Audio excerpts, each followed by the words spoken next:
Ẹ̀jẹ̀ mi ni ẹ kí n gbọ́, àkànbí ewé ayò, ewé tún méje, ìtún ló ní ọ̀tún ẹ̀ ṣe, ìfà ló ní kan fà ẹ̀ mọ́ra, àìbínú gbogbo àtàrẹ, gbogbo méjì ọkà bàbà, gbogbo mẹ́ta ọkà wáṣẹ́, orí ló túmọ̀ ẹ̀dùn, gbogbo ọ̀nà ní túmọ̀ ẹsẹ̀. Akọni ìmọ̀ tú ìmọ̀ ọjọ́, ìmọ̀ èmi ni wọn kì í dálẹ̀. Wọ́n bá lọ mẹ́lẹ́mọ́, wọ́n á fi jóye ẹlẹ́mọ́. Akọni wọ́n bá lọ gbé fèrè, wọ́n á fi jóye ẹlòkò. Bọ́wọ́ wọn bá tẹ̀lé, wọ́n á fi jóye aláre. Àwọn mẹ́tẹ̀ẹ̀ta parapọ̀, wọ́n wá jọ ń pẹ́ mọ́, ẹ̀ẹ́mọ́ olóko jẹ. Wọ́n pa Akíntọ́lá, Akíntọ́lá ọmọ Ògún. Wọ́n pa Ìyọ̀dà, ọmọ Àtàràbọ̀bà. Àkànbí wọ́n pa Jíṣàtàdàdẹ, ọmọ ọba Ìjẹ̀bú Mèrè. Aṣíwájú odò gbólùkẹrẹ, Ajagun lólòdì ọ̀run. Tó bá ṣe pé tìyẹ, tó bá ṣe pé tìyẹ, lọ́ bá ń darí jọ wí. Àpérò mi kún gbọ́wọ́, ọ̀gọ́ ti ṣìgìdì máa gbé, àgétì ló máa ń gbé, àyàn ti ìdàyàn ewúrẹ́. Ọlọ́run dákun má padà lẹ́yìn ẹ̀, kó má gbàgbé ọ̀rọ̀ tẹ́. Aṣíwájú. I'm going to be president of this country, whether you like it or not, and I will preside over the affairs of this country, including presiding over you. I think you must start adjusting to that reality. The sooner you do that, the less chest pains you'll have when that reality comes.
Ladies and gentlemen, sometimes you just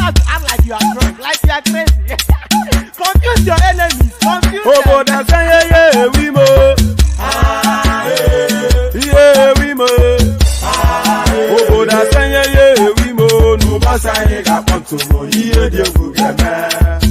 Okwitara kara mi nguru ma mi ga kwuru mu gwo ya baby mo abe Maria why feeling ayanda ba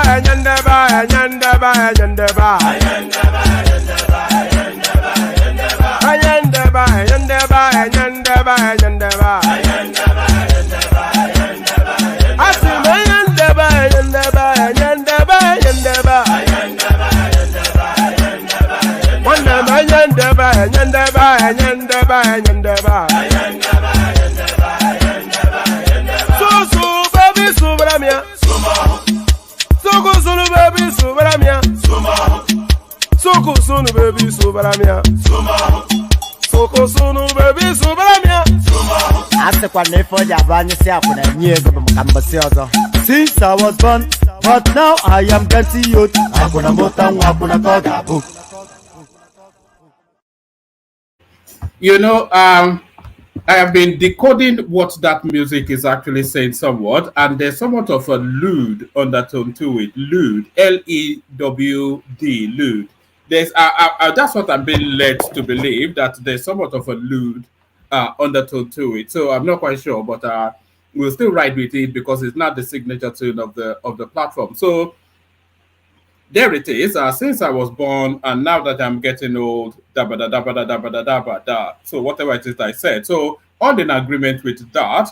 So all in agreement with that, and all in agreement with you are gathered here. So good to have you here.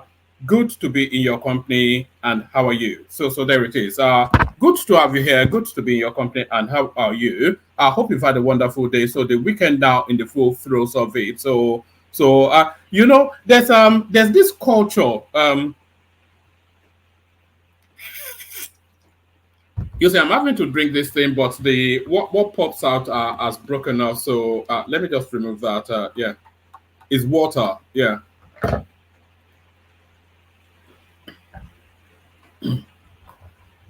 There's this culture that is developing within the Nigerian space that rankles me somewhat. You know, Nigerians, they're very, very peculiar people anyway, and they get even more peculiar by the day. But there's this culture now, I've been noticing it over the last few months, probably a couple of years. People will say happy Monday to you or happy Tuesday. What does that mean? That has no meaning. That was never a convention. That was never an idiom in the language. Happy Monday. The only happy Monday I know is a British indie band. What does that mean? Happy Monday, happy Tuesday, happy Wednesday, happy Friday, happy afternoon, happy. Just stop it. You know, just over fussiness over everything that it's a nonsense. It doesn't enhance anything. It doesn't make you look good. You look silly. Happy Tuesday and all that. So just pack that nonsense. You know, you are diminished the moment you say that to anyone. But so that's my rant out of the way. So good to have you. Good to be in your company.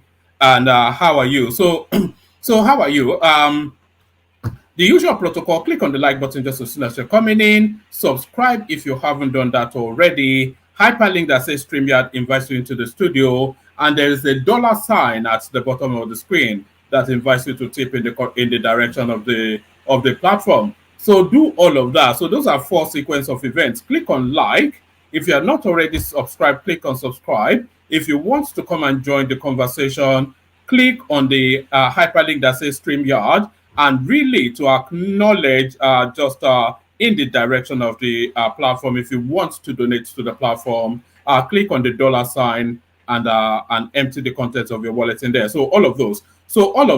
Let's get straight into it. Let's get straight into matters. So there's a couple of goings on within.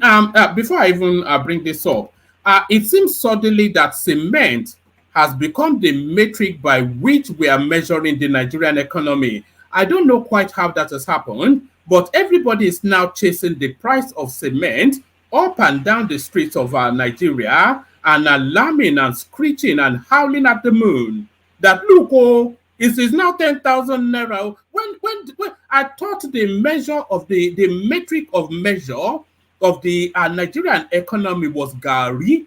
That is how we measure our economy. what is the price of Gari at the market?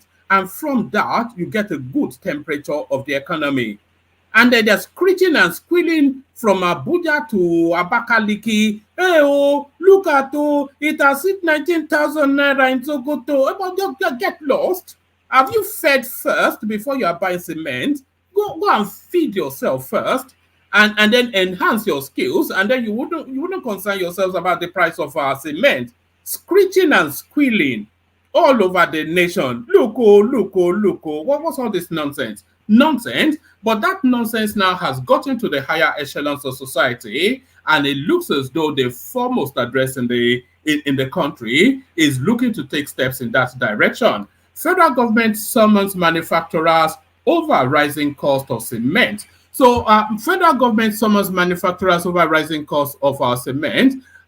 There was actually one clip. I hope I haven't closed it. Whoever sent it to me should please resend it. They are actually ferrying this cement over the border. So that's one of the reasons that might well be accountable for that scarcity and that sudden surge in price. Federal government summons manufacturers over rising cost of cement. So let's see what's going on here. Worried by the escalating cost of cement despite huge patronage by road and housing contractors to cement manufacturers, work and okay, let's take it from there. Worried by the escalating cost of cement despite huge patronage by road and housing contractors to cement manufacturers, Minister of Works, Engineer Dave Umahi, has summoned an urgent meeting of all cement manufacturers in Nigeria. Those invited are Dangote PLC, BUA PLC, Lafarge, and others. According to a press statement signed by the Honorable Barrister Oji Uchenna Oji, Special Advisor. Look at the title that a special advisor has. You can see that already that this person has an ambitions beyond his present position. According to a press statement signed by Honorable Barrister Oji Uchenna Oji, so that tells you then that his ambition has not yet been fully satiated. According to a press statement signed by Honorable Barrister Oji Uchenna Oji, Special Advisor Media to the Minister of Works, the meeting shall hold on Monday, February the 19th, 2024, at the Federal Ministry of Works in Abuja. Let's take that from the top again. Sorry, it's somewhat tilted the way I'm reading it. Worried by the escalating cost of cement, despite huge patronage by road and housing contractors to cement manufacturers, Minister of Works, Engineer Dave Umahi, has summoned an urgent meeting of all cement manufacturers in Nigeria. Those invited are Dangote PLC, BUA PLC, Lafarge, and others. According to a press statement signed by Honorable Barrister Oji Uchenna Oji, a special advisor media to the Minister of Works, the meeting shall hold on Monday, February the 19th, 2024, at the Federal Ministry of Works. The minister stated that it is common knowledge that the manufacturers have their challenges, which we shall look into. But from our findings, the disparity between X factory price and the market price is wide. So that tells you then a narrative of our profiteering. So the Minister of Works now has gone into the factories of these manufacturers to establish cost to the lorries. Let's put it that way. So it's established cost from manufacturing to the lorry. So that is what it's saying. X manufacture between X manufacture price. So that is the cost of manufacture plus margin of profit, and the market price is wide. So that is telling you then there's excessive profiteering, gouging of the market by these gluttonous abokis from the north. The minister said that it is common knowledge that the manufacturers have their challenges, which we shall look into, but from our findings, the disparity between X factory price and the market price is wide. We therefore need to look into the situation and other issues with a view to finding a common front. Nigerians have expressed shock when the price of cement crossed the 10,000 naira mark per bag. Nigerians are now earning. Okay, so that's that. So that's that. So excessive profiteering then within that space. So looking to be addressed then by the Minister of Works and Housing, David Mahi. But then of course, if he doesn't succeed,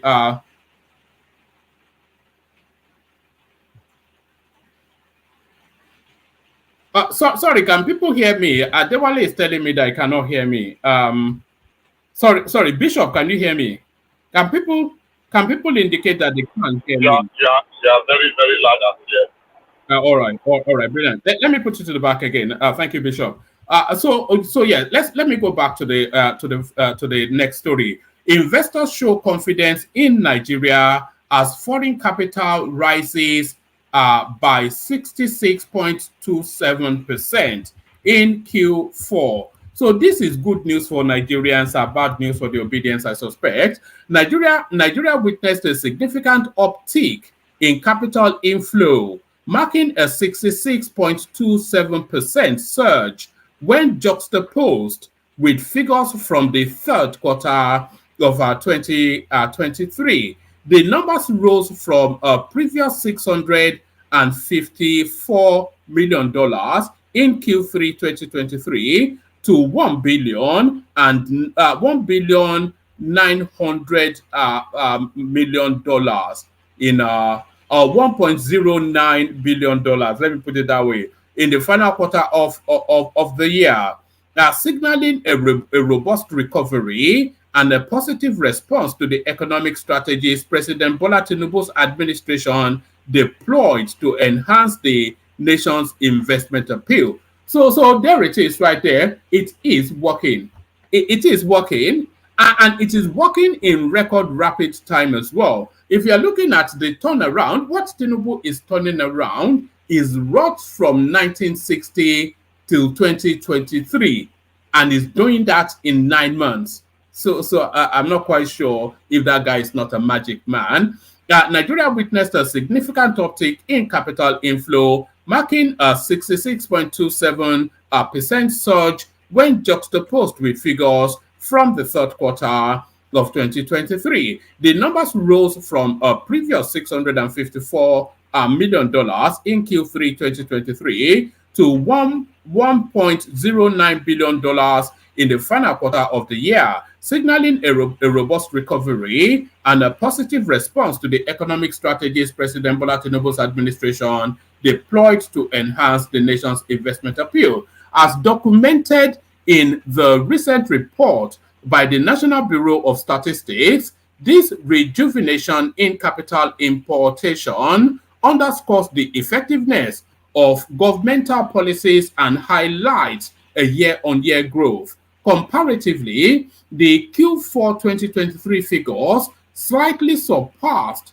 the $1.06 billion milestone achieved in the same period in 2022, presenting a modest year-on-year improvement of 2.62%. Such a turnaround is symbolic of the resilience of Nigeria's economic landscape, and the current upswing in capital inflow could be interpreted as investor confidence in the country's market potential and the administrative direction under President Bola Tinubu. In a detailed breakdown of Nigeria's capital importation of Q4 2023, other investments emerged as the dominant category, capturing the lion's share of 54.64%, $594.74 billion of a total capital inflow. So what does this, because this might well be doctored figures. Before we start patting Tinubu on the back, this might well be doctored figures, because this catchment now, other investment, there's an ambiguity to it. So we still need to penetrate what constitutes other investment, because that other investment, which is in quotation marks, constitutes about 54% of the overall percentile that they're saying the improvement is. This was closely followed by portfolio investment, which accounted for 28.46% or $309 million, whilst foreign direct investment FDI contributed 16.9% or $183 million to the mix. Sector-wise, the production slash manufacturing sector led the pack with an impressive So this is Peter Obi's mantra playing out in real time, isn't it? Sector-wise, the production slash manufacturing sector led the pack with an impressive $450 million, making up 41.35% of the quarter's total capital inflow. So the capital inflow, the good chunk of it, as near as close enough 50% of the capital inflow in Q4 2023 to 2024, that essentially going towards manufacturing and production. So from consumption to production. So that from consumption to production that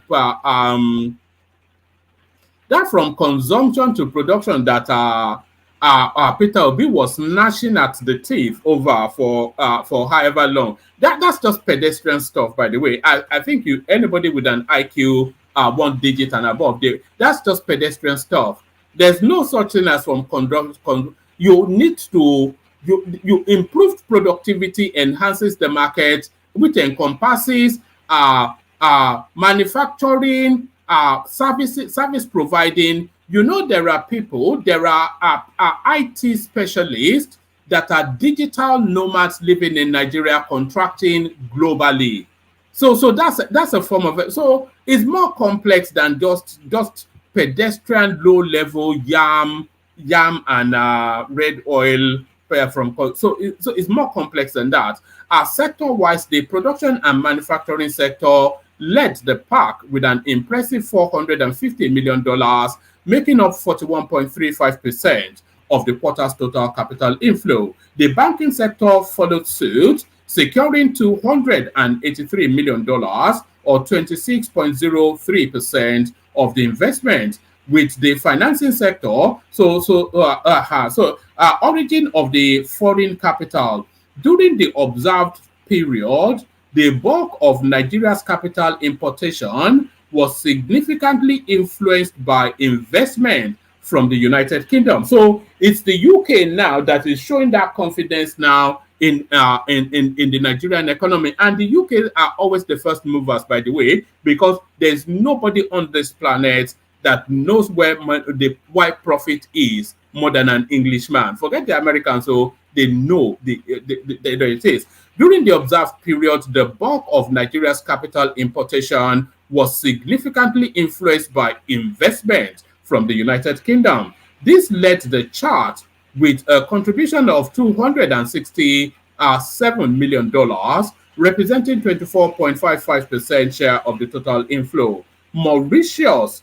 So now this Mauritius this is money laundering. This is money being cleansed. Because Mauritius is not a hub of anything other than a conduit for illicit money. So this is money laundering. So the monies coming in from Mauritius are the looted money from the Buhari administration, making its way back to round trip the dollar space. Mauritius followed closely, channeling $226 million into Nigeria's economy, accounting for 20.78% of the overall capital importation. So that money coming from Mauritius, that is illicit money. The Netherlands also made a substantial impact with investment amounting to, so those are the key players. Investment by states. In the fourth quarter of 2023, Lagos State solidified its position as Nigeria's premier investment hub, attracting a substantial $771 million in capital importation, which accounted for 65% of the nation's total capital inflow. Imagine that. Lagos will have to break away soon. You don't need a link to where to super chat, Bosun. It's quite straightforward and right there. But I will show you guys, because yes, we need to be seeing those super charts. So it's just it's a ridiculousness that we're not seeing it. So let me show you how it's done. So this is for you, Bosun. If you have a look at your screen, which is what you will be seeing, at the bottom here, you see this dollar sign. You click on it, and then you can click on that super sticker, and then you go to where it says about $50 thereabout or 100. Yes, you go to those spaces, and then you just click on it, and then away you go. So it's quite a straightforward process. There's no complexity to it, but we want to say that are starting to pick up. Yes, investment by state. In the fourth quarter of 2023, Lagos State solidified its position as Nigeria's premier investment hub, attracting a substantial $771 million in capital importation, which accounted for 65 points. Now, I need you to pay attention to this.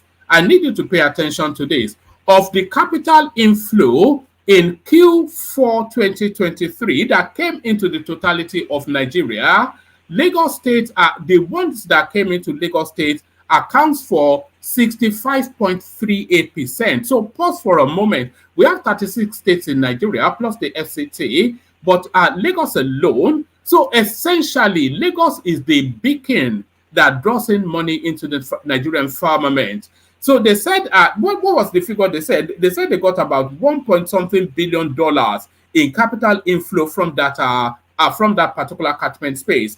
But 771 of that $1.something billion actually goes to Lagos State.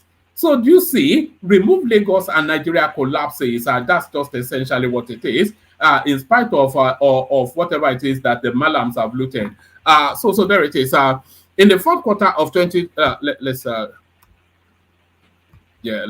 click on that. In the fourth quarter of 2023, Lagos State solidified its position as Nigeria's premier investment hub, attracting a substantial $771.68 million in capital importation, which accounted for 65.38% of the nation's total capital inflow. Following in significance was Abuja, which drew 34.07% of the overall capital inflow. So between Abuja and Lagos, that is entirely where all of the capital inflow came to.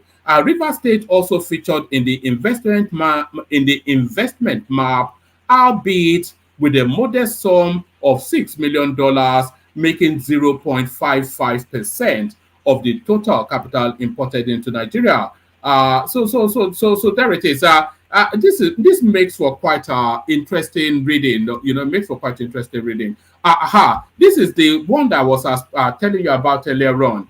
Army intercepts 5 trucks of cement along Nigeria-Cameroon border in Adamawa State. So it's a terrible country. That country. Army authorities in Adamawa have intercepted 5 trucks of cement along the Nigeria-Cameroon border. This was disclosed by whatever his name is, the spokesman of the governor of Adamawa State, Umaru Fintiri, during a joint press briefing by the state government and the police. According to him, after interception, the trucks were handed over to the police, and investigations are ongoing to ascertain the legality of the movement along the Nigeria-Cameroon border. The spokesperson said no stone will be left unturned in finding out the truck. No stone will be unturned in finding out the trucks are intercepted. That makes no sense.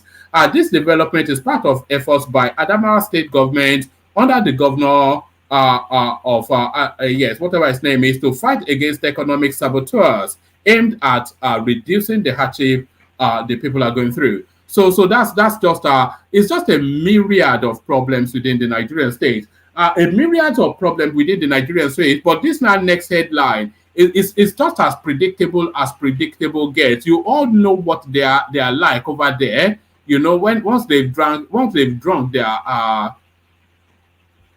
you all know what they're like over there. Once they have drunk their their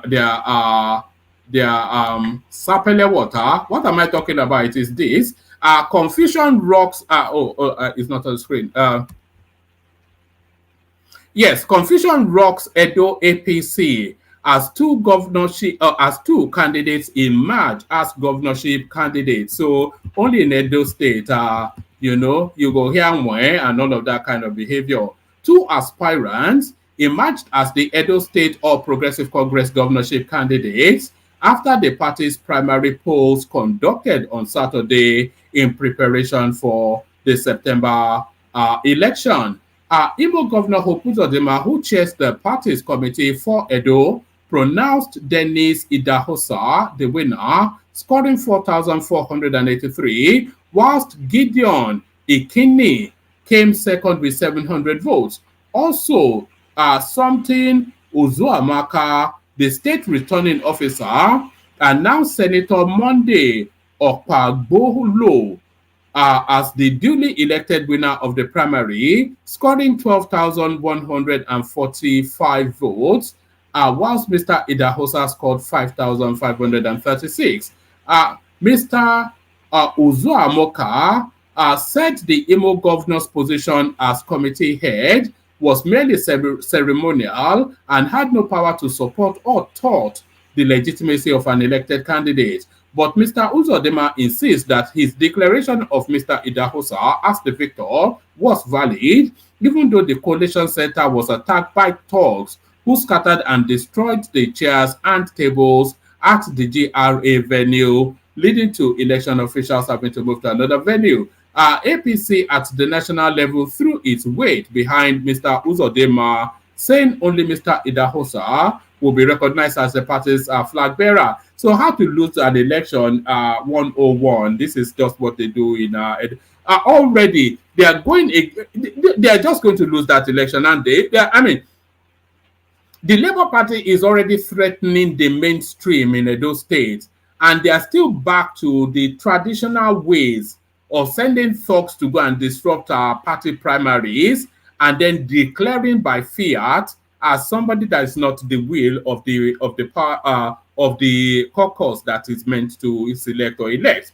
We wish to state categorically that only the Governor Hope Uzodinma-led Edo State APC Governorship Primary Election Committee is duly authorized to undertake the final collation and announcement of results of the primary election in the state, said Felix Mokar, APC national spokesperson. We urge all party members, officials in the state, and the general public to disregard the said announcement of results by these unauthorized persons. He added, Osage Eze Iyamu, the APC candidate for the 2020 polls, withdrew his candidacy at the last minute, specifically on the election eve. 12 aspirants were cleared to participate in the primary. So there it is, breaking bottles on each other's head. So politics Edo State style. Political talks disrupt coalition of results at Edo State APC governorship primary. So that's probably one of the most predictable things out there. So that's one of the most predictable things out there. So this one now, Ogun Monarch suspended for abusing Naira notes. So there was a time that they were pushing this law aggressively, and then they seemed to pull away from it. Now they are back with it. It seems somewhat of a punitive law, because there was also some socialite in Lagos that was arrested, and I think he was actually sentenced for spraying Naira, for stepping on a Naira note. That's what they imagine that. Stepping Owambe Central Lagos State, they are saying they cannot spray money. Ogumana, let's go into it. The Olu of Owode in Obafemi / Owode local government area of Ogun State, Oba Kolawole Sowemimo, has been suspended for 2 months without pay. A viral video in early January showed the royal father decorating a popular Fuji musician, Wasiu Ayinde, with new note of 1,000 naira. The council moved against Sowemimo for publicly degrading Nigerian currency, an offense that contravenes the law of the CBN. However, during the Egba Traditional Council meeting chaired by Alake and prominent ruler of Egba land, Oba Adedotun Agbadebo on Friday, Oba Sowemimo was suspended. The meeting in a joint resolution adopted the suspension of the monarch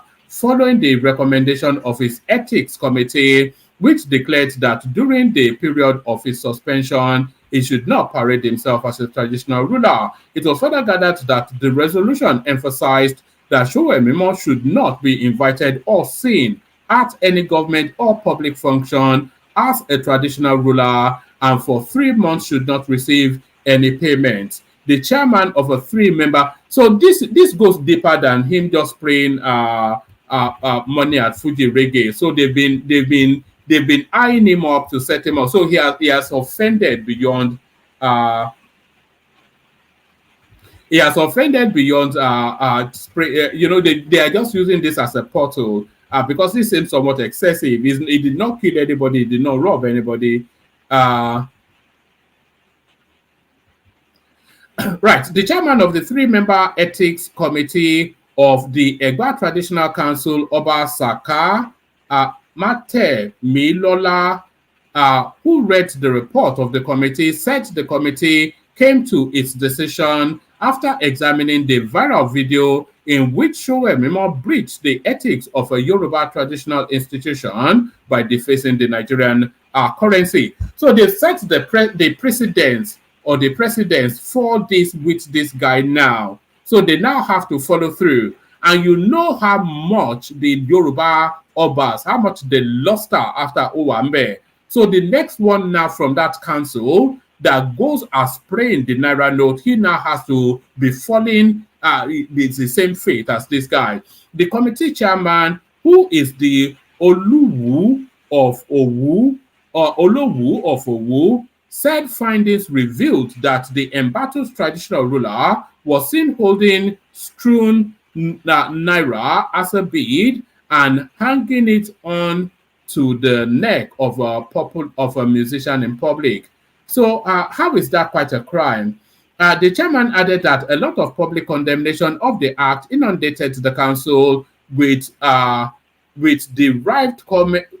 derisive comments on the traditional institution, stressing that the said Oba's action is in contravention of the Central Bank Act. The suspended monarch confirmed the development on Saturday, stating he was suspended due to the way he spent money on a musician. They said the suspension was due to the way I spent money on one musician. And when I was asked if I had anything to say, I stood up and apologized for whatever I had done wrong. And the suspension, which was earlier announced to be for 3 months without salary, was reduced to 2. I totally accept the verdict of the council because it is the person that we love that we chastise. So I am good with the decision. Reacting to the video in a statement signed and directed to the monarch, Director General NOA Lanre Issa Onilu said the display was an abuse of the national currency that attracts imprisonment, fine, or both. Anyway, we'll see. We'll see how that plays out. Go and try that in the north. Let's see how they let's see how they accept it. Let me take you to this one. Nigeria ready to be seat of African Central Bank.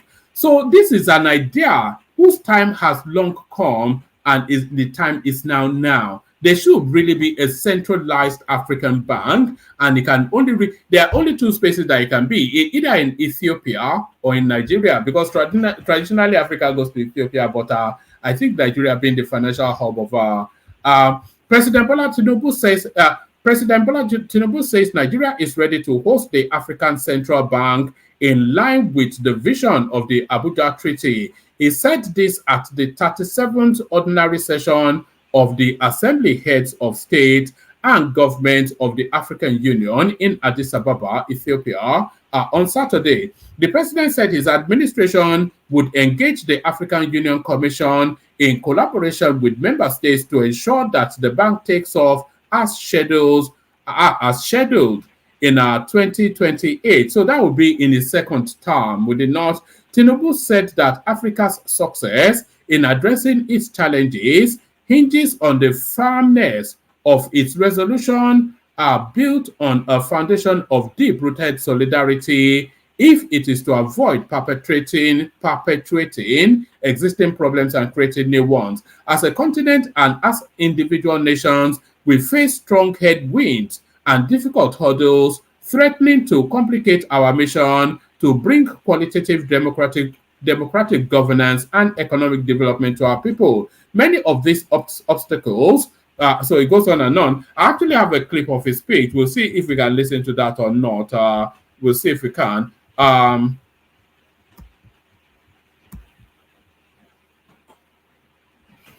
Okay, let me bring you two more. Let me bring you one more and then a short little clip, and then we come into the room, see who is there.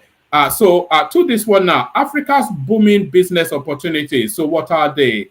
I'm just going to give you the headline ones. As of 2024, as 2024 unravels, Africa stands on the brink of an economic renaissance, not renaissance, but renaissance. As 2024 unravels, Africa stands on the brink of an economic renaissance, promising unparalleled opportunity for savvy entrepreneurs and investors worldwide.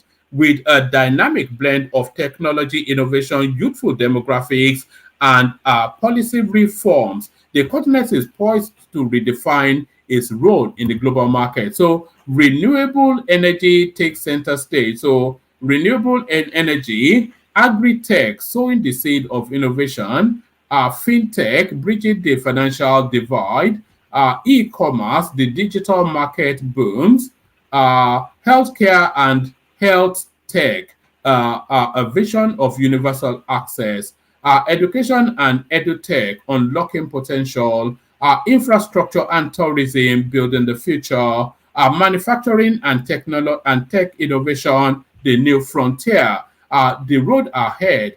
I think I like the headline. So I'll probably do a standalone video on this. You know those videos I used to do in the past. So let me bookmark this article. Actually, I think I might well want to read that as my leisure. So now I'll bring you this one as the final piece. It's just a 1 minute plus clip.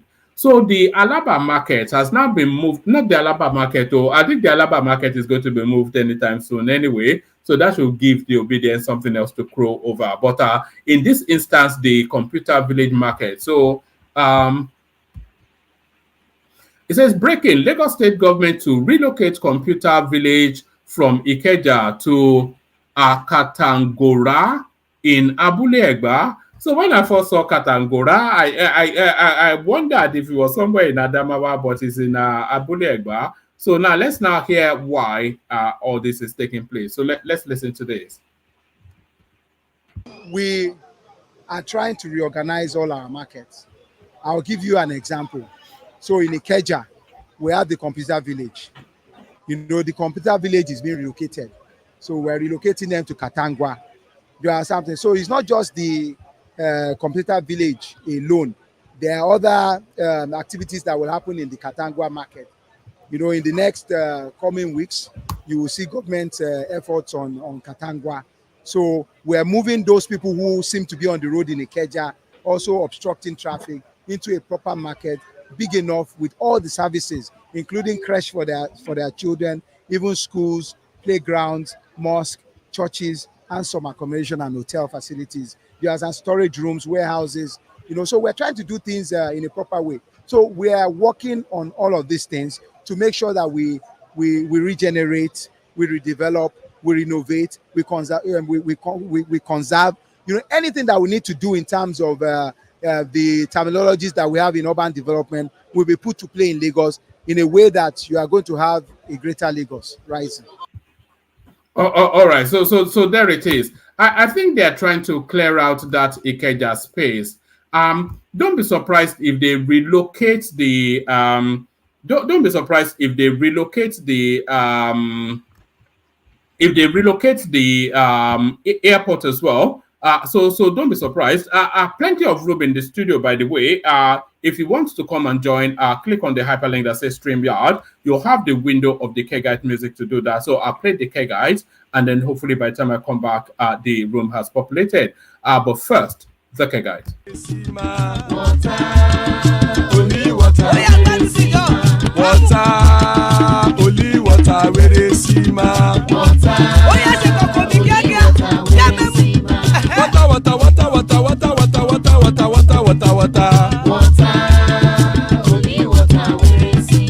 Hapa oh naido.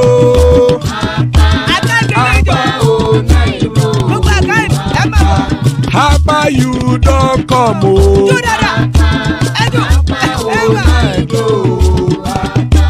Hapa oh naido.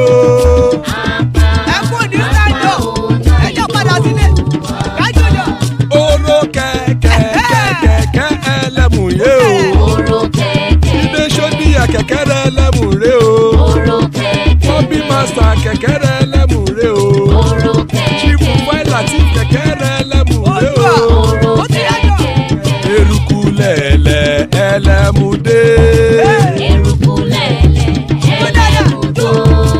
Eruku lele egbe elemu dodo jare o. Eruku lele Ghana ti de egbe body o. Ọmọ ẹlẹ́yẹ ẹyẹ o odile o.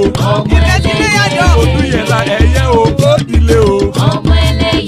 Petrosoname ẹyẹ o odile o. Petrosodunke ẹyẹ rẹ odile o. Ẹlẹ́kọ̀ ọ̀run mú ìní o.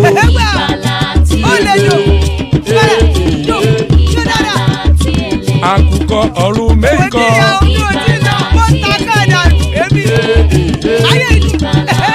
Ikú kò ní ríwà gbéṣe o.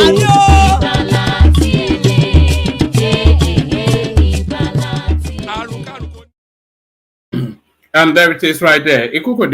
May death have nothing to do with us. Amen to that on myself and you, my friend. So amen to that on behalf of myself and you, my friends. Joining us today, Bishop, always a delight in Bishop's company. Tony Africa in the house. Good to see you, Tony. Ajale Coco is here. Good to have you, Ajale Coco. And Charlie Boy is here. Yeah, good to have you, Charlie Boy. So that's the assemble so far. So plenty of room still. Anybody wants to hop on, hop on. Let's try and start with Bishop. If the connection is not good, then we may go to Ajale Coco. But Bishop, let's start from you, Bishop.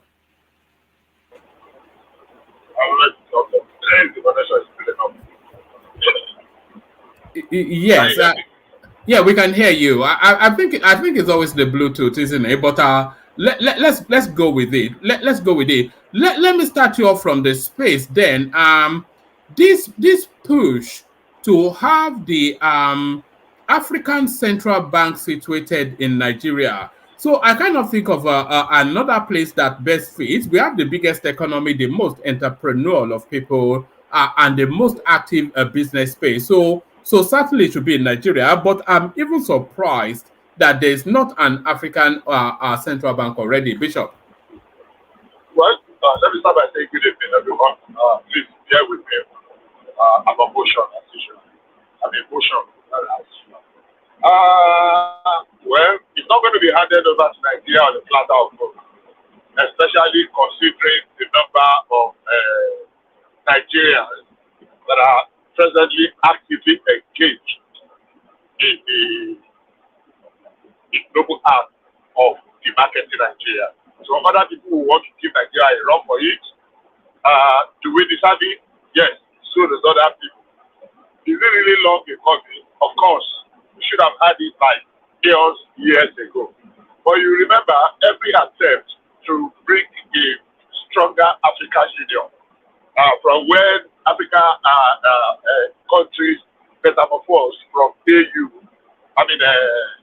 Organizations African Unity to AU, and quite a number of things that has happened. Some of them self-inflicted, some of them orchestrated by the powers that be, because the united and the functional Africa is kind of a threat to the world in the recess of the world. So on the ground, there have always been scheming as why Africa should not really be what it should be. But if we are able to pull this through, and we're able to get the majority of the other African countries to support Nigeria, and we are able to pacify as many aggrieved and angry Nigerians, perpetually so too. We deserve it, but I'm sure it's not going to come on a platter of gold. Now, what do we want to achieve by that? We've been struggling with the African Act, whatever, AFTA, what do you call it? The opportunity to be able to trade within Africa. Even the movement within Africa is easier for you to secure, as an African, to secure visa and business expedition in other European countries than you will inside of Africa, from one African country to another. Yeah, I understand the fear and the phobia of, infiltration.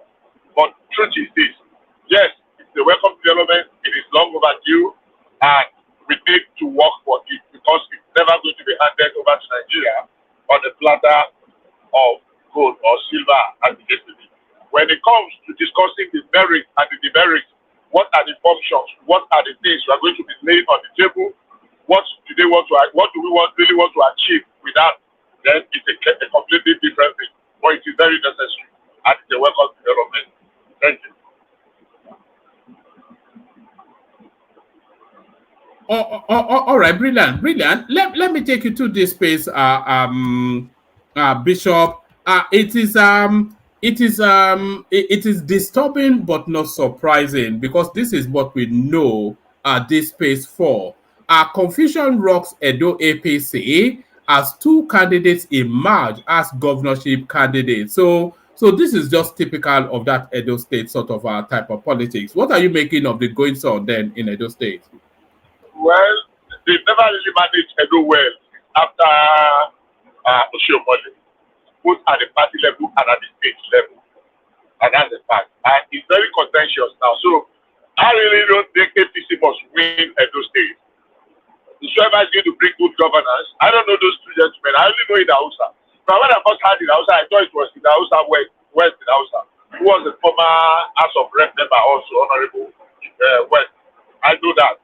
But I've had an opportunity of meeting once or twice before. So this one, I think I've only had. So whoever is going to come, I know they try to streamline. The party itself tries to streamline the number of contestants, because I know our good friend was also going to throw his hand into the ring before. What's his name? The one that used to speak for Babangida before. What's his name now? Not Captain Husa, who is dead already. Not Captain Husa. No. I know the guy you're talking about, but I can't recall his name either. But carry on. Okay, Oyegu. You're talking about Oyegu? No. I'll remember his name. Oyegu. As Anene, who? Are you talking about Chairman?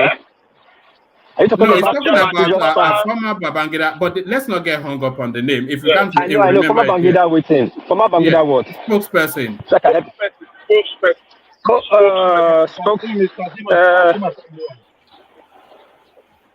Afegua. All right. So that's the name. Let's carry on. Not Afegua. All right. I just abandoned the name. Anyhow, carry on. Yeah. Not Afegua. Anyhow, so I was thinking he was going to. I don't know how the team play out. So, but the important thing is not that APC must not win. If they cannot put their, I will even pray, if they don't have a good candidate, don't let them put their house in order so that a better candidate will win. So let's see how it plays out. The party is saying that they give somebody the mandate, somebody else is announcing who actually has the power to conduct and to submit, who is the actual returning officer, to conduct, to survive that exercise. So I don't know where the conflict is coming from. But I think let's just wait and see how it plays out. Whoever they present, if it's not a good candidate, may he not win. It's not just about party, it's about bringing party to the people. So it's better for the people if the infighting will make them to push. Bishop, do you not think this infighting? Do you not think it opens because you have to consider Edo State now a three-way fight. it's no longer PDP versus APC. It's PDP, APC, and Labour Party. And Labour has a very strong foothold in Edo State. So if they are already messing around, Opuzodema going there to act like a clown, does that not give even a stronger window to the Labour Party candidate to at least to surpass APC? Well, that's what I'm saying. If it's going to work out in the best interest of the people, I think the candidate is completely irrelevant. Look, the battle for votes is getting tougher. That was the conversation we were having a few days ago. Yeah. That election is improving, and that's why it's getting very tough. Before, some people will just go and sit and fold their arms and be drinking their kunu or whatever they want to drink because they believe they have a strategy in place. And people will go and fight out and fight and fight. And at the end of the day, we'll just come and collect it. It's not as it used to be. We are not there yet, but honestly speaking, there's been a lot of change. So the fight is going to get more intense in the coming cycle of elections. Bishop, can I suggest this? Yes, please. Thank you. One man, I just want to quickly correct your position there. It's not a three-way fight. It's still a two-way fight. It will become a three-way. It will still be a two-way fight later. But then it could be one of the big political party will lose relevance. It depends on how APC manage the reconciliation process. If they mismanage it, then I think Labour Party would benefit from it. But as it stands now, I think it's still APC and PDP fight. No, on the contrary, my brother Akim, Olumide Akpata is a very reputable guy. That's the guy to beat with Igodalo of this thing. Sorry, is the former NBA chairman, is it not the Labour Party candidate? He's going to win. Yeah, Olumide Akpata is a very powerful guy. They're already afraid of the guy. It's not the candidate. Even if he's the candidate, I know nobody said. Look, it's one of the contestants. It's a contestant, and it's the most powerful guy in the. No, don't do that. Let Akim go, and then you come after him, but not over each other. So, yeah. Akim. So one man, the guy does look. Labour Party as it stands now, people need to understand that what happened at the presidential election is not going to happen at this state governorship election. But Labour Party has a strong foothold in Edo State. No. One man, this is where you guys are getting it. Where you guys getting it wrong. The foothold that they had were people who were APC supporters and PDP supporters who didn't want to support either Tinubu or Atiku, who went on Obi's side during the election to support Peter Obi in that presidential election. So after that presidential election, there were state House of Assembly elections. What happened? Labour Party won only one seat or so in the state House of Assembly election. So those guys have returned back to their various political party. The election is now local. So everybody has gone back to base. So the thing is, it now depends on how APC manage the breakout of their governorship primaries. If they don't manage it right, because I understand that there are a lot of these guys that are not happy with how Oshomole handled the primaries and the emergence of Dennis Dausa as the APC governorship candidate. This idea that there were two parallel primaries. Who is a bigger name, Dennis Dahosa or Ize Yamu? Because I was expecting Ize Yamu, but he even pulled out, didn't he? Yeah. Yeah, Idausa is a cockroach compared to Ize Yamu. Is a giant when it comes to Edo politics. So why did he pull out?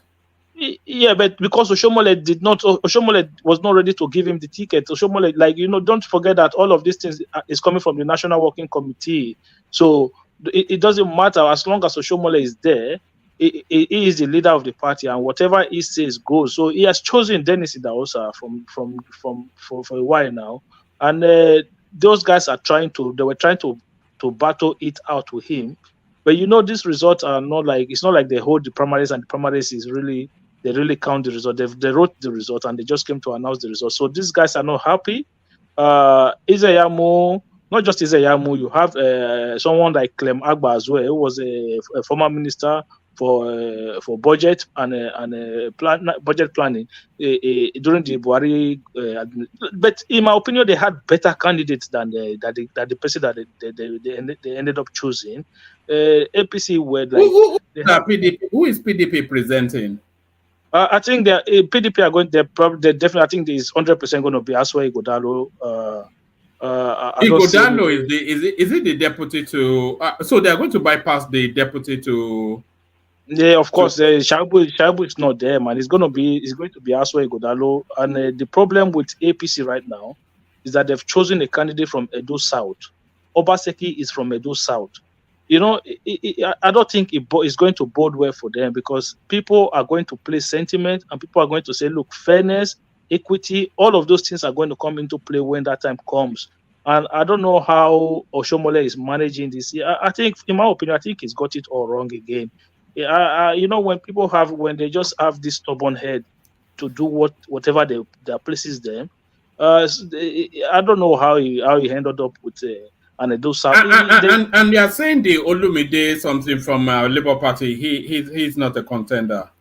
Personal, look, him as a person is a very good candidate, but the party, Labour Party, trust me, one man, they're not. Is he a popular name in Edo, that guy? Yeah, very popular family. The Akpata family are very popular family. All right, it's in September, isn't it? Yeah, it's September election. You know, it's September election. But I think look, Dennis Idausa is a House of Rep member. He's won election twice or so in his constituent, but he's not a figure. It's not a statewide figure. You know, you put that kind of person in a divided political party that's not an incumbent party at the moment. It's not like they're not in the governor's office at the moment, where you can say, okay, you take those kind of risks. The guy don't have that personality for you to go and get. If you get somebody like a Clemagba or Aniza Yamu, you know, one of those two guys could have give you like that heavy weight that you needed. But I don't know if Oshomole is looking for some puppet, somebody where he can just remote control and say. Well, he tried that the last time and it backfired on him now. But our people, do they ever learn? They never learn. Do they ever learn? Dennis Idausa is what, 40-something years old? Look, for age-wise, yes, but for me, I think he is one of the worst candidates those guys could have presented. Trust me. Can I come in now? All right, but come in, Tony, and then Bishop will ramp it up after you. Yeah, come in. Yeah, there was another guy, you know, one Mr. Folabi also. You know, the problem we are having is that this man who migrated, you know, see this Adamu Aliyu, a.k.a. Oshomole, you know, he just started to cause big trouble in Edo State, you know.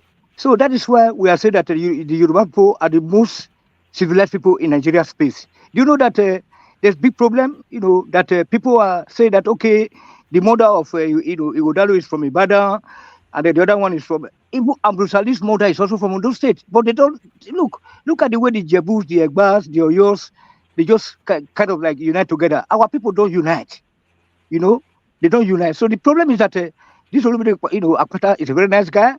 I'm rooting for him or Afolabi because this body came from the minority place of the Esako local government. Because I want to tell you now, in the three senatorial district, we have the Ishans and the Bini, who are the same people.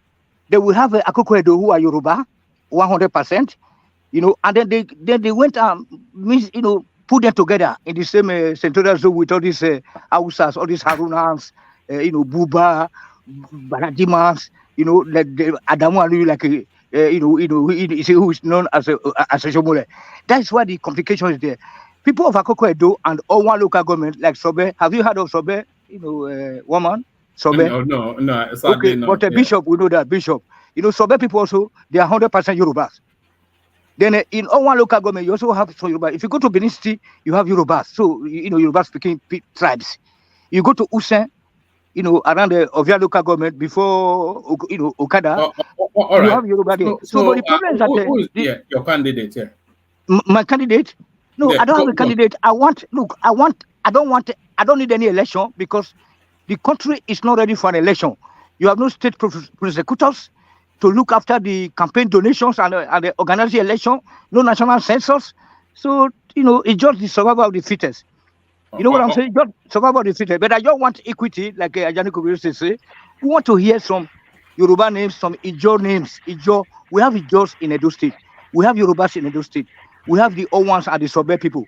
Let them come and be a governor. Not only the Benin people there, who are the Ishans and the Benin City. These are the, these are the same set of people. Man, let me come in. Can I interject? Yeah, come in. Yes. Yeah, what Oshomele just did. Sorry, I would have used a very bad word to describe Oshomele, but I would say he's the son of a dog. You understand? He just caused a commotion in Edo State right now. That part uneducated, uncircumcised human beings that said he can do undo. By the end of the day, he will run to the north and hide. When he produce a northern candidate, if so, you want to dictate a candidate for Edo State. Why almost every time you want to cause problem, you bring Edo South? When they were campaigning for Tinubu, they said no, power cannot go to the north again. But he's coming back to Edo State to do the same thing. Amaseki is leaving power and he's taking the power back to Edo South. And it's a rotational system in Edo State. Sorry, I'm taking your time, but if you don't want me to take your time. No, you spoke, you started your mind, you shared your views. I just want to, before I get out of yes, land it quickly, War Peace, and then I will get back to Bishop. Yes. Yeah, you do this now, he will run back to the north and hide, say go to win. At the end of the day, the South will start having problems. So they pass the session, they'll go take it to a traditional house. And they will not be mad with Oshomele that is doing all this nonsense. Why did they produce Clemagba? Anyway, I'll use my slot for Bishop. When he gets to my turn, I will talk. All right, back to you, Bishop. Okay, now, we've expanded on this, but let's be very sincere and very frank with ourselves. Politics is about winning. What is best chances of APC winning Edo election this time around is Edo South? That's a fact. Because Edo South is the largest. And a candidate from there already is halfway. Oshomole is from Edo North. Shuaibu is from Edo North.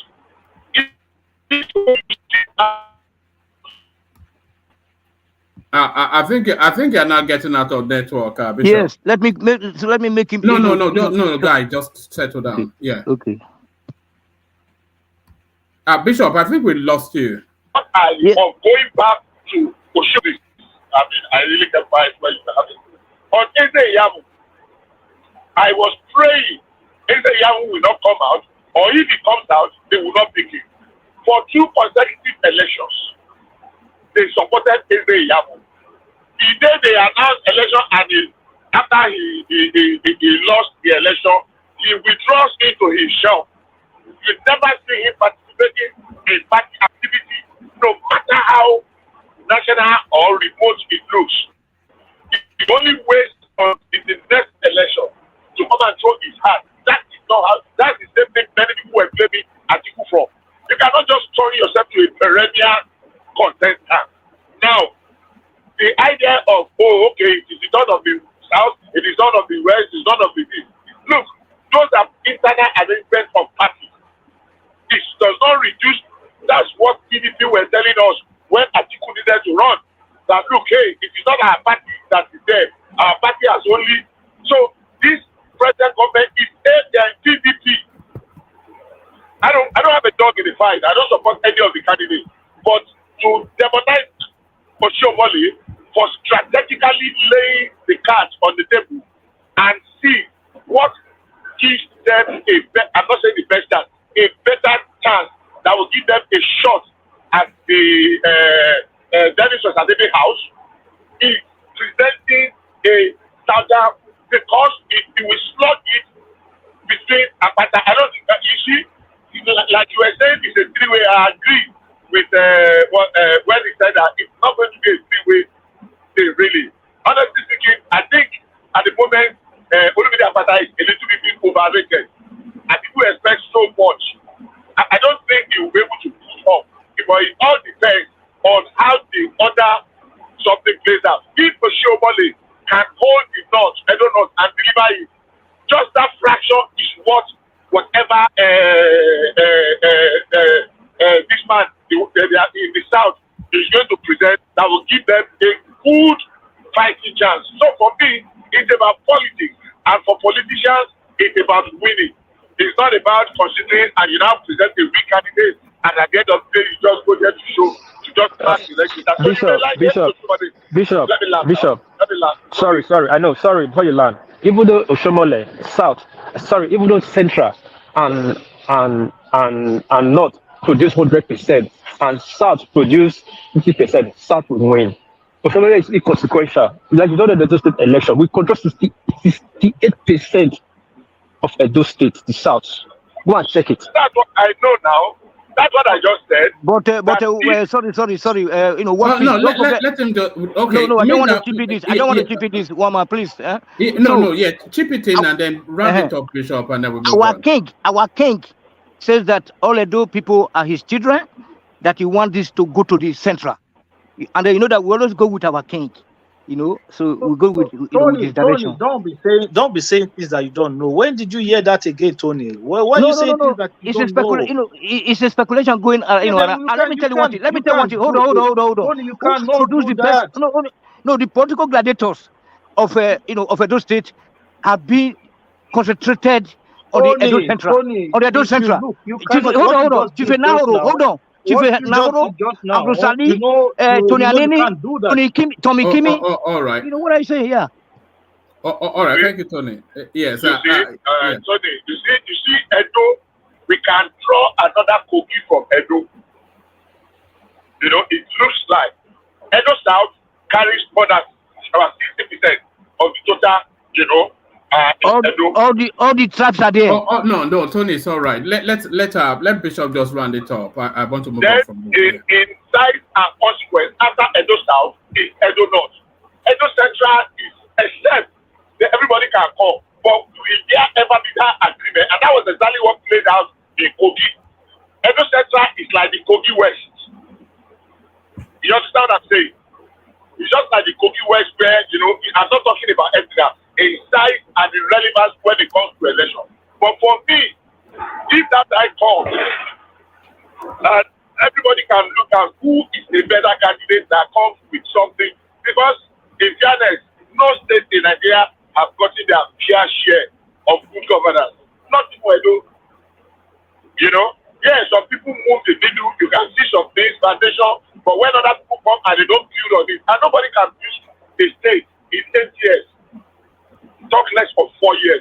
So for me, yes, if APC wants to have a good chance, the best bet is to present a southern candidate from Edo South and complement you with whatever is going to come from the north with Oshomole's influence. I think it will be a little bit what's the right word now? To say that Oshomole is inconsequential in Edo politics. It's an agribatelo. I don't agree with you. Well, whatever you want to call it, you can call him one man. Sorry, this is our state. It's not what you just brush away when you want to talk about in your platform. If you don't want to talk about your platform, don't bring it up. Because sometimes when you're talking about your state, we'll stay here for hours. But so we can't spend. We can't do it for us. We can't say it. Let's talk about. We are all equal in this platform. We cannot be just talking about. We're talking about Lagos politics here today. We will not live here for 1 hour. We can talk about it if you want to talk about it, but okay. Anyway, if you get to my turn, when it gets to your turn, nobody say you cannot talk about it. I don't think you have to. I just said let me land my thoughts. If you want to contribute, we can have a conversation. That's what I think. I know Edo clearly not very well. I know Edo clearly enough. I did some projects there. I was frequent in Edo, so I know, and I know some of their workings, a little bit of their politics. So basically, somebody was presenting some fact a few days ago. Unfortunately, I put it again when he was talking about the formation of APC, and then Oshomole left Labour Party to go and join APC. That was not factually correct because it was ACN that Oshomole ran. Oshomole never ran on Labour Party platform then, and there were the permutations. So basically, if we have the fact, let's clear them out. My thinking is that their candidate from Edo South is their best bet. The reason why they did not go with Eze Yamu is because Eze Yamu, after anytime he loses an election, he just withdraws into his shell. He doesn't support other people from contesting. When another governorship, he's done it twice. When another governorship is around the corner, anybody that gives it to him, people will just say, customer that is come again, as usual. So for me, if I was to do money, I will support him. But you cannot support one candidate 3 times in a row. And after every time he loses, he just withdraws back. He doesn't support others. That's not how politics is played. You sweat it out for other people. Now run your back, run my back, make I rub your own. Well, let me laugh. Hold on. Let me quickly correct something. The first time Yamu contested, it was under the PDP, not APC. What are you talking about? So Yamu has contested. How many times has he contested now? 2 times he contested from the 2 previous governorship elections. The first time he was in PDP, and he lost to Obaseki when Obaseki was in APC. Don't forget, the last election, both of them switched party. Yamu went to APC from PDP. That was when they disqualified Obaseki in the screening, in the APC screening, and made Yamu their candidate. Then Obaseki then have to decamp to PDP and then take the governorship the ticket of the PDP, and then defeat Yamu to retain his governorship seat. That was what happened. So the first time Yamu contested, it was not under the APC, it was under PDP. I mean, well, I don't know whether that if he has contested only twice, and now maybe I can't wrap my head, but irrespective of that, I mean, that was the same thing that this guy did, your state, Adebayo or whatever. That, every time, so you don't just participate, you just allow the people to, you lose your crowd by so doing. So for me, I don't think there's any big deal in not supporting it. And I'm sure they must have put their cards on the table with their permutations to come up with a new and different candidate. I don't know others. I did not reach their resume. I did not really bother myself about it. I just wish that we could get the best candidate, irrespective of the party, that's going to move the needle and move the state forward, no matter how small. Thank you. All right. Hold on. Thank you, Bishop. So, Bishop, I'm going to pause you for a moment. And I think War Peace and Progressive Anthony wants to speak on that Edo politics. So we'll take their sound. When it gets to your turn, I don't come to your when it comes to your turn, I don't talk about it now. In form of interjection, so that you can be able to get some knowledge, from the discussion. Bishop, please. Okay. So what happened is that it was Oshomole that rubbished Yamu. Yamu is a big force in Edo politics today.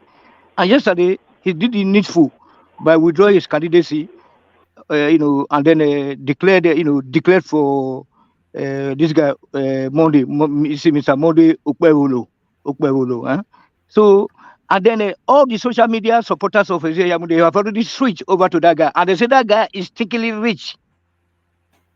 And then he has done some good things. They said, because Yamu is the biggest political gladiator in Edo State right now. But it was Oshomole that rubbished him. Somebody who came from the north, that the Feliciabu family brought, the grandfather of Feliciabu that brought him to. It's not a Benin man, The Benin people, they are there in Edo North, but they are just 50%. The rest are Hausa. You can see their names. Adamu Aliu. The mother of Oshomole's name is Kudirat. The brother's name is Seidu. These are not Benin people. The Benin people, they end in Uromi and all those Agbede before Auchi. Auchi is like Ilorin. They have an mayor. So that's why we don't want them to come and be dictated to us what we have to do in Edo State, sir. Thank you. All right, Brian. Did you want to come in, War Peace, and then we'll go back to Bishop? Yeah. What just happened is that, of course, in some point I agree with Bishop that Yamu play this kind of politics when he is campaigning. He just come out campaign. If he loses, whatever happens, he'll go back and withdraw to his share. He does not oppose the government. He does not support the government. He does not criticize the government. You don't hear from him anymore. But one good thing about that man is like Buhari gay supporters, 12 million supporters. Anytime he comes out, he come out with the force. Yeah, he's from one of the big families. But that's not the problem. He's very greedy and he's very crafty. That's why Oshomole is scared of him. Yamu is not in the level with Oshomole when it comes to politics. He's in the level with Tony Aneni. He's one of the oldest out there. But his greed, that is downside. Now let's put that aside. we have a regional system.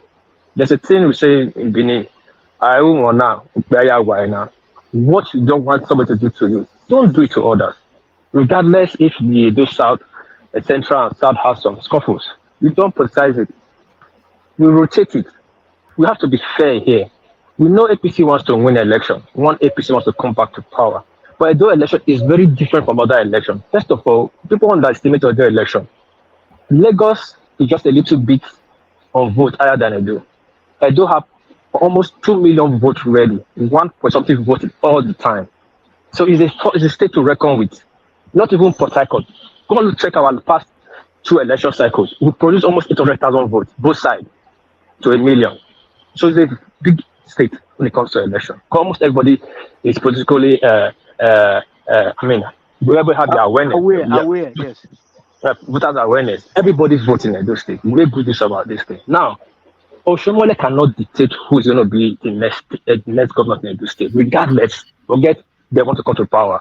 If people who decide in Edo State, except Oshomole want to cause world war, and who expects it? It will not happen in the north. It will be the space of the south. The power is supposed to go to central. Then let the delegate in APC play it out.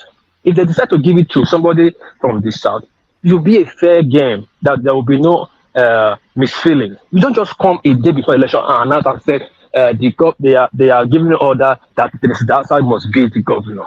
Who does that? A bit less aspirant. Who does that? Is Tony Kabaka still a figure in Edo politics? Yes. Where is he's he? Nobody anyway. Yeah. He's supporting Afolabi. It's with Afolabi. Hold on, Tony. It's nobody that tout. There's something Bishop don't understand. If APC will lose in Edo State, not because the shenanigans Oshomole is doing, it's because Benin people have vowed that Tony Kabaka will never come back to Ring Road. When Oshomole was a governor, people saw her in Ring Road. You can't even pass through Ring Road. Just like, how would I say it, a popular place in Lake. He knows Benin. You can't even pass. Lecturers were living job to be working with Agberus. That's bad. When Abaseki came, Abaseki cleaned that place up, sanitized that place. So people are very happy for that. If APC have to come back to power, they will have played it in a clean way that people will say, okay, people have changed. But Oshomole would never learn. This is the same thing Oshomole did during Izeyamu too. Izeyamu first contested, this guy said, Akin said, Izeyamu first contested in PDP, when it was PDP. He actually won that race against Obaseki. But Oshomole ringed it, because Oshomole thought he can do undo. He forced Obaseki on us. He ran that election. People died. It was hell. It was war. Then, the other way around, when they met again second round, two of them switched party. Oshomole did the same thing again, imposed Izeyamu again and said, no, you cannot do this. And he lost hopefully. Not that he just lost, he lost his political career. Oshomole was nobody. He took his brother's ticket to become a senator. Oshomole was a force. Why would they zone a ticket to his brother? Why didn't they zone it to him? Bishop, if you are listening, he couldn't even produce a councillor in APC. He was removed totally from APC. Okay. Bishop doesn't know the Edo politics. Only hold on. Let me tell him a little bit. Let me break it down to you. When they zoned the ticket to his brother that did not go to the House of Assembly, that they locked out, to compensate his brother and some other kind of people, they zoned tickets to those people. Oshomole took his brother's ticket and said he wants to run on it, that he is the one that can defeat the guy that coming from the north. That was a pure lie. Oshomole brother would have defeated that guy. But Oshomole was inconsequential that there's nobody had to run on his younger brother's ticket to become a senator that he is now. If he's the first, why he's the one supposed to be sending tickets to people, not he taking his brother's ticket. And he has taken that ticket again. He has started again and dropping up and down. Oshomole is not the leader of APC in Benin. APC in Benin does not really have a leader. It's there supposed to be the face, but that one is greedy. He's either there or here. Yeah, the Tony Kabaka are not happy with him. Leaders are not happy. The guy is too hand tight. He's too crafty and he doesn't release his hand, which I agree. But this election, Oshomole would have played it in a way, even though you have to play those central, you would have played in a way that they will not see the hand and that they can harmonize. And at the end of the day, the people will go to the poll with these things and vote PDP, even though you don't want to persecute before. You don't just politicize tribal issues. central people are human beings too. They have not ruled that state. Yeah, but what piece? What you need to factor into all of this is that the PDP as well, it's a factious party as well. They cannot be Yeah, I know. side of it. Those ones are not that. Look, they're over their dead body. They're never going to support another second candidate. They rather stay away from it. And this APC problem they have now, the only thing that will save all of them is if the APC, if APC can get their act together, they have a good chance. Like if everybody in APC come together, because that PDP is going to be a very big fight.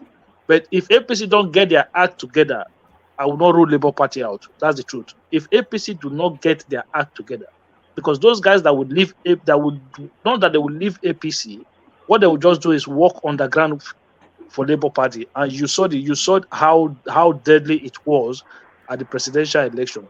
All those guys who did not want to support both Tinubu and Atiku, who went and worked for Labour Party, you saw the result. And all of those guys, look, we know them, and they are still on the ground there.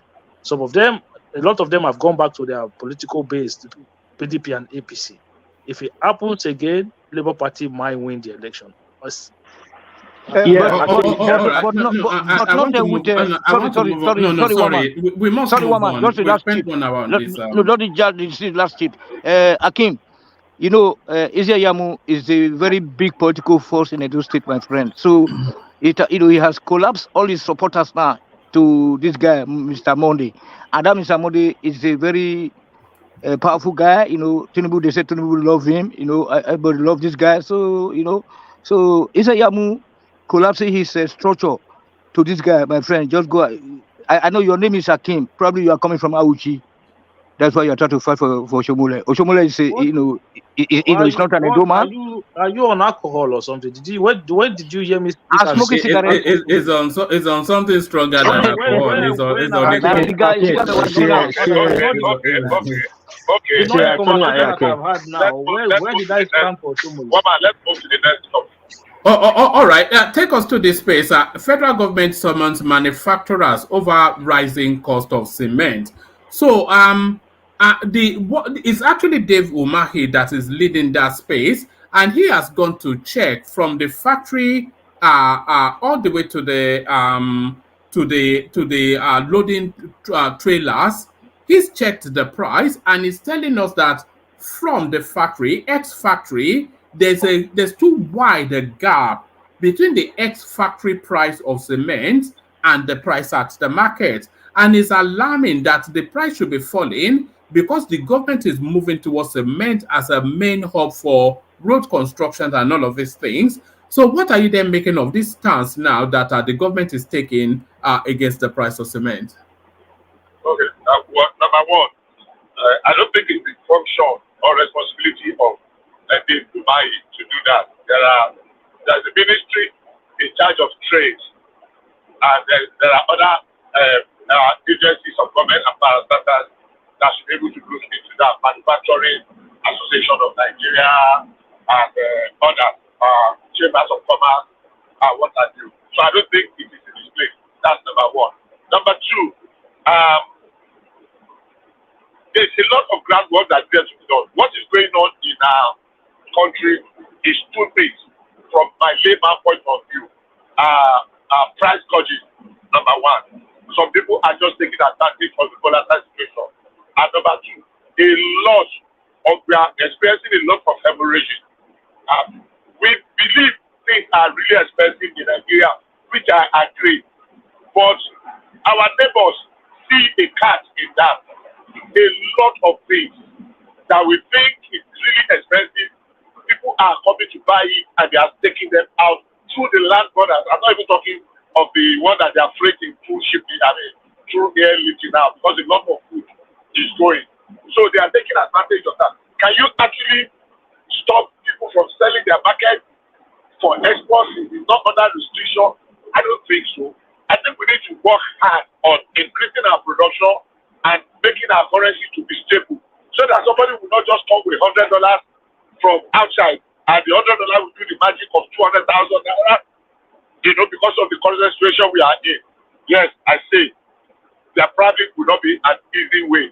So, they will calling that meeting, and the boss we force them to reduce the price. The price has not actually gone up from the factory. That's one thing. So, how many traders are you going to be monitoring? How many transporters? When people leave the product, instead of taking it to their warehouse, they have people that are ready. They don't even load them. Immediately they get after you have paid. There are people that are ready to double your money and give you your cash. It used to happen in the day of petrol or fertilizer, when you get your ATL, which we call authority to load. After you have made your payment through the bank, some people will just approach you at the entrance. Don't worry about your trailer. They just give you cash. They give you your backup. Let's assume that you are buying one trailer to 600 bags at the rate of 3,000, and that is 1.8 million or something. And your backup is supposed to be after you transport, you load, you upload, you do this. Maybe with your backup, you are supposed to sell it for 2.4 million. Somebody will just come and offer you 3 million. You remove all the wala from your hand. Just tell it, just give me your paper. And of course, you will sell. Because you, that is the agent of the person, you are making your own 200,000-300,000 cash. You don't want to care what the man is going to do. That was what they were doing in the days of fertilizer. So, how do you correct such practice? One more story that I'm interjecting a lot. You know, normally this is how I participate in your show most of the time before nature calls. So I'm very sorry, sorry about that. But Bishop, what I wanted to say is this, right? Look, those them Dangote and Boa and Lafarge, they have a hand in this. Okay, let's not just lie to ourselves. They have a hand in this. Why can't anybody who sells cement, anybody who has a shop that sells cement, why can't they just go to the depot and buy cement themselves? Do you want me to answer you? Do you want me to answer that? Yes, that's what I'm asking. Why can't they just go to the depot and buy the cement themselves? If I have a shop where I sell cement, look, let me use Edo as an example. In Edo State, we have 2 cement plants. One in Okbila, Dangote, one in Biniboa, right? So why do we have to buy cement 15,000 naira a bag of cement? 15,000 a bag of cement. A month ago, it was 5,600. Okay, now you ask the question. Now let me answer. Number one, there is no manufacturer that has the capability or capacity to attend to every distributor. There are major, we call them mega distributors. That's number one. And those mega distributors, Coca-Cola does the same thing. Nigerian Brewery does, Guinness does the same thing. There are categories of distributors, from one layer to the other. So there is not even Dangote. I know Dangote major warehouse is in Port Harcourt, where he used to operate from somewhere around Transamadi. What's the name of this street? Now, so it's not everybody. But when he gets to that place, there are people that have the capacity to buy like thousands of bags, maybe 5 trailers, 6 trailers, which Dangote helped deliver to their warehouse. So if you are the one that is buying 300, 600, then some customers can only buy parts of that 600. When that trailer leaves, he give you 100, he give another 300, he give another 250, then they can sell some. So it is different layers. Dangote does not have control over the small. Maybe he has only 2 major distributors in each of the states. And those distributors now take care of other smaller distributors.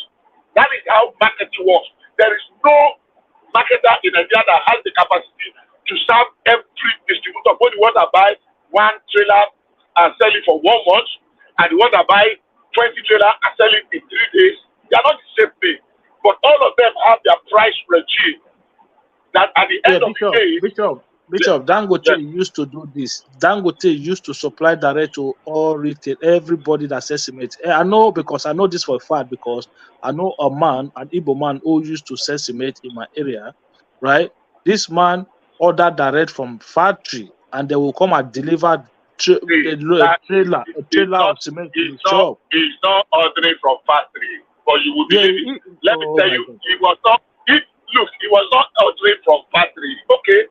for argument's sake, let's just leave it. Let me say you are right. But listen, he was not ordering for parties. What Dangote tried to do then was to buy a lot of trailers, just like something that Nigerian Brewery did, when they bought all those their space wagons because they wanted to reach there. But there were distributors that were in charge of those trailers. It was because of the accidents and the way they were stealing their products, you know, and the way they were saying, a lot of other smaller people were saying that transport was killing their business, that they were spending more at the risk. Dangote invested in a lot of trailers to help move. It was those when they were branded that Dangote trailer, but it was under a special arrangement. Dangote funded it under some contractors because it is too much for one person to chew. But if we are whatever they are going to apply.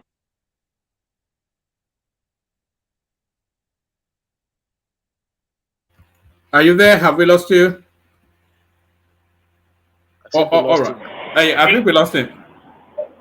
Can you hear me? Yeah, we can hear you. We can hear you now. Bring it on, Bishop. Yeah, I mean, it was the question I'm responding to. So basically,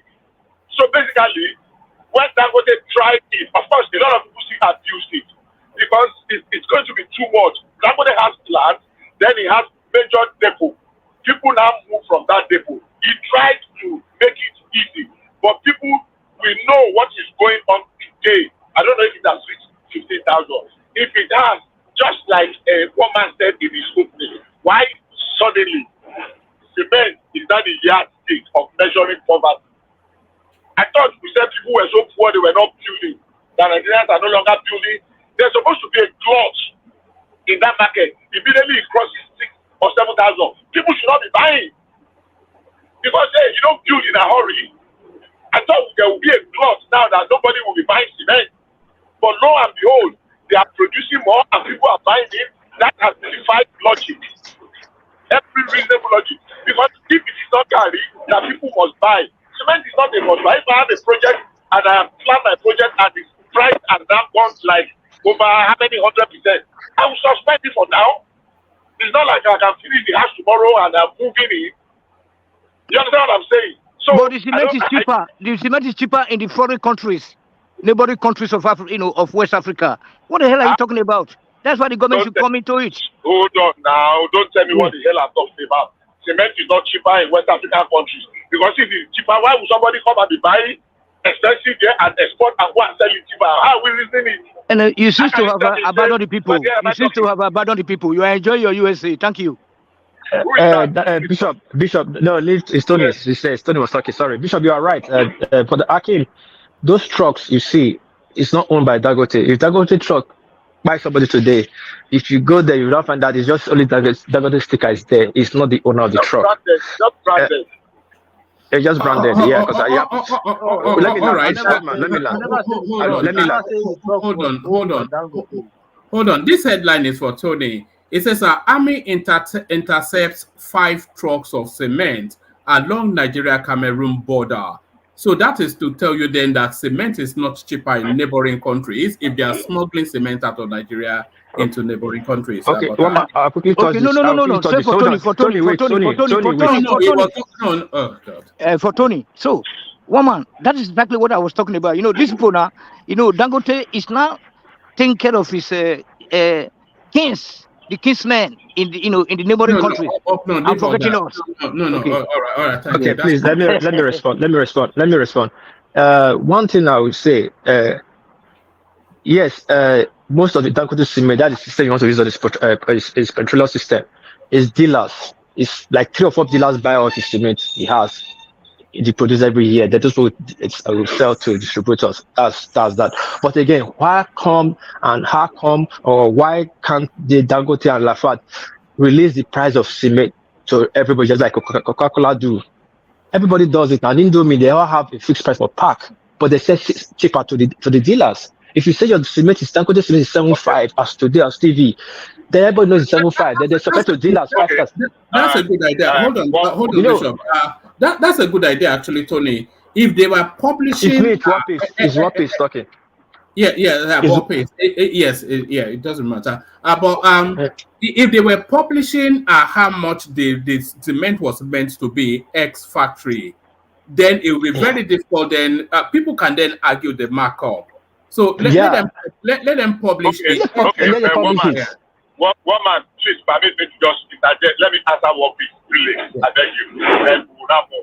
One piece, let me give you a scenario, a clear scenario of what I was trying to say. Many years ago, there was a guy that used to in Ibadan. There is a coke village inside Ibadan Poli. There's a guy that was running it. I don't know how many people, if there's anybody here that knows Lolade Akitelo. Unfortunately, we lost him of blessed memory. Now, he had a coke business, a coke village business. And Coca-Cola used to bring truck of Coca-Cola to sell to him. You know, and they used to distribute anybody, I don't know if they distribute those are open-sided Coca-Cola truck then. But Lolade Taylor had a pact with Coca-Cola. And the pact is this, anytime he sells more than 350, they give him a discount of 10%. So, and they used to bring Coca-Cola to Ibadan Poli once in a week or thereabouts. I had interest in Ibadan Poli because I was managing the Poli Consult farm that many years ago. Now, so what happened is this. Lolade will sell, if he sells like 200 and he remains to sell 200 or 250, he will now sell below the Coca-Cola price to all those women. He will just remove 5. Coca-Cola per crate then was 135 naira.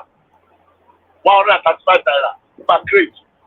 Lolade will now remove 5 naira that all those women will not mind to go and carry wheelbarrow and carry on their head just to buy from him at 130 so that he can make up his own 400 or 500 crates so that he can get his 10%.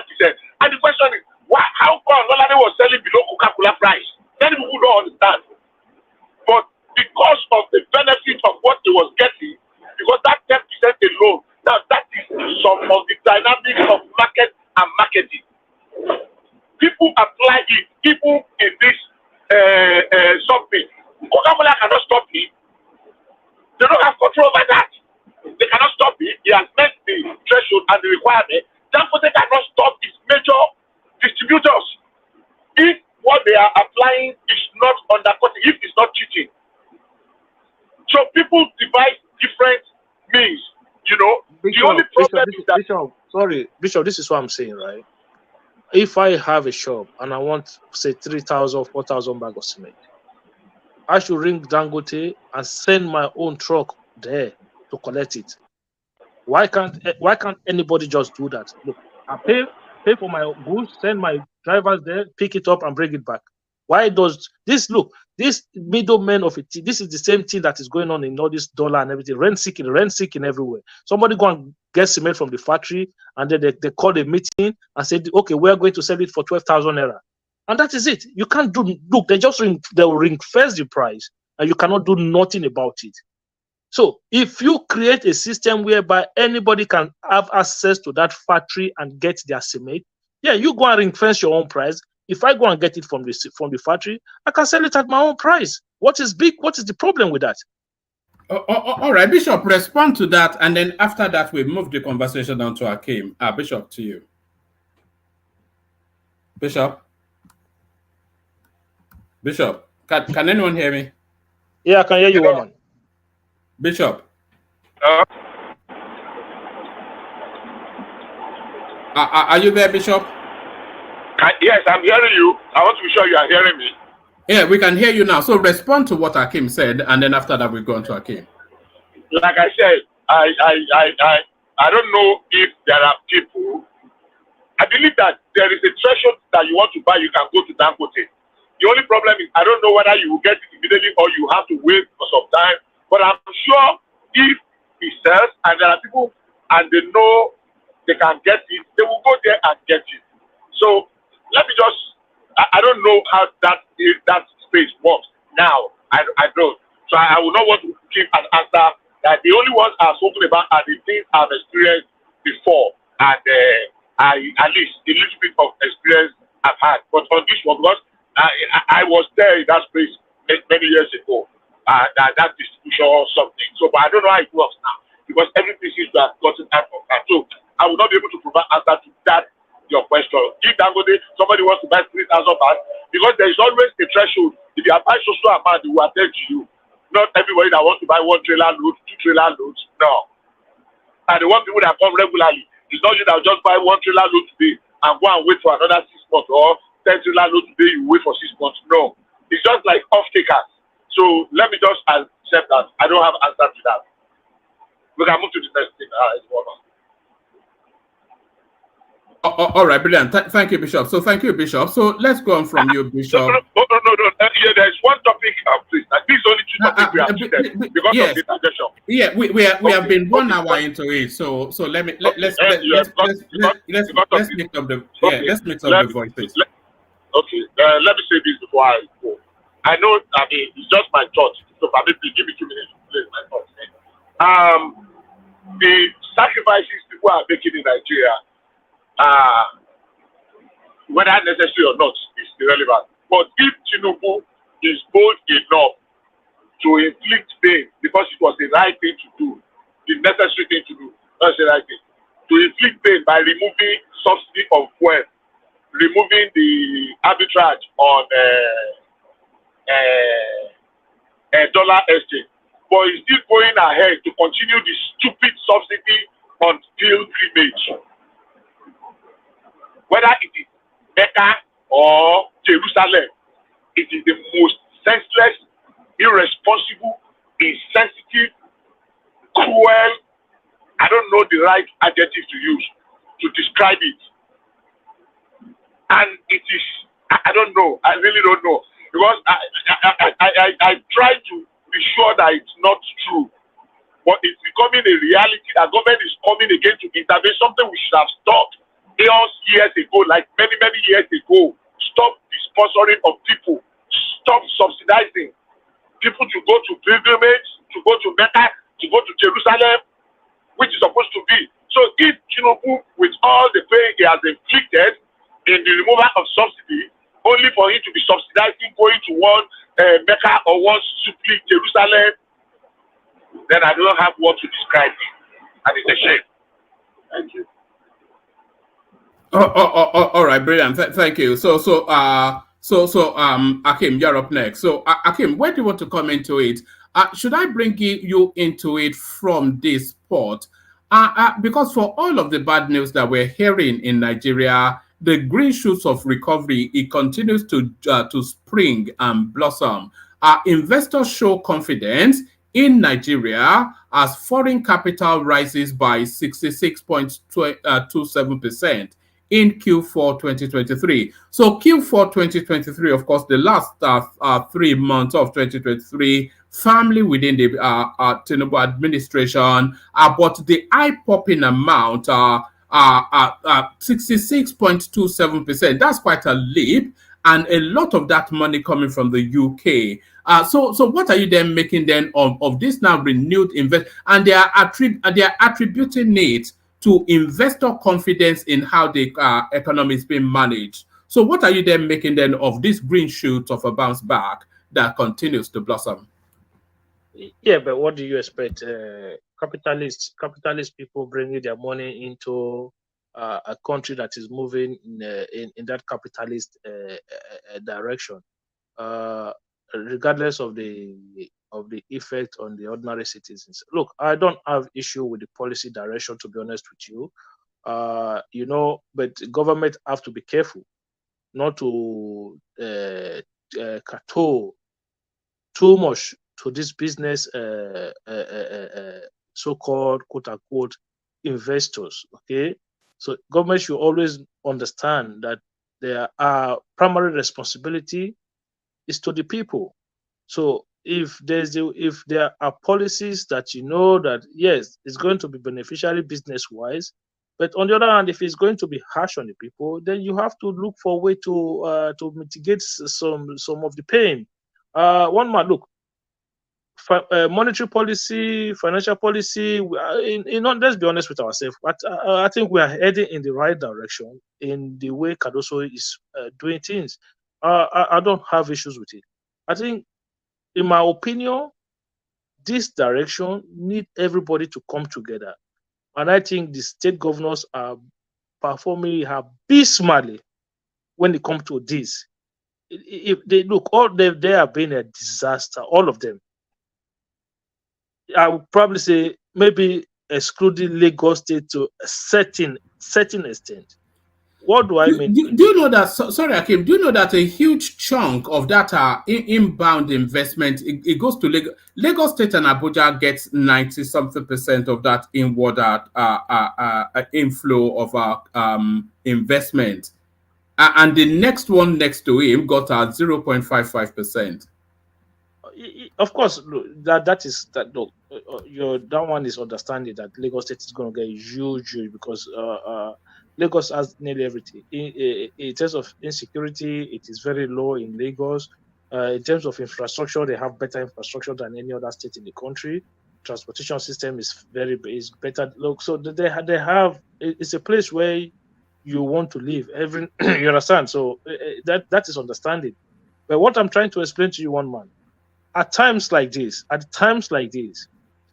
when you go to the state level, Akim, please, let me ask one man this. Which state is next to Lagos State and Abuja? I think it was, let me see, it was, I'll just find it for you, Lagos. Yes, it says, it was Rivers. Yeah, Rivers State. So Lagos State got 66.38%, which was $997 million. Abuja got 34.07%, which was $370 million. And then Rivers State is the next. It got $6 million, which is 0.55%. So essentially, all of that 1 billion plus that came into Nigeria essentially went to Lagos and a little bit to Abuja. Okay, Akim, you can continue. I just want to know. Thank you very much. So what I'm trying to say is this: when all this policy was rolled out, right? So the federal government started disbursing money. This is where the Tinubu people said, I don't know what is wrong with them. You somehow how you trust all these governors. I don't understand why is they behaving the way after how many years you still think these people are going to do right when they disbursed 5 billion naira to those state governors. What they need to have done, at least go to this, like if it's Innocent or one of those local manufacturers, just order maybe 50 or extra 100 buses, put it out there. Okay, transportation, the cost of transportation goes down through government buses. That is frequent. So I know that in Edo State the governor is doing free buses, but it's one bus every 5 hours. So that is basically useless. So you might not even get it in a week. You understand? So in a situation like that, you want to see huge investment in that sector, and it doesn't cost them that much. Get the buses in, subsidize it, let people get cheap transportation instead of one man right now. If you live in Nigeria, transport could take 30 to 40,000 naira off your hand every month easily, just easily. So imagine if government had come in at state level to bring that cost down to maybe like 5,000-10,000 a month. Do you not understand how much savings goes into the people's pocket just by transportation alone? On top of that, if they put some level of subsidy in the healthcare, just okay, if you go to the hospital, the government will pay you, will reduce your bill by a certain amount. So these are the area where the state governors needs to come in to support the federal government to make these policies work. But it's just like everybody just folds their hand. We are now at the mercies of those sharks. Transportation, cement seller, tomatoes, everybody is just taking advantage of the system now. Look, I've had enough this idea that no. I understand that cement is not what you're going to use to judge the level or whatever you call it in the economy. But at the end of the day, one man, it is not an opportunity for them to take advantage of the citizen. The government cannot allow that. Doesn't make sense. If you are increasing prices at what 200% within a month, when we are being told that this product is made in Nigeria, right? How did you justify such increase?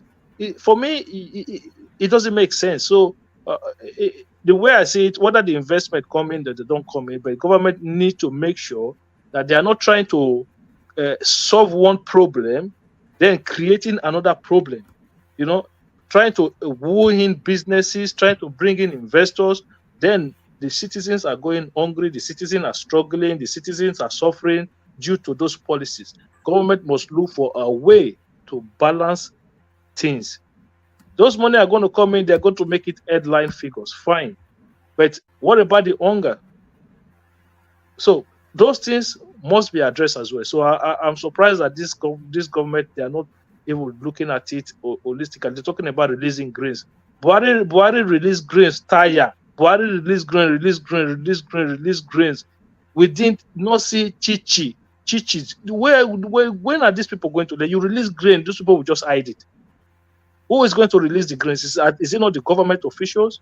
So you not trust those people to be releasing grains, right? They'll just keep it for themselves, rebag it and sell it in the public. This is what they do. How these people who run this country don't even know these things, I don't understand. What do we have to do as a people? It doesn't make sense, one man.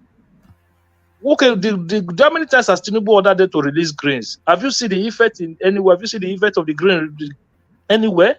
Do they really have the grain? Yes, that's the question. And it's a temporary measure even, but do they even have the grains? Why are they releasing it? They don't have. They are telling us. Who monitors the releases of the grain? Who monitors it? Yeah, that's what I'm saying. That's what I'm saying, Angelico. They just say release grain. We're not seeing anything. What are the grains that they are releasing? They are releasing sand. Are they releasing sand to people and they're calling it the grain? What kind of what are the grains? Now, what did the same thing? Hakeem, this in our country, Why did the same thing? Release grain. We did not see any grain. Grain passes through. I don't understand. So wow. How come there should be a monitoring system for those sort of policies? Oh yes. And if you have effect, immediately they releases it, you should see the price come down. Of course. You don't see it, but rather the price is going on, keep going up. And when they said they are releasing grains, are they releasing it to be given to the people free or to be taken to the market to be sold at a discounted price? We don't know. They are releasing the grains to the areas on in the air. Nobody asks questions. They just tell you they release. The president have ordered to release 102,000 this thing of grain. Bags of rice. And tomorrow morning, the rice price will shoot from 40,000 to 80,000. Where are they? Where are the grains? Where are they? Like this is crazy, one man. I can't lie to you. This is we would like Bishop to respond to that because he always said that we ain't there yet. We are going to get there soon. Make it tell us now. One man. You see for me when government like this come in, I look at foundations, how they are trying to lay foundations. I don't really look at the way the effect of the policies right now. I look at what you are doing, and so somebody was just asking about. Do you remember when Buhari took that photo opportunity with the rice pyramid, and they told us it was a million? Sand. Now they got there back there. Was no rice in those bags. There was no rice in those bags. So where's all that rice that Buhari took pictures with? There was not a single grain of rice. If there was rice in are you saying it's a little bit like the Nigerian Airways that Sadika gave us? Abracadabra. One man, those people they see us finish. One man is too depressing. And we're laughing. All those single photos that's costing us at least $500,000. If they are showing you, they're claiming a million bags of rice, then they will invoice at least a minimum of $500 million to the country. That guy that went and painted Ethiopian Airlines and just took photo ops, that's all those scams, those are billions and billions of dollars that they're just using to purloin. Yeah, they're still they're working. They made the Minister of Aviation. Then now you have a airline company according to what they are saying. Now he's riding a private jet. Look, This is what our people. This is what I always say. Our people, our leaders, the elite. This is what they've turned us into. You know, Tomorrow they'll come them, see this national order, a grand commander of the other republic. It's almost like we don't matter anyway. They just do whatever they want to do. That's the truth. It's almost like, look, we don't matter. Look at what is going on in Edo State now. It's almost like we don't matter. They can do whatever they want to do and they get away with it. It's stupid. It doesn't make sense. One man, like how do you do, look? They will do it so brazenly. When this government come in, what I'm expecting are the people that call themselves progressive. Progressive. What they should have done in the first place, take the NIN number, BVN number, ask people to register, say, look, we're going to create a welfare system. If you're not working, you are not in employment, you are an elderly person, you are a disabled person, you are of certain age in school, okay, government is going to pay you so certain amount of money. They create a website. Just how difficult are these things, for goodness sake? It's not how difficult. How affordable are they? You're asking for a social welfare package. It is the one they've done already. One man, they've given every governor 5 billion already. One man, how much are they going to pay people? Is it everybody they're going to give money to? Why are you giving governor 5 billion? Why not pay this money to people? They're giving every governor 36 times 5, including Abuja, 37 times 5. Calculate it. We're not talking about other reckless money that they are spending. If you conduct a proper system, put a proper system in place, make it compulsory that if you hire a staff, you must register them with their NIN number so that you know those people who are in employment and those who are out of employment. Those who are out of employment, they can apply for this social welfare payment, and then you pay them until they get a job. How hard is that? Why do you have to do this? What this better head did to try to take money from one to go and pay people? Look at Oshibajo the other day. The old professor take money to the market and was sharing cash to people. You think these people are that learned enough to understand how to create a system, but they don't want to do it. How difficult is it? Look, you can put it in place, set it up, and then monitor it. What is that, one man? If you lose your job here, you don't have to go anywhere. You go online and then you apply, and then whatever support you need, then you get it. Akin, what of when they say the president has given marching order to the chief of army staff to go and clear terrorists out of so place, and what we are going to see after that is that it's a situation where the terrorists, or what is it, they will go to more villages and sack people out of their village and occupy more land. Marching order. You don't see the effect of marching order. Which marching order? Which marching order? Do you know how many times that Buhari gave marching order? And Tinubu has been giving marching orders. We don't see the effect. The same thing with strategic grain reserve. Oh, the president will order the release of grain from strategic grain reserve. Which country did that say? Ajalikoko, if you see serious person, well, you don't know serious person. Do you think those people are serious? Do they look like serious people to you? Right? Imagine they go and clear reserve. Somebody that is waiting for you to bring $5 billion for him to go and to claim that he want to buy weapons. Where are the weapons? Where are they? Every time the government is voting money into the army, sending money into the army, the insecurity is not going. We are the country that are using soldiers to fight insecurity within our own inside our own country, and yet we are still we've not been able to defeat the insecurity. Right? What is so difficult? Look, one man, these things. If I'm hearing it, why can't you just build a monitoring center, buy drones or whatever you want to put in the sky, and then just monitor those danger areas from the sky 24/7? You have people in the monitoring center. They have a radio system where they can reach those the men on ground, and then you just monitor the airspace. Monitor everywhere that you know that things are very challenging, right? Monitor people's movement, even if something happens. I can. Let me interject. There's this nonsense they always do in Nigeria. Mostly when it started, I don't know when it started. Maybe it's from Jonathan time, I don't know, or maybe it's Buhari time.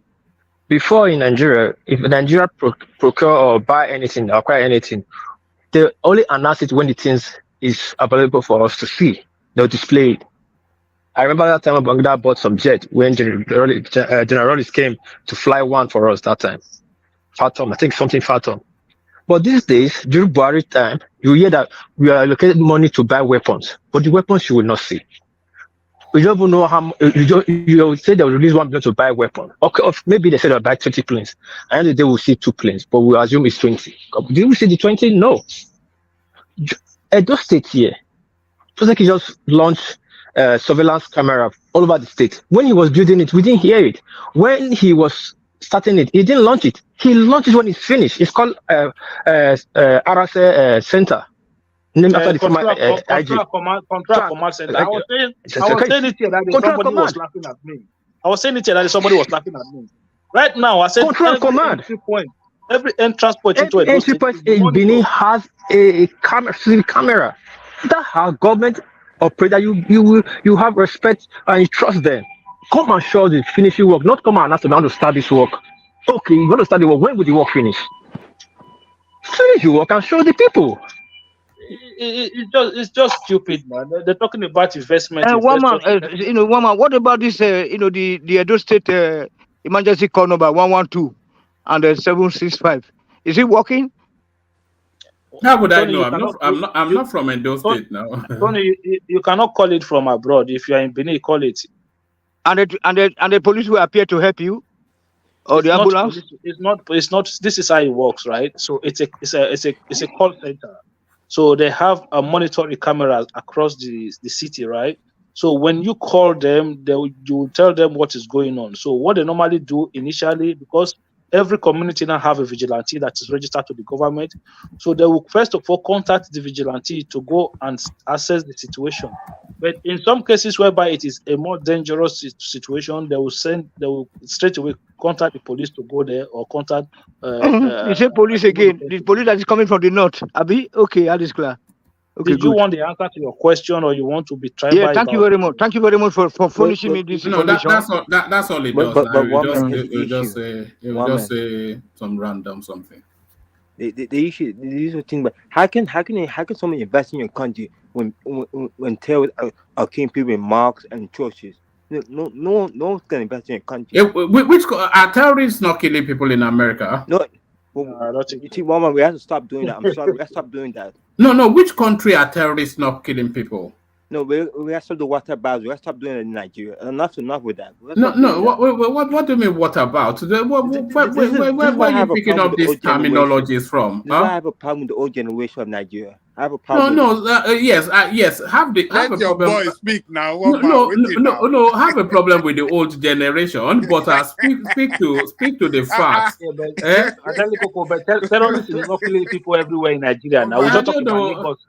We just talked about Lagos just now. They are not everywhere in Nigeria that terrorists are killing people. Come on, man. Let's not just be generalizing like that. There are still states in Nigeria where you go and you're not one man. Let my boy speak.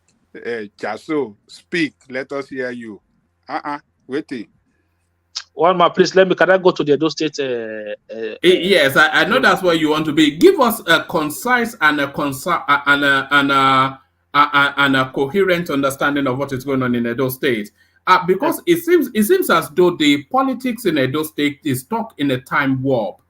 Everybody seems to be evolving, but apart from that space, I saw clips. Actually, you see this headline on the screen. I saw clips of it. It was just too violent for me to bring. When they're now sending talks to beat up politicians, gathering to do primaries, and then you have somebody like Hope Uzodinma, a man of his backdrop, being the lead person for that election, and typical of him, he announces one random name, the returning officer announces a different name, different set of figures, typical Edo politics. We only need Tony Kabaka to complete the list. Tony Kabaka is irrelevant. Leave Tony Kabaka aside. He's nothing to do with this. One man. So I think this is all Adam Soshomole's handwork. So he he is the one that look. Okay, let me just make it clear. There are not two candidates. It's just one. Dennis Dausa is the APC candidate in Edo State. The idea that there were two candidates, that's not true. Ganduje has come out to congratulate Dennis Dausa. The National Working Committee released a statement to say they don't recognize the other result. They only recognize the Hope Uzodinma result. So let's stick to that. That is where we are right now. Okay. So having said that, Dennis Dausa is a member of the House of Representatives from Ovia, is it Ovia North or so local government. He defeated the Benedion daughter who used to represent that constituency. But the problem is that the guy does not have that reach. He's not a big politician. Okay, put that one aside. We understand that Oshomole is banking on the fact that he will get the result from Edo North, which nobody doubts that definitely Oshomole will get the result from Edo. Well, is Edo not the largest pool in Edo? Usually, anybody that wins Edo North usually becomes the governor in Edo State. No. Edo South is the main ground for the result. Look, you can lose both Central and North and still win the governorship election. The margin Obaseki had in his re-election, he could have lost both Edo Central and Edo North, and he would have still won the election just from the result he got from Edo South alone. So Edo South constitutes about 60% of the vote on its own. So that is where maybe that is what Oshomole is thinking, that if he gets somebody from the South, then get a deputy from the North, that would be a good coalition. But the problem is that you see the people from Edo South, especially Benin people, like they can be sentimental about political issues. Sometimes this whole plan could backfire against Oshomole. They could turn around tomorrow and say, okay, look, we want equity, we want to support equity, we want to be fair, so we want to support an Edo Central person. That could be a problem. So Oshomole doesn't have that leverage in Edo South. Yes, you cannot fight Oshomole in Edo North. It's going to beat you blue, black, blue, whichever way. There's no way. No, look at the OB movement and everything. They were not able to penetrate Edo North. The number of vote APC got for Tinubu in Edo State, overwhelming majority of those votes came from Oshomole. So nobody is going to take that away from Oshomole. He is super strong in his region. Okay, he will get his numbers, but that number is not enough to surmount what is going to come out of the South. But he is taking that gamble now. But he better pray that the Edo people, the Benin people, does not revolt against. If the society is there, Yamu and the Imasuen, what's this? The lawyers called again. I can't remember his name. If Erida Agbon, if all of them start revolting against him, all these people start revolting against him, he's going to have a big problem in his hand. All of these people, they are from Edo South.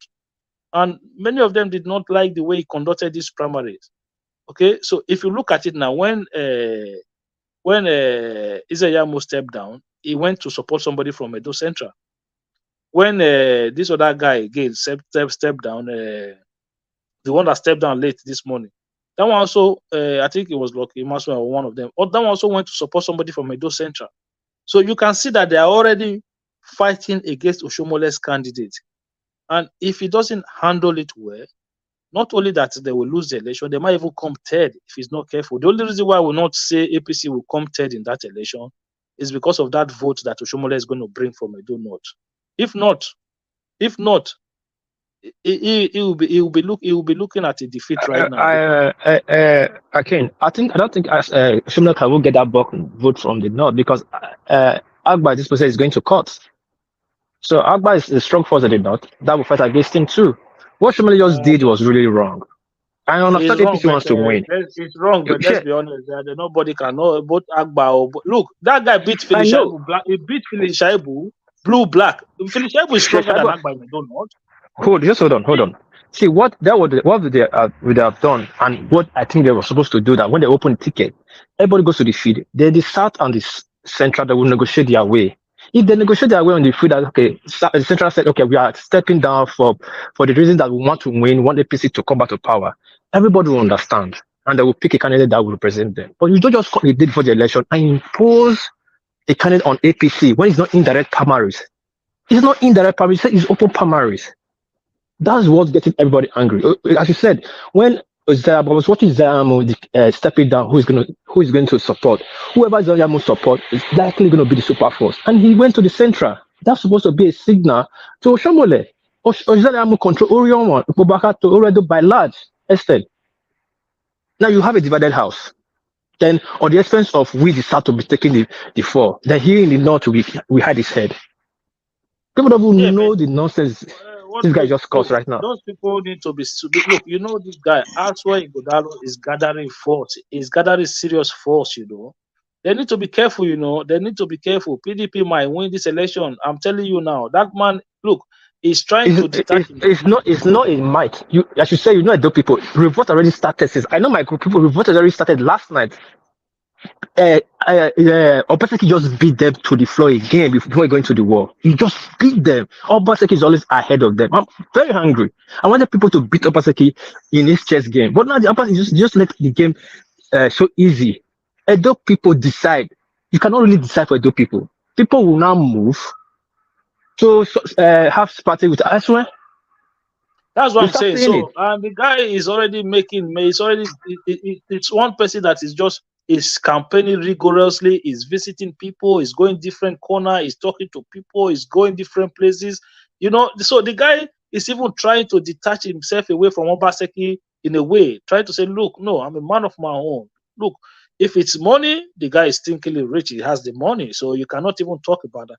But for me, to be honest with you, what I wanted to see in that race, one man, I wanted to see Aswa Igodalo, Clement Agba, and Olumide Akpata represent the 3 tickets. So whichever one of those 3 wins, I know for sure that we are getting a good government. Whichever one of those 3 wins, I know for sure that we're going to get a good government. Okay. But look, they went all the way to Dennis. Brother, when Dennis in our Dennis I tell we. You have to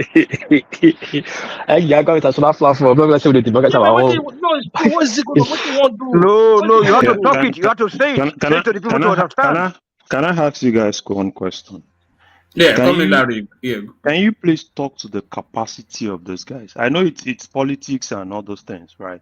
Can you talk to their capacity so that you kind of like orientate? Sorry, if we are talking to capacity, I would say the Labour Party guy who is the ex-chairman of the Nigerian Bar Association. He comes with the strongest pedigree. One man, no. He even come with the lowest among Igodalo, one man, Igodalo. No, Igodalo, not from Ibadan. He come with the least. Look, Olumide Akpata is the least among them. No, look, among the 3 that I called just now, Aswa Igodalo, Clem Agba, and Olumide Akpata. But if you go and look at the credential, Akpata is the least among those 3. Aswe, look, go and look at Aswe record. The owner of the first, the strongest firm, law firm in Nigeria, as at now, number 1. Go and look at Clemagba's record as well. So another question I want to ask, because when we talk about capacity, what yardsticks are you using to measure to be able to know someone is capable? Okay, from antecedents. Yes, what's that? That's still too abstract now. That's still too vague. So Nigeria Brewery chairman, one bank chairman, one this, one that, many things. Woman, this is what he's a powerful guy, and then he's just bouncing around. Some the other day went to Akoko and all this one local government. Those people, they are even hosted to Oshomole. It did not turn part of of Edo State. Those people have not been, their area have not been developed. Okay, and that's where they are hosting our Okula cement factory. But if you go to Akoko Edo, nothing is there at all. Remember that street that somebody was taking like a woman. Remember that video you played here once upon a time? That is in that area there. They are not doing anything for that area, and it's a very beautiful landscape, So one man. So you see all of these things. I think Oshomole for me is angered a lot of people, I don't know why. Maybe he's just looking for somebody that he can easily control. He did that with Obaseki last time, and that backfired. Woefully backfired so bad on him. And what Oshomole does not understand about, especially the Benin people of Edo State, Benin people are very stubborn. Like, no matter how calm or gentle they are, when it comes to certain issue, they will push back seriously. No matter how you think that person is young, even if Dennis become governor tomorrow, the Oshomole, does he think he's going to control Dennis? Dennis is going to push back. It's going to revolt against him. The Benin's are very fair. They are very fair people. They said they are not going to vote for him already. They are, the speculation will be going around it's not even being fair. It's not being fair. Look, the guy is not qualified. That's what I'm saying. To govern the state. Let's be honest with ourselves. The antecedent Okomu oil palm, is also run by from the King's College also. King's College. Tony, hold on. How are you going to elect this guy to be a governor of the state? It's been a House of Rep member, two-term House of Rep member. Oshomole once described him as a criminal. You remember that he was involved in corruption? You remember? Look, I don't want to. Yes, Tony, it's okay. Tony, it's okay. Let's make let me say clear. I hear that you were saying in Benin that we don't have to be exposing, washing our dirty linen. We need to wash it here. Let's wash it. All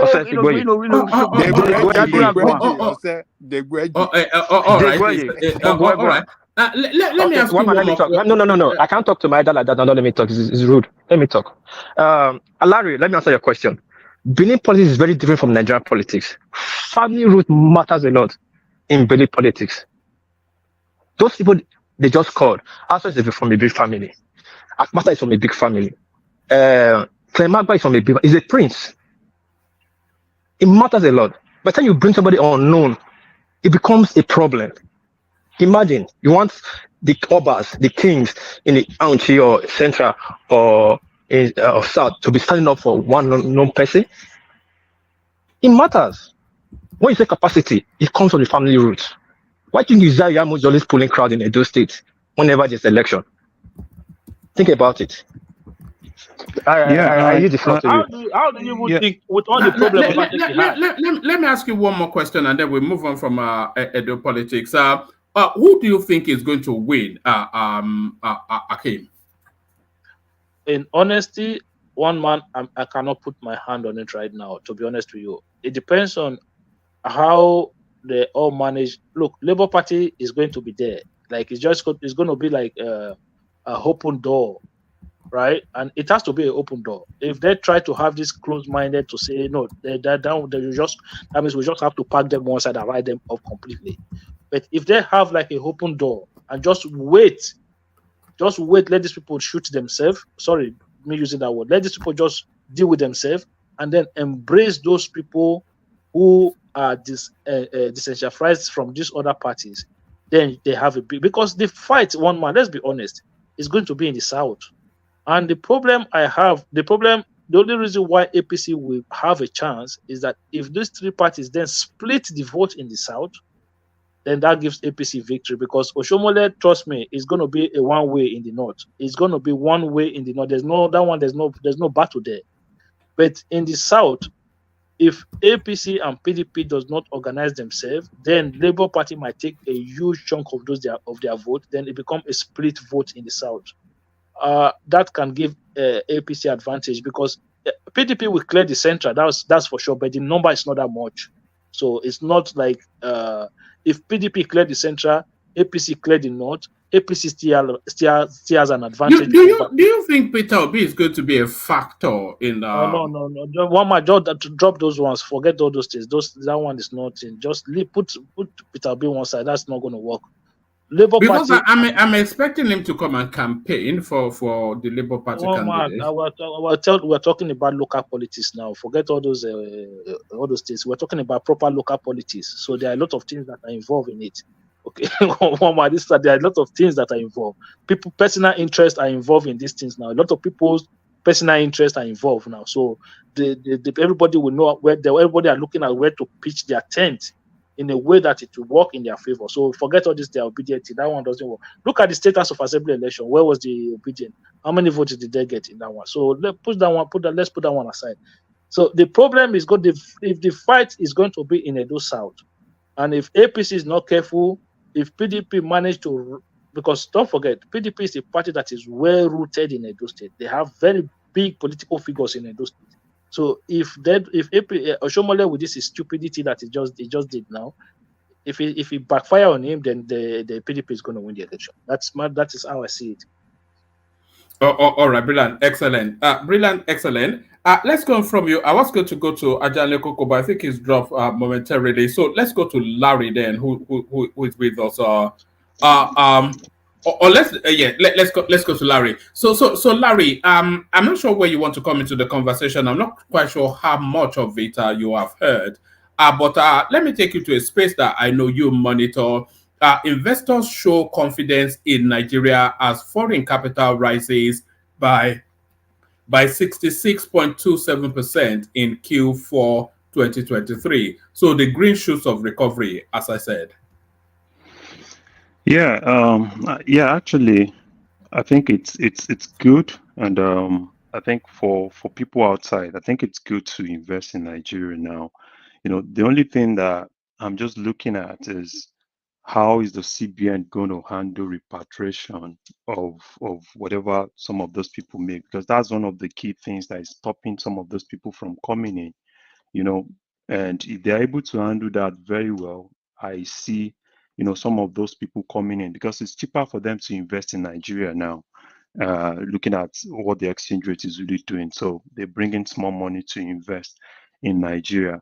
But at the same time, another thing I'm actually expecting, it's, we all shout of foreign investment every day. But how are we really doing with the local investors, people that are actually currently in the system? Are we really helping them? Because I know this government has actually been going out looking all out for foreign investments. Are they really fair? Because one thing is for you to ask outsider to come invest in your house.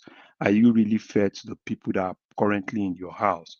So those are things that I think they need to really look at, because those other guys will come. And one thing that we should always look at is, no matter how much a foreign investor loves you, they can't love you more than their money. So they should definitely have that at the back of their mind. So those are things. So it's still a lot of things, right? But as far as I'm concerned, until I see some of this money coming in, right? Because this government, what I've seen is, they run some of these media things a lot. For me, commitment, all these commitment and all those things are not really investment for me until I see that money really going in. You can see that you see several leaders, they go out and tell you, oh, we've got commitment from some people who've signed some MOU and all those things. But hopefully, let's see when that money actually comes in and see how it's going to really help. I really don't want to talk more on some of these promises, because it's gone beyond promises now. It's a lot of promises. No, I think these are actual already inflowed investment. It says that during the period observed, the bulk of Nigeria's capital importation was significantly influenced by investment from the UK. So UK actually led that space, and UK, they don't part with money easily, as you know. This led to the chart with a contribution of $267 million, representing 24.55% share of the total inflow. So it's actual real money coming into the economy, but more importantly, it indicates investor confidence in how the country is being governed. Yeah. But another thing is, we need to really know, because you see, all those things are just things that they just bring out. I want to see which sector, right, is that money really coming into. So probably we can look at that sector and see if there is one or two things that is substantial that we're really seeing, right? So that's, if I really don't get, probably UK is coming in. Which sector are we really seeing that driving? Is it in agriculture? Is it in somewhere within the real sector of the economy? Or probably is it within the Nigerian Stock Exchange? I think it's within the financial services sort of. The bulk of the inflow actually goes to Lagos. Lagos and Abuja gets the most of it, and then They get 99 points, whatever. They get almost all of it. Lagos mainly and Abuja somewhat. And you know, when you want to look at, you see, one thing is for you to see investment coming in, and at the same time, you want to see the effect on that of that investments on the on the economy. So most times, right, if you're really investing in a country and you really want that investment to really help the standard of living of the people, you know, I always want to see that investment going into the real sector of the economy, right, rather than the financial sector. But still, it's still good, right, if they're really bringing that money in, because if they have that money in and that money is still going to go through the system, and it's going to really help probably people that need access to finances to kind of like have that thing going through the value chain. So, but it's good. It's good, and hopefully we see how that would definitely find itself into the real sector of the economy and make, you know, people get access to more money to be able to like move that economy. That's what I'm really interested in. All right. Let me take you to this space, Larry. So, it's quite alarming. Not alarming, but it's curious that cement seems to now be the metric of measuring the Nigerian economy. You know, previously, traditionally, we measured the Nigerian economy by the price of Gari. You know, that's how you know where Nigeria is. But now, the people are alarming up and down around the price of cement. So the government now calling that space to order, being led by Dave Umahi.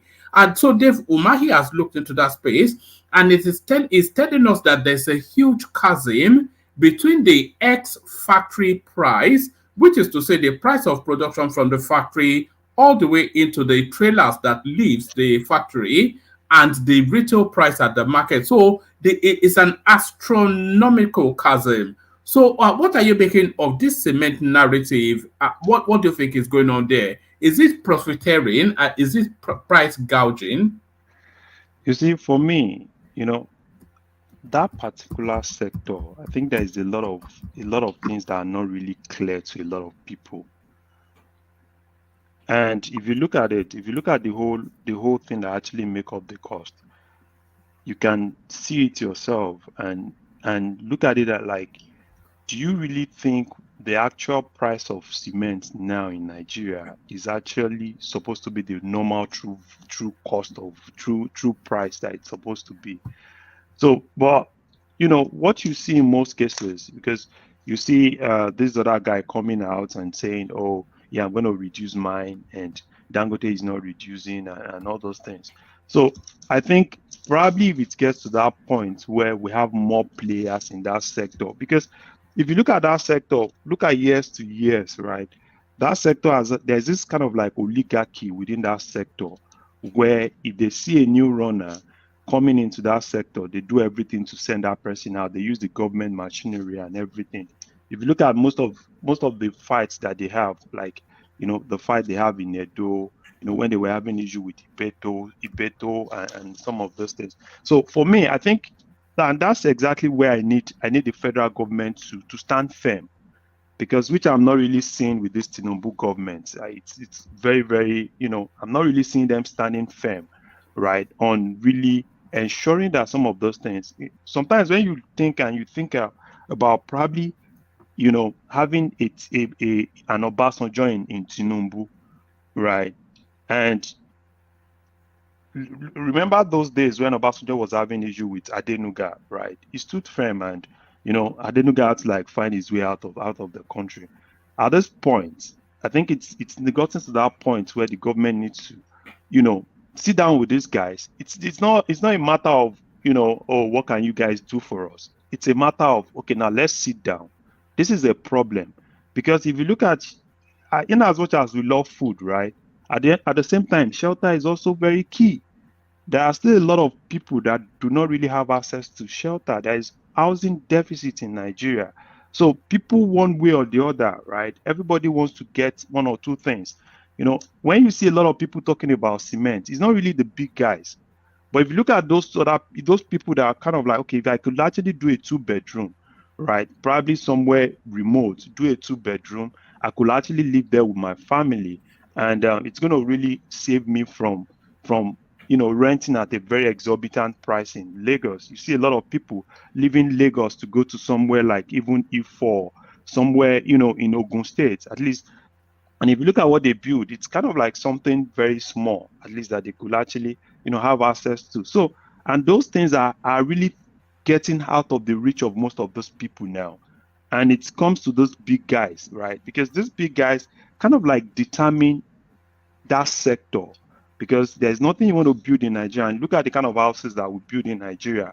Majorly, right? Everything is boils down around using cement. There's nothing you want to build in Nigeria that you won't use cement, So probably there are several things that they need to do. Look at probably if there are other options, right, where they could actually have less dependence on using cement to build. That could actually help. And at the same time, I know probably some of those guys will kind of like just tell you, we are factoring transportation and some of those things in it. And at the same time, too, the border is too porous, right? So I want to really see how much are they really selling cement, kind of like outside Nigeria, probably in Niger, Chad, Mali, and all those places. So is there a kind of like sabotage from that side too? So it's a whole lot of things. Probably I think the government needs to now sit down and take some decisions, talk to some of those guys, ask them cogent questions. If there is a way the government can actually help them, right? There are instances that you help people not because you are just helping them. You are helping them to subsidize what gets to that common people on the streets that need some of those things to really get that 2-bedroom and probably that 1 room, right, that they could actually build for themselves and have a living. So that's what I see. So I'm looking at, let's see what's going to come out of this meeting, because for me, if you ask me, I can tell you I don't really know why cement is that expensive in Nigeria, because obviously most of the things they use in kind of like producing cement, most of them are actually from, it's not like we're really importing that much, right? Where we kind of like say, because dollar and everything, but we could still get some of those things in Nigeria. And those people have license. And even the license they have, where they get some of those things from, are they really paying the right thing, right? They're not really paying the right thing. It's just more like something's cheap and they just get it. And at the end of the day, the multiplier effect of whatever they do on their side affects the economy. So the government needs to be decisive. Talk to them, not more like you're advising them. Talk to them, be decisive, and look into the whole full cost of whatever it takes, and let's look at where the bottleneck is and let's tackle it once and for all. All right, brilliant. Very nice guy, Wama. This guy Larry is a nice guy, because that is just to protect the poor masses, in the interest of the poor masses, Mr. Larry, like the way you are contributing is very good. Only that in the other case, he was afraid to tell Wama exactly the truth about when you are talking about investors, because I don't know who is coming to invest in a dark country where there's no power, no security, no nothing, so I don't know, but I want to. Mr. Akin, you see, Tony, that's Tony. Okay, Mr. Tony, sorry. You see, Yes, you sir. don't understand some of these investors. You see, investors like places. Some of these investors, you see, they like places where there are issues, and that's just it. Because places where there are issues, that's where they exploit. They kind of like exploit a lot of. I know, to help develop the area, but that's not the issue. That's not the issue here. Yeah. Because there's no power at all. Hold on. You talk, they're not there to help you develop. They are not there to help you. They're there to help themselves to your resources. So that's why I was more like, I want to see the sector they are really coming in to invest into. You see a lot of investors, they have a lot of money, right? And they see that this is a country where a lot of things, because you have a president that is telling you that, I can do everything, break up bottlenecks to ensure that you are good, right? Yeah, but why is the government not inviting us? Why is not, why is the government, every government not to say, okay, Nigerians are abroad, please come back home. No, you are still. No, they don't want you to come back home. Why would they want you to come back home? Do you know how much the diaspora remittances? Do you know how much they contribute to the Nigerian economy?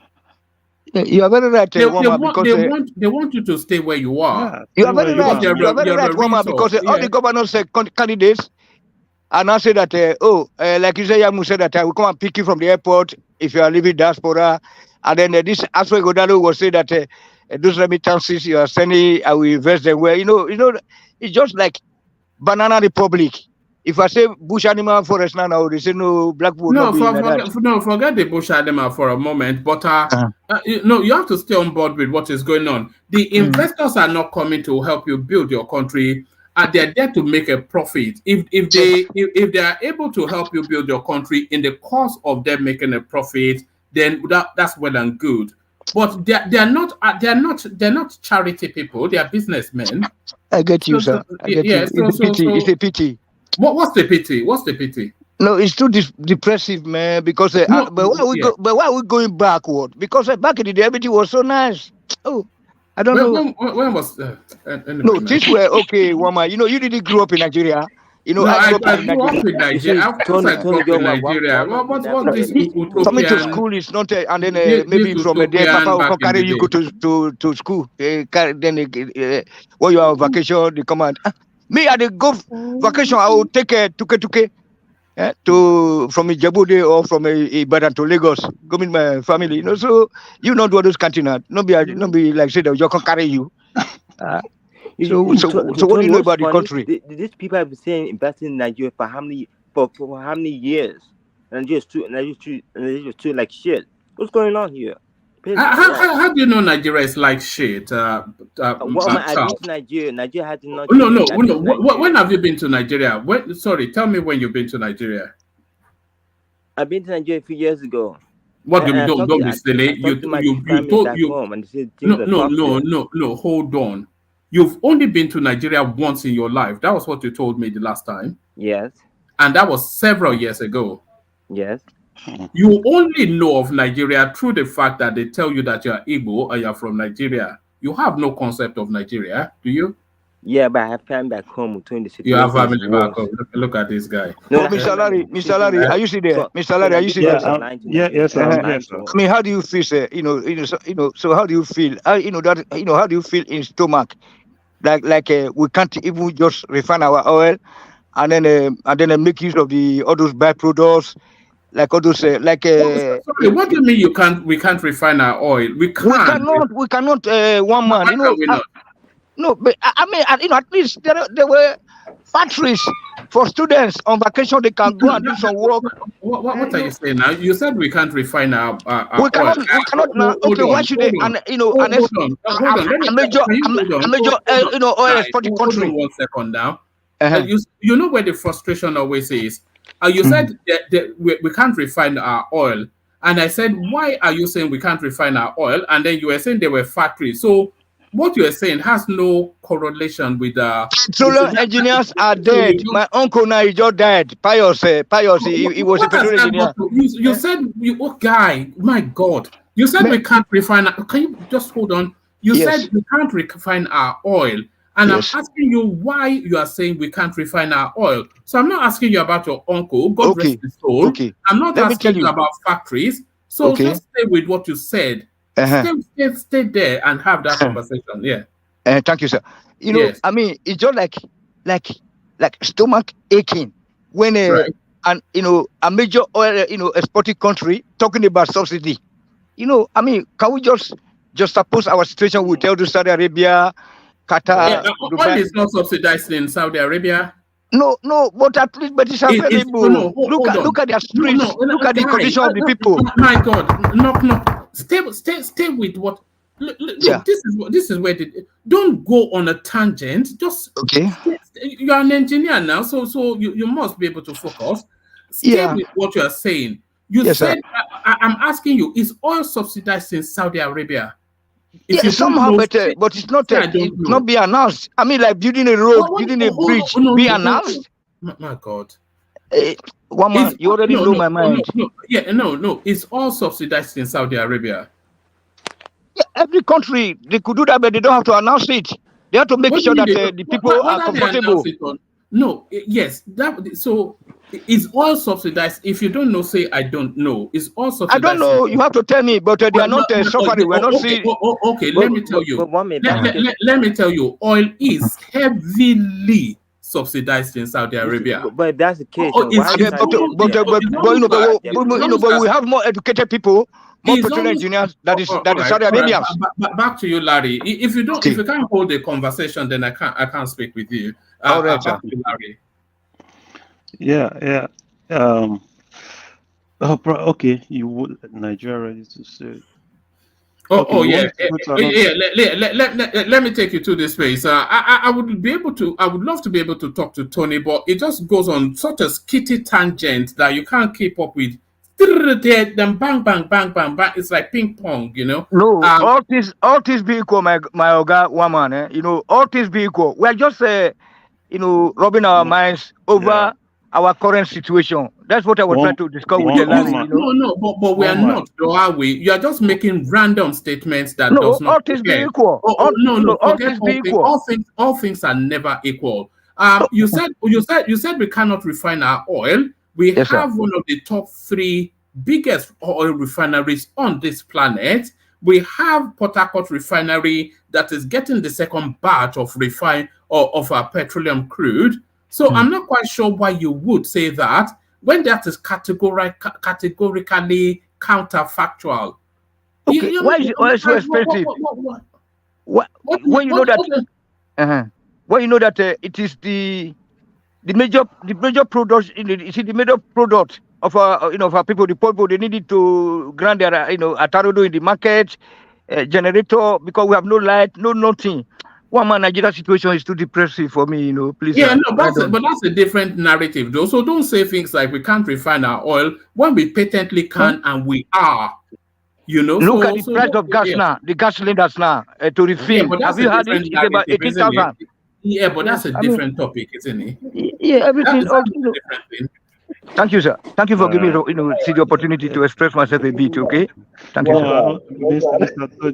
You see, I understand because I know you are passionate about Nigeria, and obviously, if you look at everybody that is actually outside Nigeria, even people in Nigeria, everybody wants Nigeria to work. But it's so unfortunate that, in as much as we want Nigeria to work, but Nigeria is a lot of miles far from where we really want it to be. But we are just being positive, and hopefully Nigeria gets to where we really want it to be.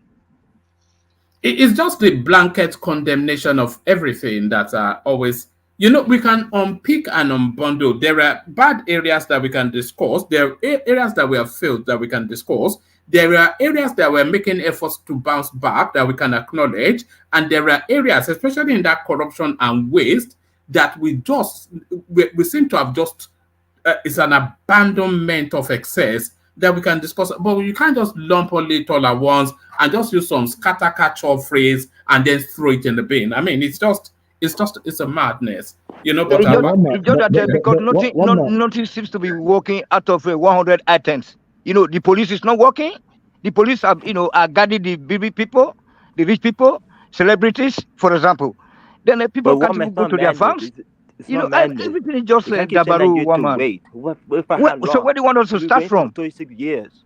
Or we should go and wake up a war from his grave to come and redirect us. That's it. All right. I wouldn't say everything is not working. Come in, Joel. I will say things are not working optimally, but you cannot say things are not working. You have a police force that does some sort of a job.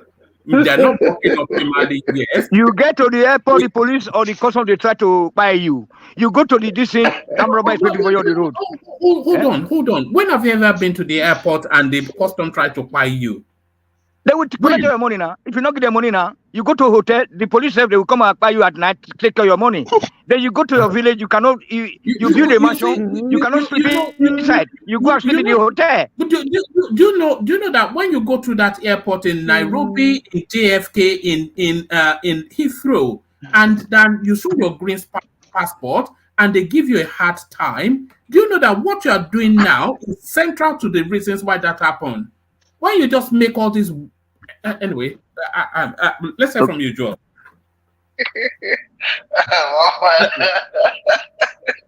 I was cracking up. No. We all know things are bad now, but it's also really good.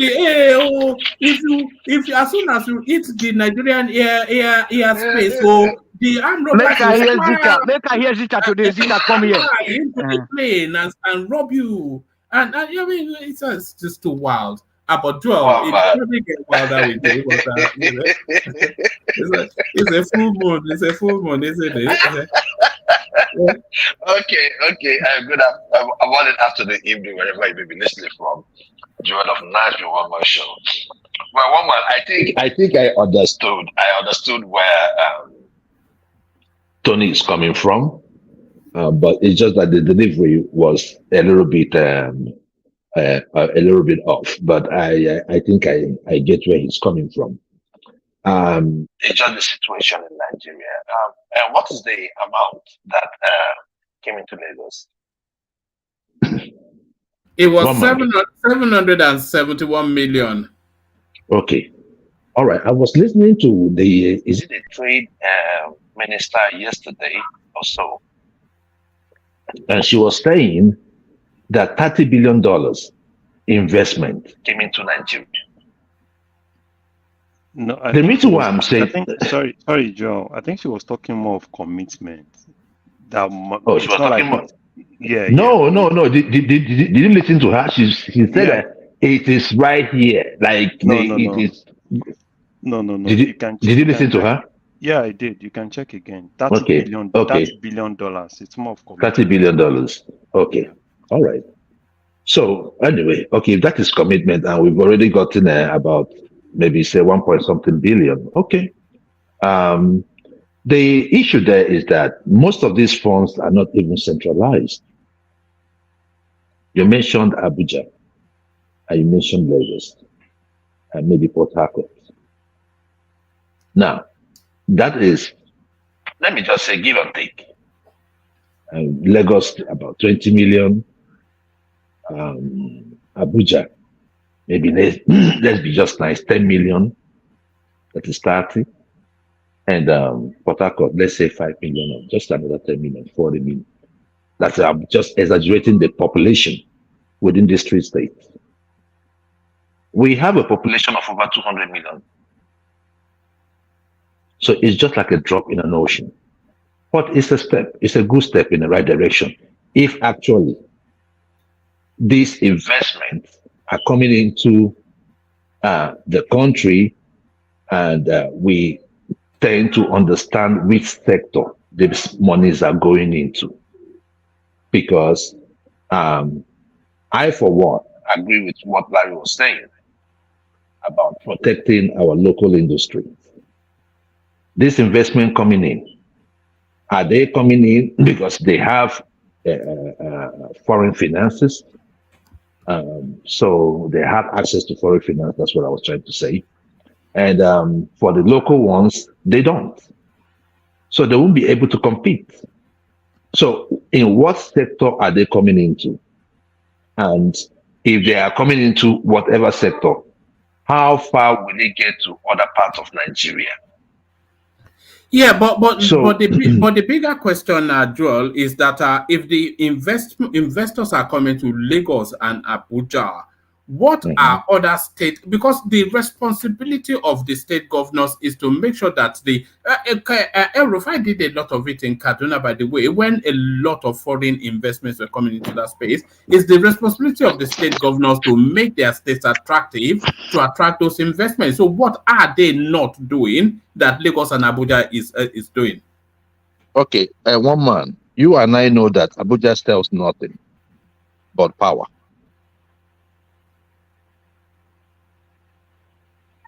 Hello, anyone hearing me? No, we can hear you, but Abuja sells more than power, by the way. You know that Abuja is the first purpose-built African capital city.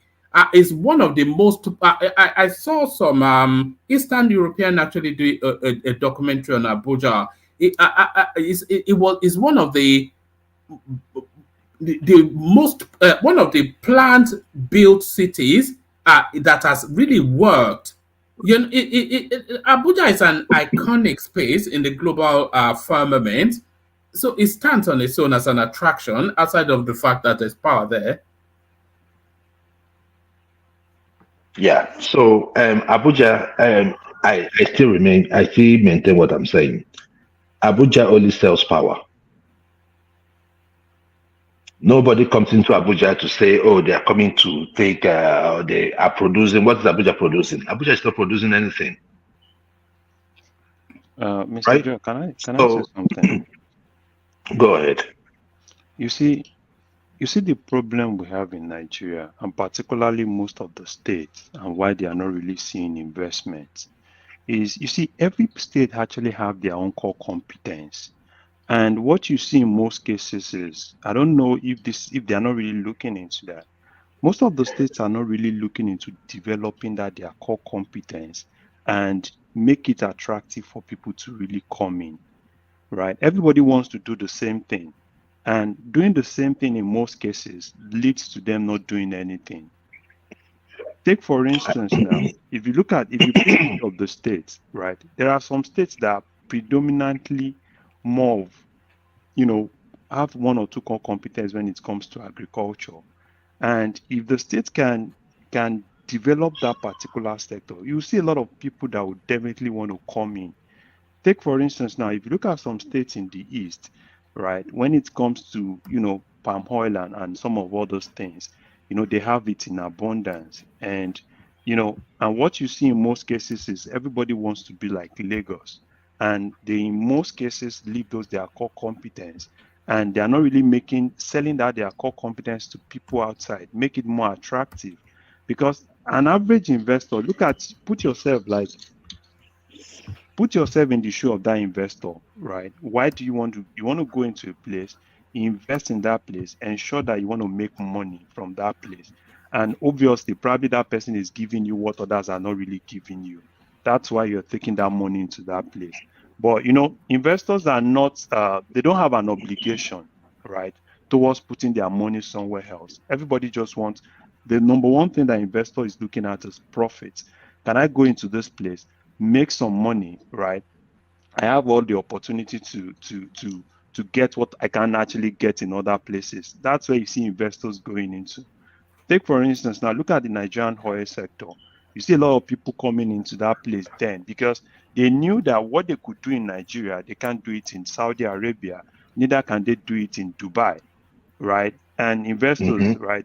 Every investor is selfish, right? You want to go to somewhere because you're selfish, and profitability and selfishness are friends. So now that's when woman was kind of like talking about the governors, that's when you now start asking them, you know what you have. Take, for instance, come to the US, for instance. Every state in the US can be like New York. There are some states that, take for instance, Tennessee, Kentucky, and some of those places. They know that their core competence is agriculture, and they invest heavily in those places. And a lot of people that are really interested in those sectors, they go into those sectors. And that's exactly why I was saying, when investments are coming in, I want to know where the investments are really going into. If you're telling me you are investing in the financial sector, right? I really, it's good if it's like the US, right? If you put a lot of money in the financial sector in the US, probably New York is taking a whole chunk of it. But if you look at what is happening in Nigeria, money is really going into that sector. And if you talk about finance, it's just like you're talking about London in the UK. If you're talking about financial sector, majorly it's actually Lagos, right? Yeah. So I think what the governors need to do is to now look at those real sector. What exactly can they really improve on that will make people want to come in? Because take for instance now, cassava, for instance, cassava is actually huge, right? If a state has core competence in cassava, all you need to do is to get to those investors. Can you really help us in processing this thing? You are really going to make a lot of money in helping us processing this thing, right? And you actually have other markets, even outside Nigeria, that you can sell to, right? You can sell to markets in Republic of Benin, in Mali, and some other places. So Investors are interested in those things. But if you look at what is happening in most of the states in Nigeria, they know their core competence. A lot of them, right, they neglect those sides. They try to copy. It's more of copy and paste than most of the states are actually doing. It's really bad. It's really bad administration of a state, isn't it? Because what they should be doing, as you said, they have core. There's no state that's Nigeria is such a land of blessing. There's not a state that cannot wrap around something. And what they should have identified, everybody knows where their strengths are. Then they'll build infrastructure around where their strongest thing is, and then that attracts the investment. The infrastructure's good road network, security for that particular geospace, that is the golden fleece of that, the golden goose of their economy. So build infrastructures around it. That attracts investment, and then that cascades to the rest of the state. There's no magic trick. That's what Lagos State did. Okay, one man. This is the issue. There's a reason. It's not like I'm knocking on Lagos State for getting any. No, Lagos State, by its position, by its location, right, has already had that favor. So it will always have or always get the biggest investment. Anytime, any day, as long as it pertains to Nigeria. That is not the issue. The issue there is this. I did not want to talk about the state governors. You didn't hear me talk about the state governors. I was just only telling you that Abuja, right, produces nothing but power. If you take away power from Abuja, there's nothing you're going to get in Abuja. Whether it's a planned city or not, unless the governor now want to make the place like a tourist center.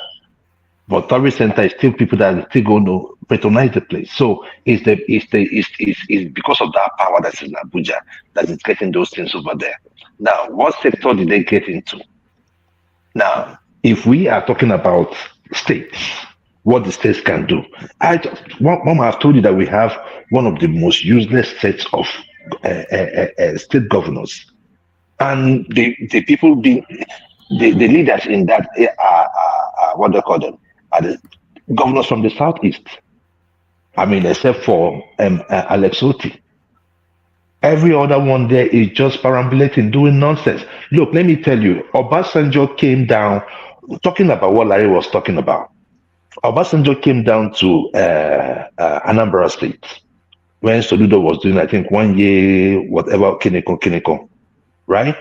And Obasanjo was telling him, he was talking to the congregation, telling them he wants to build train in the skyline. Obasanjo was telling him, look, invest in fishery, invest in agriculture. But, he was telling him about his core competence. But Soludo was listening and was talking about building skyline, not even so that's why I was saying, like, being a professor doesn't make you a great leader. The governors are not doing their job. One man, if you drive down from Lagos State and you're driving down, you take that Lagos State, Benin, Asaba, Onisha, you go.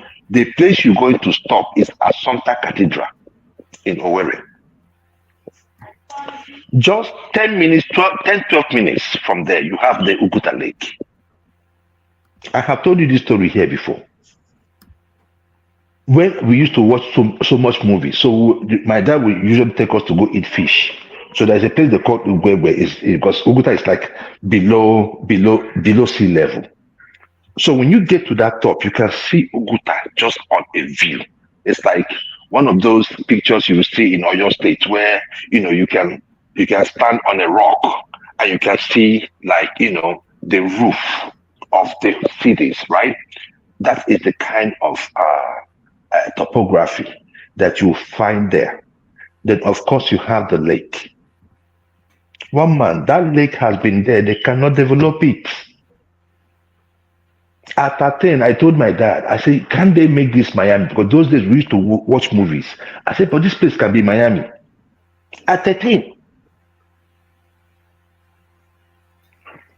Thankfully, sometime, I think it was Ohakim that came in. Then they now started projecting Uguta Wonderland. I was so happy, right? Uguta Wonderland, what happened? Nothing happened. Okorocha came in, the same thing. Nothing happened. But in terms of like a place like Imo State, I have read the people there. The people are very well educated.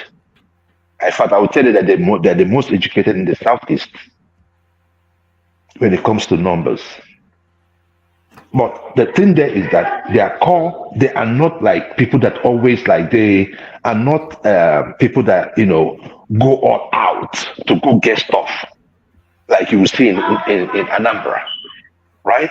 They are very calm people, educated, they just do their thing. So what would you provide for people like that? Agriculture and tourism. They have one of the best cooks, roadside cooks.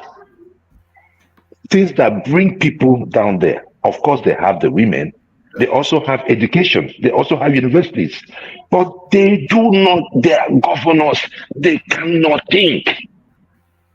So I am not talking about all these governors. I am not blaming this particular issue. I'm not blaming it on Tinubu. I'm only trying to say that Lagos State got what they got because they have the infrastructure. Abuja got what they got because of power. And every other state governor, right? Whatever thing there. If you look at even River State, yeah, the Africa area, goes into the water, but they have a lot of cultures in there in River State that they can invest in. But you see that oil thing, when you just get that oil money, we have people that are thinking about the next election. We don't have leaders that are thinking about the next generation. One might, there's another thing you want me to talk. Let's talk about it. Let's talk, Larry actually had the floor. I thought you were just interjecting. Sorry. Yes, Larry, I didn't know it was that. I'm taking my time then. I'm taking my time. Sorry. I'm taking my time, one man. Because I will soon be leaving too. So I'm taking I thought I was just talking. Sorry, please. All right, brilliant. Look out for tomorrow. I think we might be having a session with Can Do. I'll see what I can arrange with him. Yes. Yeah, one man. I will also send you something. There's one that I use though, right? There's one that I use. So I will send you something. Then tomorrow, if Can Do is doing tomorrow, I will tune in. But I think that would be for learners. So probably tomorrow that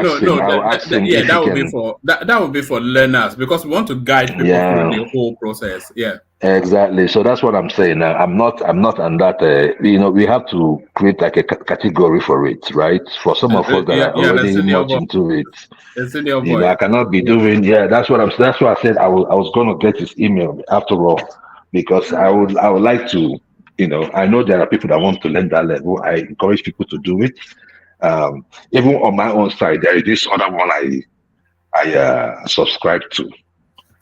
So they send me games every day. You understand me? So it's about 300 a month. And if you don't want to, if you were interested, I can just screen grab and send to you every morning. Do that. Do that because we're trying to create something around that space. So what format it takes is still what we're trying to work out. Because Can Do sends daily postings as well, and as you know, his daily postings there. It's almost like sending money into your wallet. Really, what he's doing. I know. So I know. The one I used to, right? The one I used to, in fact, it's been so good. My schooling, everything I paid for it off front, and all that. It's been so good. All from trading. yeah, all from. What platform do you use? Do you use Robinhood? Is it Robinhood or I use Robinhood. I use Robinhood. Robinhood. Mm-hmm. All right. So yes, but. Yeah, so that's what we're going to be doing tomorrow. We're going to be setting up an account on either Webull or Robinhood. So we'll talk people through that process. And then having set up the account, we're going to be placing a trade so that we walk people through placing a trade. And then we do that. That's like a beginner starter kit. And then subsequent sessions, then monitoring those trades, reading the market, picking your stocks, when to come in, when Mm-hmm. to all of the When to yeah. get out. So all of the more complex movements in that market Mm. space. No, no, So I will do it. I will do it. I will tune in tomorrow if I'm free. I have some exams to take. Hopefully, if what time do you want to do it? I'm still agreeing it with I can do. Then I'll let you Okay, know. okay, All right, all right, brilliant. All right, thank you. brilliant. Thank you, Joe. So let's go back to you then, Larry. Nigeria ready to be seat of Africa Central Bank. So Tinubu at the OAU summit, and these are some of the outtakes then that is bringing back home. I thought, it's only when I saw this headline that I realized that we don't actually have a uniform central sort of financial structure for the African space. So, do you think is belated the idea of an African central bank, and can you think of a better economy to host it than Nigeria, Larry? Uh, you see, in terms of better economy to host it, so for you to have this African Central Bank, there's a lot of things that needs to play into it. A lot of politics needs to go into it, because if you look at the most of the francophone countries, right? Most of their money is actually domiciled in France. Right.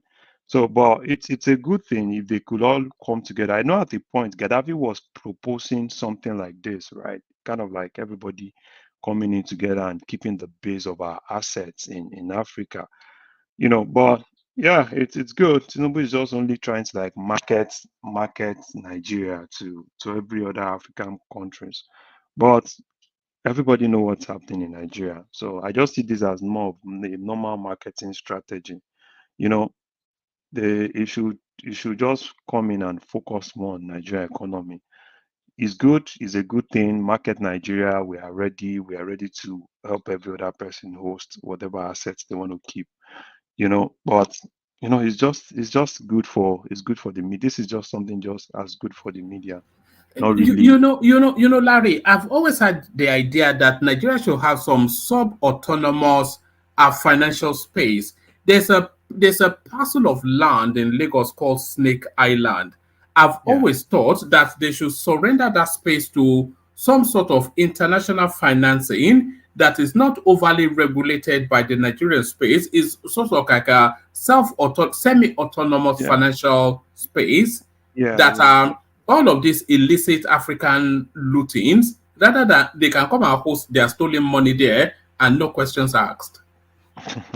Yeah, it's actually, but I think we have this free trade zone, right, in Lagos. That side that Dangote actually built his refinery, those places are kind of like more free trade zone. But like I said, it's good, but at the same time, everybody in Africa knows. You see, the thing with this, for you to have an African central bank, and now for every other African countries to be able to like come in to bring in their asset and everything into that central bank, there's a lot of things that goes into it that they are really looking at. They are looking at the stability of your country. They are looking at the political stability. They are looking at the economy, how you're actually really doing it. And the way it's actually is now, right? They are looking at how strong, the whole, the whole GDP and everything you actually have is. Then they can actually say, okay, fine, I can keep my assets in this place. This is just more like, you see a couple of friends, right? And everybody know the capacity of every other person, right? And for you to be able to like take your own things and take it to that other person to keep for you, even though it's a combined thing, you want to be sure that everything is kind of like safe in those places. But there's going to be a lot of pushback, even if we try to do this, right? It's just as simple as well saying we want to have a single currency, and but there's going to be a lot of pushback, because there's going to be some pushback even from the Western countries, right? Because for those other African countries to be able to, like you said, yeah, this is a combined thing, right? It's going to mean that a lot of them are going to be divesting in some of those other places that they kept their money. And Africa has always been that bright, right? That every other people kind of like want to get a lot of things out of Africa, keep it into some of those places in Switzerland, in France, and all those places. Those are the main money that some of those countries kind of like use and play around with. So, but like I said, it's good for the media, but I think it should focus more on how can we really build a Nigeria economy, that is solid, that is less volatile, that could withstand shock, right? Because as if you look at it now, Nigeria economy cannot withstand shock. So until they're able to build a strong institution, build a strong economy that can withstand shock, if there's any problem today, right? Take for instance now, like when we had pandemic or anything that is going to shift the whole global economy. If it happens in Nigeria now, it's going to be catastrophe. So they need to work on how to really have that. If you work on that, your neighbors, everybody will trust you to be able to be that house where they can actually keep their assets. All right, brilliant. Let me take you to one more space. Let me take you to this space. Nothing to do with politics, but it struck me somewhat, and I thought I'd bring it to the platform. Ogun monarch suspended for abusing naira note. I'm not quite sure if you heard the readout, but No. Actually, let me speed through it. Woman, I know everything, right? All right. I know everything. So what do you think is in play here? Because I thought it was excessive. They suspended him for 3 months for reasons of spraying Fuji barista. Yes. So what's your reading of the goings on there? Because I feel there's politics in play here. Yeah. Obviously, there is actually politics in play there. They just want to everything is just for the media. They want to Yeah. Sort of. But look at the whole thing, right? The traditional institution, the traditional institution lately, if you look at it, it's not like how it used to be.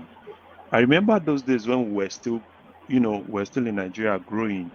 If you see a monarch come to a party, you don't even see them outside doing some things to the extent of even eating. At that point, there's this saying that they say in Abeokuta then, that when Alake goes to party, Alake doesn't even eat outside. He doesn't even take anything. You can't even see monarchs even taking anything. But what do you see now, right? You see some of these, those new monarchs, right? And most of those things, it's very, very. Do you think a dangerous precedent is being set here? So, because if they are suspending him for spraying money at a party, and we all know that a lot of these obas, they are now Owambe merchants, then they cannot now suspend him for spraying money and then not do that to the next one. No, I think this is just more of Ogun State's thing, all the monarchs in Ogun State. Yeah, but they are all Owambe. They are all Owambe in Ogun State that's what I'm saying now. You see, you can't preach what you don't have. You understand? You can't even preach what you don't have, and that actually tells you a lot of things that actually happened to that institution. If you put that institution down today, they don't even have the respect like they used to have it. Right. That institution used to be there used to be that respect for that particular institution. But what do you have today, right? The likes of, you see a lot of things, and sometimes I ask myself, right, these people, probably most of them are related to how they really got to some of those thrones, right? Because you are a monarch, you are supposed to be respected. There are some things that you don't even do. And I know in those days, particularly people that are close to the royal family, right? Aside you being a monarch, there are some teachings, right? They need to let you know this is how they do in the palace. But some of those things are not really there again. So, and you see a lot of things, and you kind of ask yourself that what exactly is really happening to this institution? Look at a whole lot of them in Lagos. I think the whole thing actually started with the Lagos guys, right? The likes of Said Elegushi, the likes of, that their clique, right? The likes of this Oniba Ekon, right? and all of them coming out all house, and and you start asking yourself, like, this traditional institution, what exactly is really happening? And you see a lot of people that have not really joined the train before, right? Probably people in some other states now kind of like joining the train. I'm not against monarch, right? Being happy, you're celebrating something, but there has to be some decorum, which you don't even see Do, in do some you of these think do you think Oh, sorry, Bishop. Did you want to come in? I thought I think Bishop wanted to come in. Bishop, did you want to come in? Yeah, I wanted to add to that issue of Oba, because you were saying that they had it in mind before. That's not correct. What he did actually was so many things that come into play to use him as a scapegoat and as a deterrent. And why he's so appreciative of it is that they actually gave him a soft landing, because there was an attempt to even prosecute him. Somebody was jailed recently. Sorry. I think that attempt is still ongoing. Let me give you. Let me. It's just a paragraph. The paragraph at the bottom, it says, reacting to the video in a statement signed and directed to the monarch, Director General NOA Lanre Issa Onilu said the display was an abuse of the national currency that attracts imprisonment, fines, or both. So the punishment is gotten is from his own Oba Council, but the state is also paying attention. So it's not out of the woods yet. No, I think it was warned. They warned him. It's actually out of. Sorry, I should say something. No. I was actually saying what Oniru actually did. The last paragraph that one man actually read. It was more of a warning, right? They kind of like warned him. What the traditional council, I think it's the second class or third class about. But what the traditional council actually did, council, was to give him a soft landing and shield him from formal prosecution. And that's why he's full of praises and appreciation that, and to serve as a deterrent to others. Like you are about to say, we don't see Obas as parties. Even, big events, you see their staff as a representative of the Obas. You actually see them. You see their staff that has something like a crown, and they will put them somewhere no matter how the person that is doing the celebration. So you hardly see Obas sitting and jollificating and pepper souping in public functions. So if this is an attempt to take us back to the days where Obas are reversed, but basically, what they have used for this Oba is two things. Number one, to use him as a scapegoat, to serve as a deterrent. And number two, to give him a soft landing from formal prosecution. So it's not like they hate him or that somebody gang up against him. Sorry, Bishop, I'm not sure if you have a screen in front of you, but we are watching what the Oba did. I'm not quite sure that there's anything that offends in what I'm looking at that should warrant this level of punishment. They said, well, I can't focus on it, but I saw him hugging Wasiu, right? And spraying money on him, right? No, he wrapped the money around his neck and then he gave him a bill, a wad of cash. How is the Naira being abused here? Oba should not be found doing this anyhow. Oba should not be found doing this, really. Oba is an Oba. You can do things in secret and, in your court here, in your court. But basically, I don't think he is offended by what has happened. I mean, from what you read, I did not read it, but from what you read, he's really very appreciative. He has learned his lesson. So suspension is going to come and go, and he's not going to be prosecuted. So everybody is happy, and at the end of the day, rather than then subjecting him to the ridicule of having to go to court and prosecuting him and this and that. So I think it's just a sign that everybody should sit up, and nobody is above the law. So if they have explained it to him, I don't want to believe that it's because he has offended some people and they wanted to just deal with him or humiliate him. I don't think that narrative is very correct. All right, back to you, Larry. But Larry, for what I'm looking at here, is not the punishment does not fit the crime. I don't even see a crime. Yeah. You see, the thing is this, you are looking at it from the perspective of probably a normal person can actually do this. But at the same time, you need to understand that some of all those people are institutions, and there are things that you can do as a normal citizen, right? That you can just get away with it. And some other people, right? Probably people that are respected, right, in the society, when they do some of those things, there's a lot of people kind of like, shout. And but what I see, even the Larry Oniru kind of like commenting, I think it was more of, most of all these guys do, particularly this government. And probably there was social media brouhaha after that thing, and they just came out and like, okay, fine, for people to know that we're really doing our job. But look at, and sometimes that's like somebody was saying yesterday that in Nigeria, right, we said there is a lot of issues and all those things, but every Saturday, right, you still see how they spend some of this money and everything. And you kind of like ask yourself, right, and these people, every Saturday, they spend new notes, right? Does it mean that the new notes are reserved for some of this, some of these parties? Because at the point, I know that at the point, people were kind of like clamoring that they couldn't even have access to some of this money, the new notes and everything. And that shows you that the whole CBN and all those things, right? It shows you a whole lot of things, right? So for me, I think it's actually good because I think it was supposed to be for 3 months, and I think when they kind of like helped him reduce it to 2 months. So which I think is still good, but they just need to respect themselves and so Can I as see to really something? bring some of those respect back to the society. Yeah, you can, sir. Okay. Good morning, everyone from Scotland. Good morning, Ogbeni. Kí ló ṣẹlẹ̀? 3 a.m. for you. I thought well, I'm impressed.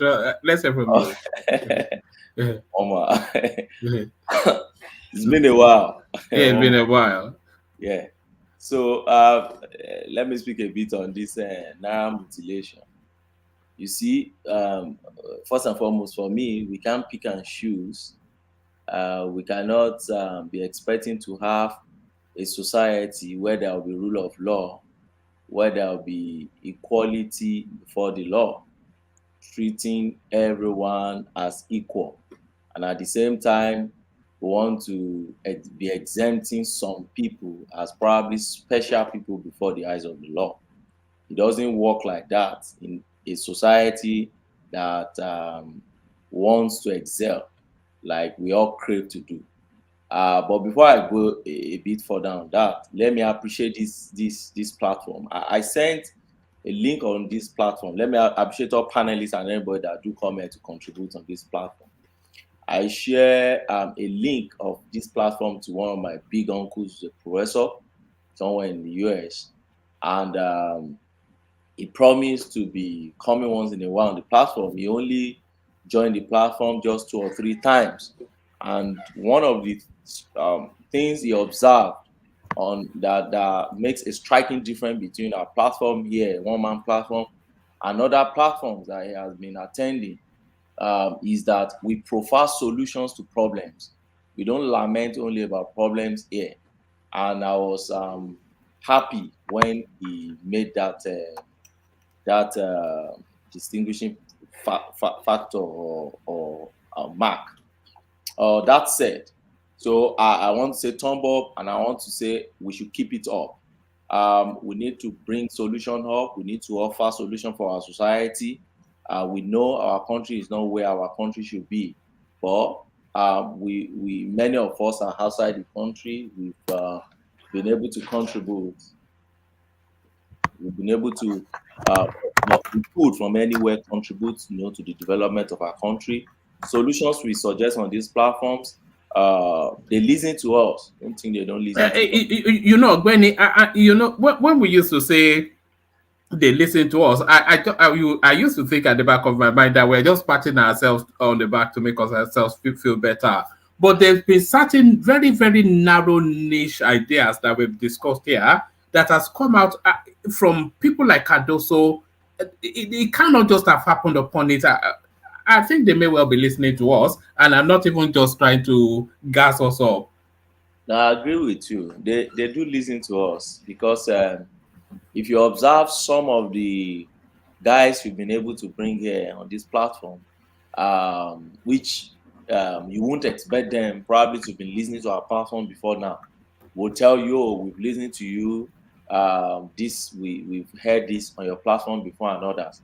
So if people like that could, someone like Boala, for instance, could, be telling you that, so you should know that is people in the same bracket, You know what struck me when we had Odinkalo here? Yeah. The way he was easily referencing the personalities on the phrase, Prince Daddy. Prince Daddy, I'll get to you in a moment. It wasn't hearing those names for the first time. Certainly I not. agree with Yes. you. Yes. So they listen to us. We should keep it up. The striking difference between us and many other platforms is that we don't only lament about the problem, we dissect the problem. Everybody try to offer solution on what we think should be solution to society. That's how leaders think, and that is leadership in a demonstration. Where you only come and lament, you're just with people with Indomie mentality. People who only come like chickens. You just lament about problem. You don't bring solutions. You don't even think about solutions. You only lament, and then you go home. Then the next day you come back and you say you're running a platform. So let's all keep it up. But on this issue of Naira mutilation, one man. You know why you've called it Naira mutilation? We already know where you are going. I think you've condemned him already, but carry on. So for me, it's an abuse of our currency. When you pick Naira or any currency in the world, it's a legal tender. All right. In law, they call it shows in action. So it's a legal tender that doesn't belong to you. What belongs to you in that legal tender you are holding is the value in it. So you can't just pick it and destroy it. In fact, at the point in time, during Jonathan's time, the value inherent in that currency was even less than how much it took the federal government to print that currency. I remember during Jonathan's time, something like that played out. So to tell you that at a point in time, government even subsidized for the value for which you are holding that legal tender. So it doesn't belong to you, and it's always clearly written there. The legal tender, it belongs to government. You can't just mutilate it. And by the way, this Oba will not be the first person to be punished, particularly in less than 1 year, from 1 year to now. Federal government, CBN particularly, has been in a very active campaign against Naira mutilation. And I remember sometimes, I think shortly before the election, there was a Chinese guy, Li or something like that. That was his name. He was sentenced to 2 years imprisonment or something like that by Justice Nicholas of the Federal High Court in Lagos because he mutilated Naira. In fact, the man was arrested in the Murtala Mohammed Airport in Lagos, and they didn't allow him to fly out, and they took him to court, and he was jailed for 2 years for mutilating Naira, contrary to Section 21(1) of Central Bank Nigerian Establishment Act. So it's a law in Nigeria. If we want Nigeria to progress, which we keep talking about here every day, I don't think we should make any exemption for this man. And I remember too, sorry, don't let me say this man, Oriade Kope, Kibata Kope Lese, but we won't, because of Oriade, then make an exception for him under the law. Sometimes this same year, 2024, there was this Nollywood star, Oluwadara Simi Omoseyin. Yes, I was trying to remember her name. Yes, carry on. I remember that. They jailed her, didn't they? They jailed the lady. They jailed her, I think, for maybe 1 year or something like that. I think it was about 6 months. Yeah. Oh, about 6 months. Yeah. And what was she doing? She was stepping on Naira and dancing on it, which many of them do. So, and it was EFCC that picked her on that, and was taken to the same court in Lagos State, and he was jailed. So why do we need to make exception for Kabiyesi? We don't need to warn Kabiyesi if we are punishing others. In fact, Kabiyesi should lead. We should be the one to the standard by which we should judge Kabiyesi must be higher, because Kabiyesi is occupying a respectable and a leadership position in a society who should be leading by example. One man, we keep saying this thing here that our Kabiyesi needs to. You see, traditional rulers in Nigeria needs to sit up and understand their roles and responsibilities in society. We are getting to a sorry state in which Kabiyesi, when Obasijo Ade Olubushe was around us, you won't see him standing up and loma náwó sórí èèyàn, no matter who you are. Tí bàbá bá tẹ̀ máa náwó fún ẹ, be on his seat and give you the bundle of kini. That's how Kabiyesi should relate, but not you flanging around with women around you and then you are just like any other socialite. No, you see what that Kabiyesi was doing now in the video you're showing. That's what you should be expecting. But we're seeing a lot of this at the. You're saying it's a lower tier or Oba, but we've seen Oluwo of Iwo. I saw him doing it with this same artist. Did you see that clip? I think Wasi was not especially impressed when he was trying to spray him on the head. And we've seen, and I think we've even seen the Oni, not spraying people, but we've seen him too out and about in social gatherings too. I saw the Oni entertaining real wives of Lagos and all of this sort of Instagram style. It's not edifying. You see, one man, an example must be made. An example must be made and set a standard for others.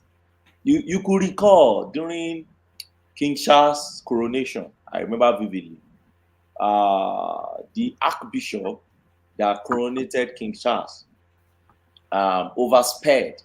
He was supposed to, I think he was running late to the church to coronate the king. And there was a space he got to that was supposed to be doing 20 kilometers per hour. And I think he did probably 2 or 3 above 20, above the normal speed. They allowed him to finish that coronation. Archbishop, they allowed him to finish that, and they charged him to court. And he was fined liable. That's Archbishop that coronated and was going to coronate a king. And he was overspeeding because he was running late to coronate a king.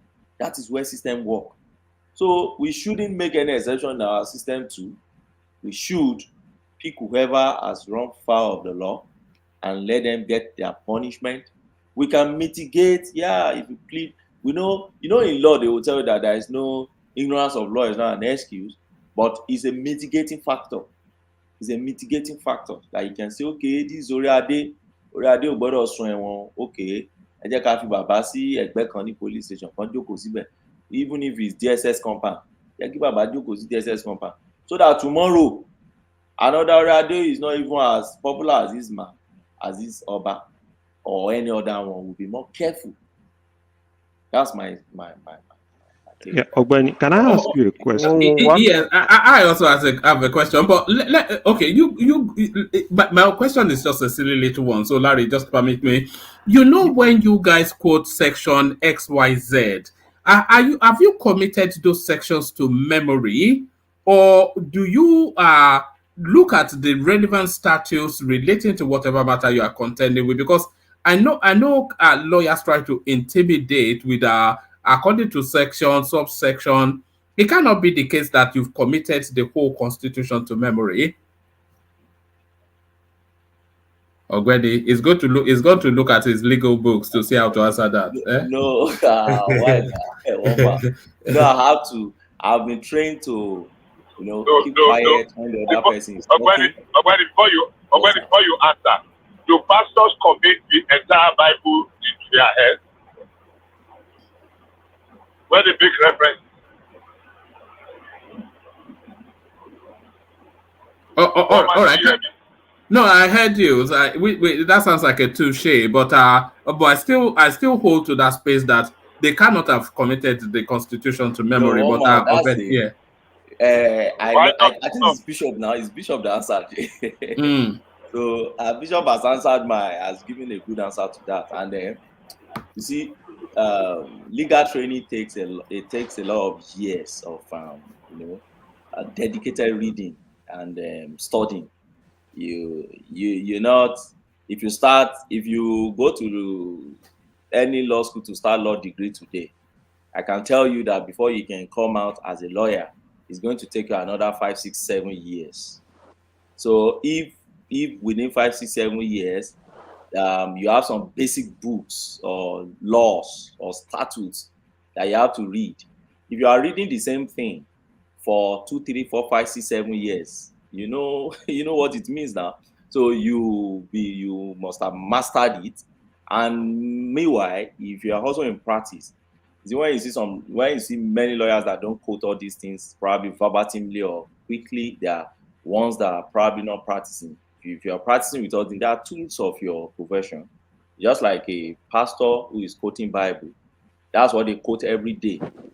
They must keep quoting. So when they quote, people feel like, why has he committed this thing to his memory? So it's the tool of the profession. But my own here is this: if this Oba has done something wrong, let not excuse Oba. We could say, okay, let's mitigate punishment for Oba because Oriade we go swim. Or so bad they can't change Oba, to Oriade ti eba ti swim. Let's change the Oba. Torí Adé bá sẹ̀wọ̀n kò lè jókòó sí throne mọ́ now. Throne, that is the issue. Yes, you can't come from the prison and sit on the throne. No. No, that's the issue. That's why Daddy has to be very careful. Like Yoruba will say that something you are not ready to taste. So that is it.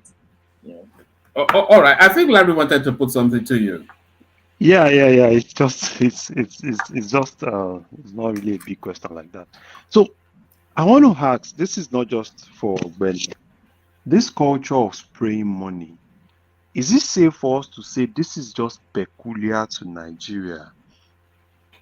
Because this is not just the Yorubas, right? If you go to the Igbo side and every small wedding, you see a lot of people, right? You see it on social media, a lot of money on the ground, they just spray it and and you kind of like think that probably there's a lot of, and I'm talking from the perspective of some other African countries, because I used to have a friend, a Cameroonian friend, that was telling me this and was like, is it that there is a lot of money in Nigeria? Because I think he was watching a YouTube video. One guy, I think a guy was actually doing a wedding somewhere in the east, and it was a lot of money on the floor. There was a lot of money. I was like, yeah, is it that there's a lot of money in Nigeria that people just kind of like, spend it, throw it, and this. And I started looking at it, right? I think it's kind of like a culture that, this culture in us that we believe that. I think that culture emanated from the Yoruba space. I may be wrong, but I think it emanated from the Yoruba space. It was co-opted by the Southeasterners, a little bit of the South as well, but I don't think the Northerners have adopted it. Yeah. But woman, I thought I didn't know Yobo spend money. I thought the Igbo culture. I didn't know Yobo spend money until I saw the video. Yeah. I think it's more, man. I think it's more. You see, our own, right? The Yorubas don't really do it like the Igbos, because I think that's, to me, I think at the point that's what they used to measure. How rich you are. No. In the East, they will just unbundle the word and then they'll throw it in the air and throw it in the air. I think. Sorry for cutting. I think it is like already cultural, even though it has evolved over time. Those that started, and that's why in Yoruba land they used to refer to musicians. In the early days, being a musician, they consider you as alagbe, and so many prominent people turned against it. They don't want their children or want to be musicians because they consider you like a beggar kind of a thing. And it is from the fact that when you sing, and praise people, they toss coin and what do you call it, this OAO at you, and you have a pole that is collecting it. That is where it emanated from back in the days, very early 19th century. We have records of that. So as a musician, you have a pole, and in those days, they were not standing up to sing.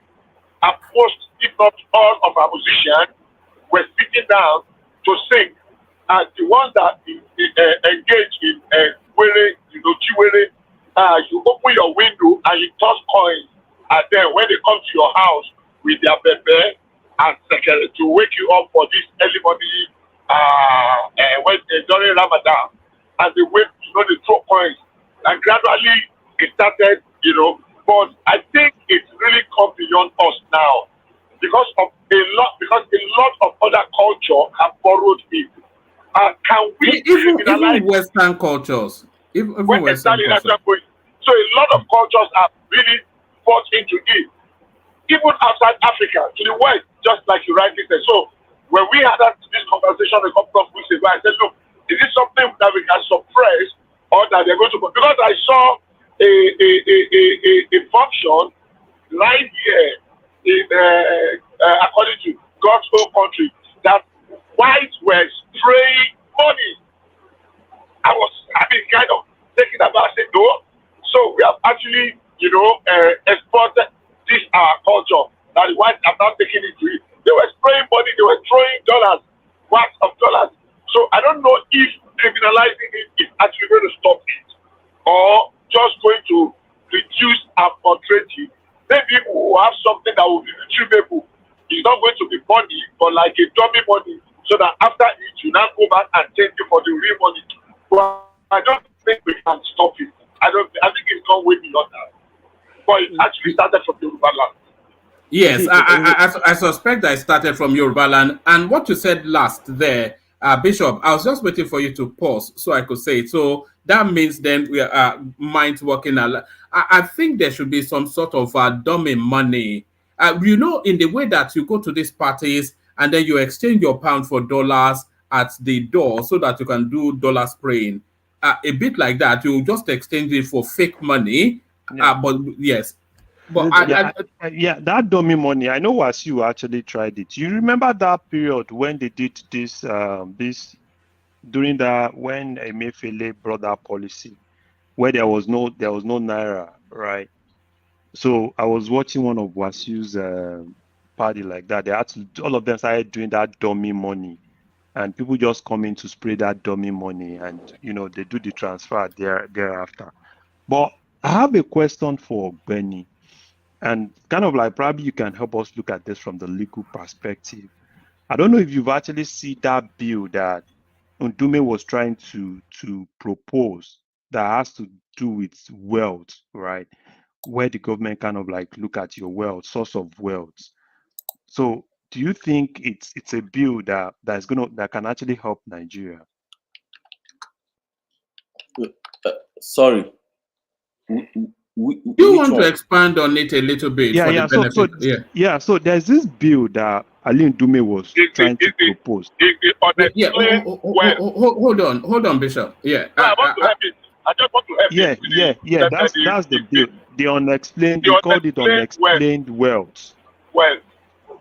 Okay. Yeah. In fact, you see this unexplained wealth act or bill that they're trying to propose. For me, I don't see politicians passing that law. Why? Because when it comes to people with most unexplained wealth in Nigeria, I think they are politicians. Apart from ritualists, that you can't even really trace their money. Politicians are the next, if not the most, in that space. But I think it can help us, or it will help us. But I also think that politicians will find a way to use that law to intimidate their political opponents.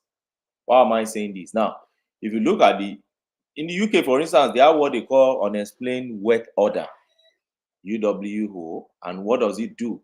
So it requires a person who is politically exposed person. That's what they call them, pair, or somebody that you are just reasonably suspecting to be involved or connected to someone that you think the kind of wealth the person has is disproportionate to his income. Then if you spot that person and you whistleblow the person, then government can come to hack the person to come and explain how.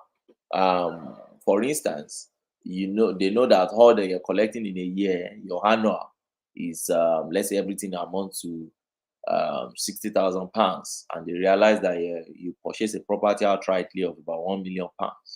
You come and explain, where do you get £1 million to purchase the property? So for me, there's hardly anything. You see, the way I see Nigeria now, my perspective or understanding of Nigeria now is that we should stop transplanting laws anyhow. We just go to one place, pick one law, we transplant it, and just drop it in our area and say, oh, this is what they do in so country, and then we think it's going to work. By now, our history should tell us one thing, that we have to localize whatever should be the solution to our problem. We have to domesticate it. We have to think about what is the peculiarity of our own society. So as far as I'm concerned, politicians will not pass it one. Even if they pass it two, they will start using it to probably intimidate each other, to go against each other. And by the way, look at this Naira spraying and code that we just talked about now. Like, one man was right by saying that if not today, we see so many people doing this. The most popular one I remember was Odumeje, or what do you call that guy? Liquid metal. Liquid metal always spray money now. Even in this church, you see the entire altar filled with money, and they'll be dancing on it. Being able to be dancing, some will be sleeping on it.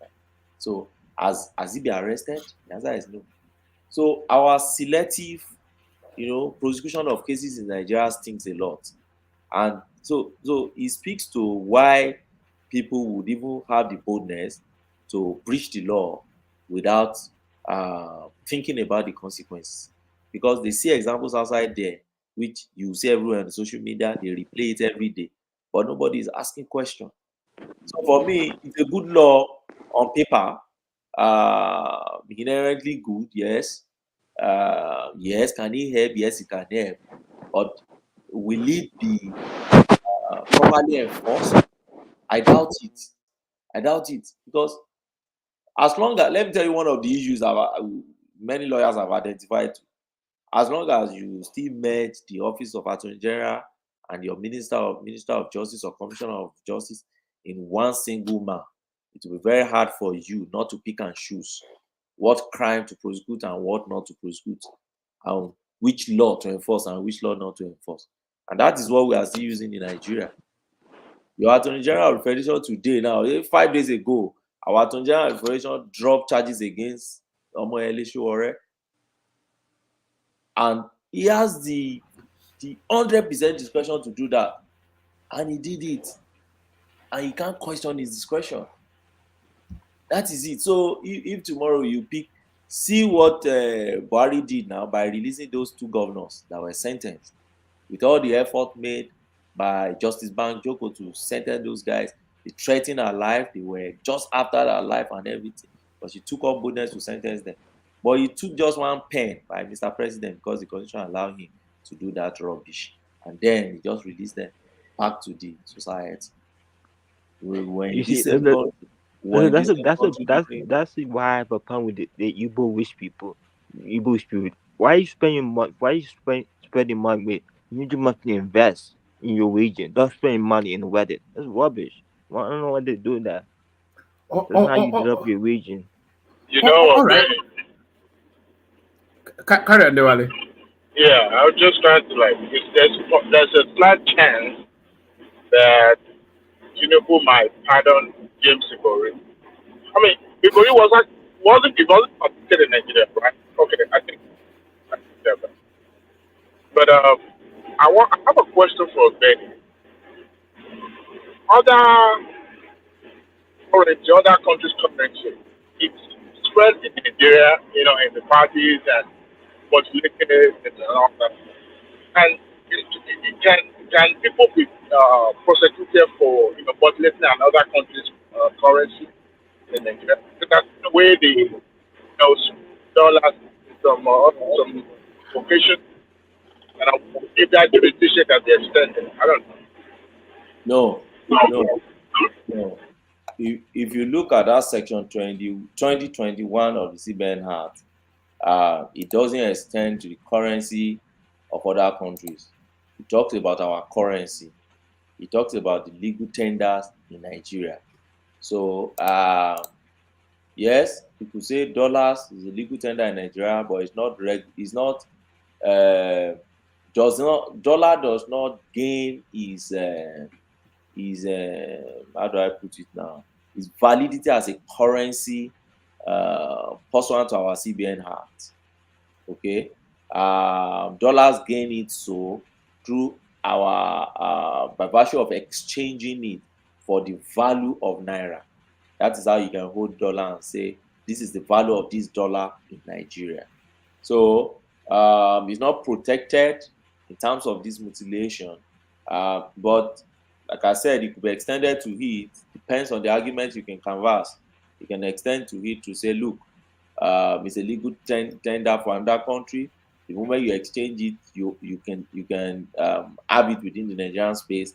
Then you should. But I don't see any reason why we should be protecting dollar when we have not finished protecting naira. So let me take you to that. Hold you that should rest space still. I know you paid attention to it when he was released.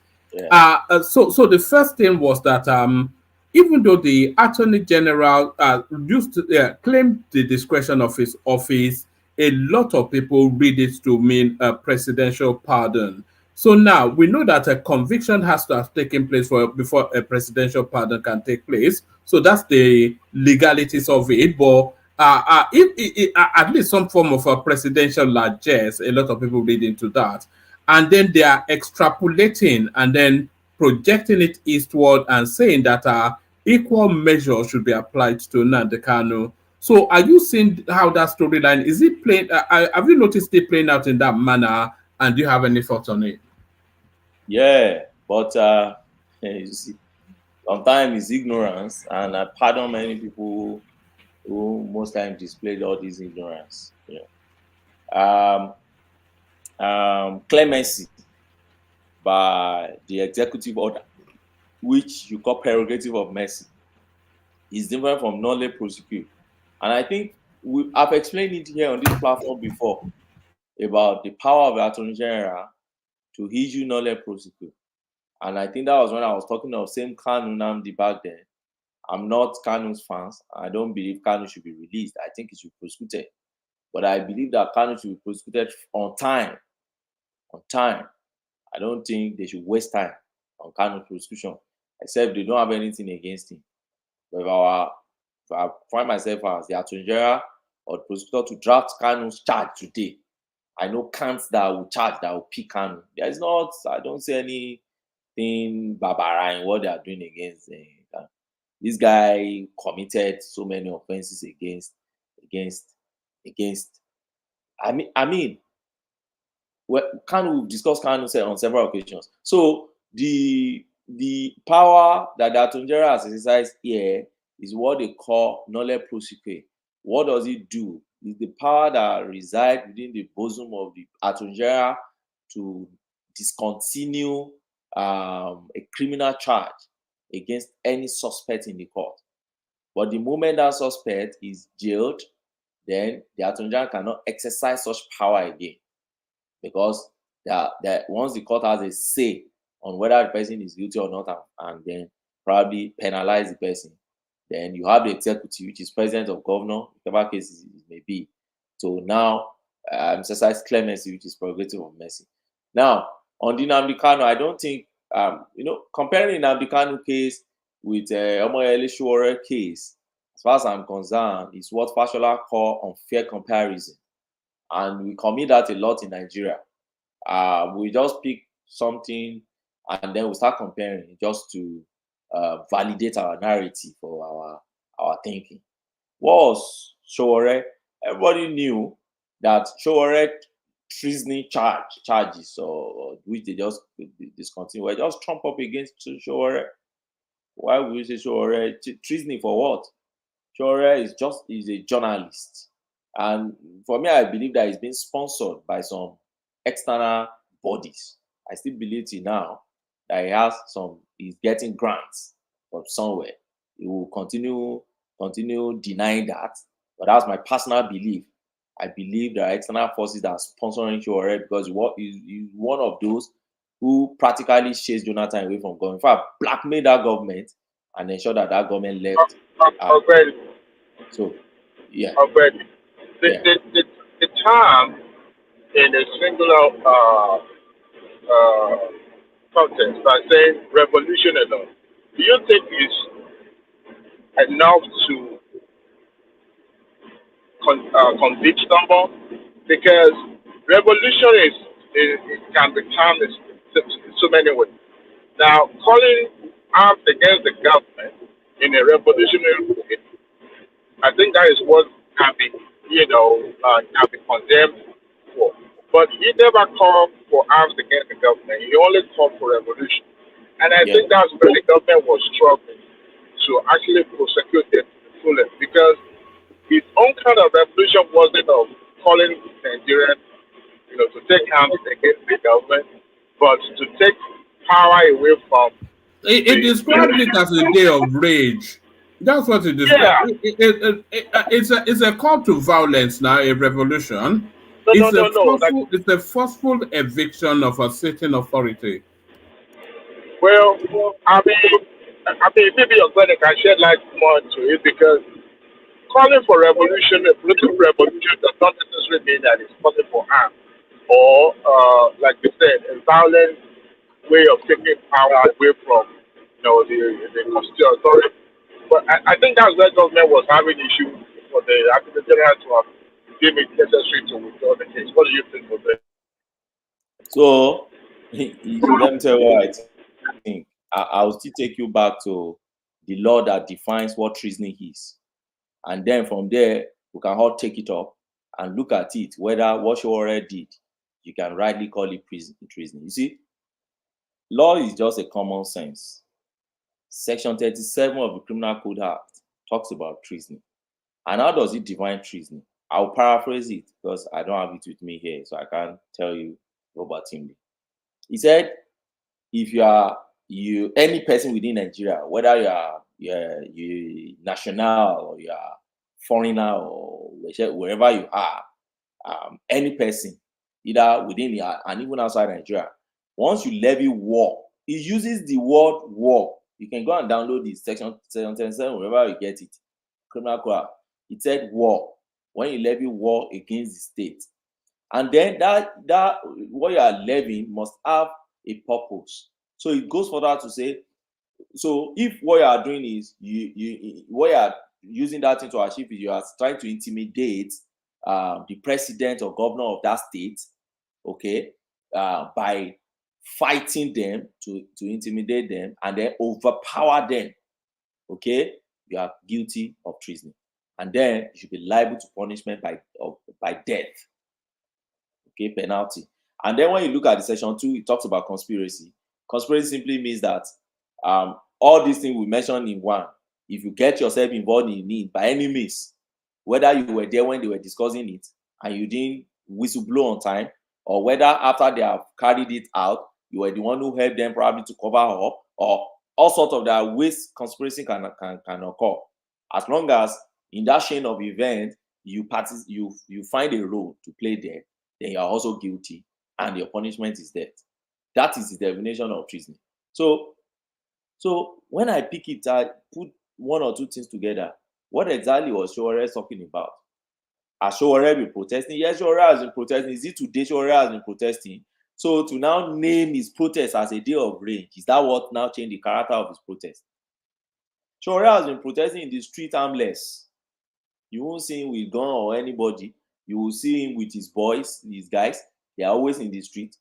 So if you tag Shore as probably enemy of the state or somebody who has committed treason under Section 37, so how do you tag all these top oil guys in UK that will block the entire A1 road express and will not allow anybody to move around? So what do you explain? How do you explain the role they are playing?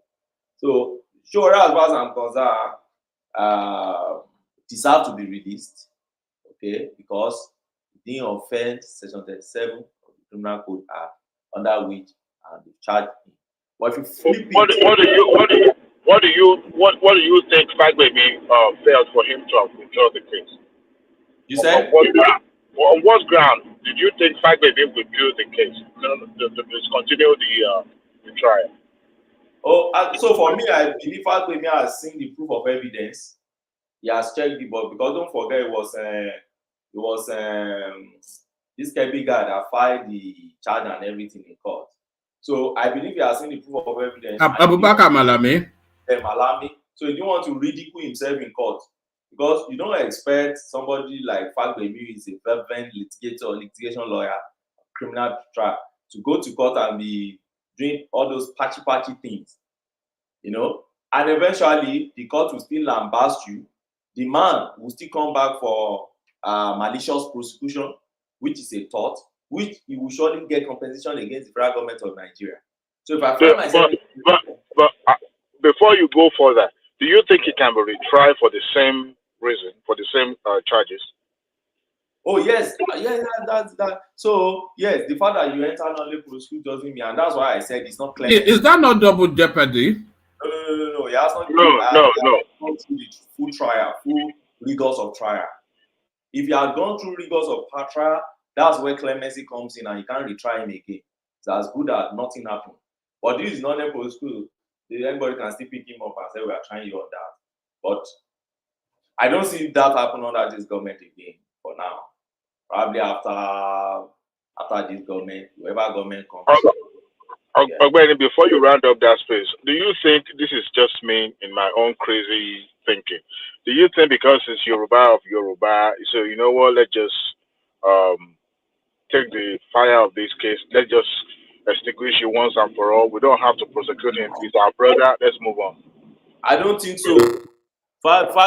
You see, I don't think so. I know many people, particularly the pro Kanu, and I've seen them now trying to have Ez Asaki also into it, as if they love the man. See, I know the pro Kanu guys and co want to peddle that narrative, and I've been seeing it rearing his head a bit now, coming out. But the point is this: you cannot compare. You can't even put Shore case and these guys in the same bracket. It's not. It offends every reason of common sense to put them in the same bracket. It's not. They are not on the same scale. So there is no reason to put them in the same bracket. Ben, one good lesson that I've learned is that once you are declared the enemy of the state, the government will fight you with everything that they have in arsenal, to the point that they will turn you into Edward Inlet, a true proper. Look at Shuwore. Shuwore hasn't had any opportunity to even see family for the past how many years now. He's been residing in. But he remains unbroken, though. They didn't break him. They didn't break his. Yeah. But what would a man say? I mean, politically, he's entitled to say that as he's unbroken. But when you are denied to even have access to your own family, your own children for years, almost a decade, right? So when you are denied such opportunity, please that be your Adewale. Yeah, you can't say he was denied. His family were never stopped from coming to Nigeria. That he cannot travel out because that. No, I understand. I mean, they can come in, but the thing is that they have not been living together. He has not been, seeing his children on a daily basis. His life was put on hold, because of political reasons. So there's no way one house, something will be missing, all right? Even I believe the person that would have the front are the children, because children that will not be paying their father on a daily basis, right? So no matter, it's still going to be broken. Of course, we'll come and say, look, I'm broken, I'm multi-card, but we all know that sometimes when you deny a man, his own family, one way or the other, he hits where it hurts. Go on, Ogweni, go on. Okay. So, well, that's my point. I don't know what's the next topic to talk about. All right. Let me take you to this. Are you following the Edo State politics or not? No, I don't. I don't. That's for world peace now. Yeah, that's for world peace. Let me take you to okay. Nigeria is agitating quite aggressively to be the preferred country for the African Central Bank. So do you have any thoughts on that space? And are you even surprised that we don't already have an African Central Bank? But Tinubu at the AU meeting are pushing aggressively that narrative, because that's already in discussion and is pushing for Nigeria to be the venue. Well, as long as we are not spending our money to build any central bank, if I don't know, I'm not an economist, but that is how the average Nigerian in me now think, that we should concentrate our efforts now on our people. Let's get our people empowered. Let's kick hunger out from our society. Let's kick unemployment away from our society. Let us empower our people. We need it now. See, and I've said it on this platform, but we're in a state of war in terms of food insecurity, in terms of insecurity as per life, as per property. Nobody is really safe in all these things. And I'm not placing the blame on Tinubu. That's what make me different from probably the general zombie approach of some people, which the only news they need from Nigeria is that let it die, let everything finish because one candidate did not win. No, I'm not placing it on Tinubu. The critical approach I'm giving it is more from Fashola perspective, meaning that now that you are in government, now that you have how deep into that book have you gone? You are quoting Fashola's perspective now. How deep? That book, one man. You finished it. How many pages? I finished that book. That book is about 100 okay, around 199 pages or so. Okay, all right. Very, very small book. Did you get the hard copy already? Yeah, I got it from Amazon. Just I think £12. Oh, Amazon. And they deliver it. Yes, they deliver the one it. I was trying to buy it on Amazon. They were telling me that what do you call it? This Kindle electronic. I don't want electronic. That means we're exhausted. But that works better for you now, Bishop, because you drive a lot. Is that not the that's not the audio version? Yeah, of course. No, okay. No, it's not audio. I want the real book. I want the real book in my hand. We were the first to buy, so we're exhausted. So, Mama, when you look at it, then we need to kick out hunger from our land. People are really hungry. I told you when I went to Nigeria in November, December, I went to a place they call Amala Place in Abuja, where we used to go and buy things, before I left Nigeria. And then I was surprised that just 2 wraps of Amala and some Morishirishi and all this Okunfe and Co that we used to eat. Back then, I had to pay about 21,000 naira. That's more like a glorified mama. That's for how many people? For me alone, not that many people. Only me. You use 21,000 to eat. I'm telling you. You refuse to tell us what you used to step it down. Yes, so that will also give us the insight. Oma is no, it's as bad as that too. I don't know how I can gauge Nigeria. See, I started wondering how not you know, sorry, Ogbeni, I sent somebody 150,000 naira. He didn't actually request for it. And I was a little bit disappointed, but that he wasn't really that thankful for it.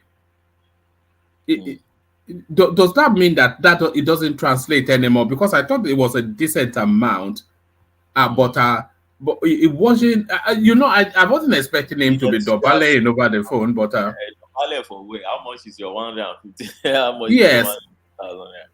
It's not money. I'm telling you, it's not money. I stayed in hotel. When I traveled to, because I was in Enugu. I was in Abuja, Enugu, then Ekiti. When I was in Enugu, I stayed in hotel, and then I had to eat just chips and egg, or what did I even? Just something light. One I pay 14,000 naira. I'm telling you, 14,000 naira. So things are not too rosy, and I wonder. I know Nigerians are there are many underemployed people who are not earning what they should be earning. Those ones are not even my focus. My focus is the unemployed. I wonder how they are surviving. Woman, I just wonder how they are surviving. The unemployed. I wonder how our girls, yes, I was going to say, wonder more about the unemployed girl who is around about 18 to 21. Girls. Then I now also wonder about children of unemployed single mothers. That's like unemployed mama. Then the young girl who now happen to be daughter unemployed. You can imagine the kind of orientation those people will be sharing now, and the kind of life they will be living, and the kind of freedom they will be giving those girls that you can't even really. So, for me, all these you know, when I've been speculating to the lives that will be not lost in terms of being dead, but lost in terms of any possible future prospect, just off the back of what the country is going through at the moment. So we're talking about the people that are at the lower rungs of society, and we're talking about females. So imagine a girl 18, 19, 20, 21, in circumstances that the country places her in, and she has gone to do things that she shouldn't really be doing to try and sort of ease life for herself. So when the economy, and she'll go through this for another 3-4 years, whatever, when the economy bounces back and things get better, that girl is lost. You know, she's lost. She's lost to that economy. She can't now go back to some, you know, she's seen too much and experience to it's just you know, there's so many things that you just that there's so many underbellies to what is going on in the country, just lives being hemorrhaged slowly.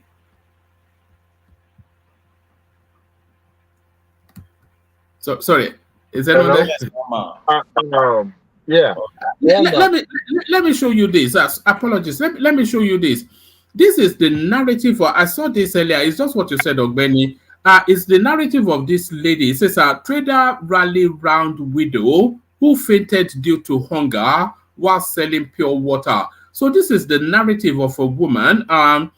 It says in a viral video, the woman and her child said they had not eaten for 4 days. She said she tried to come out to hawk pure water to gather some money to buy food before she fell due to tiredness and exhaustion.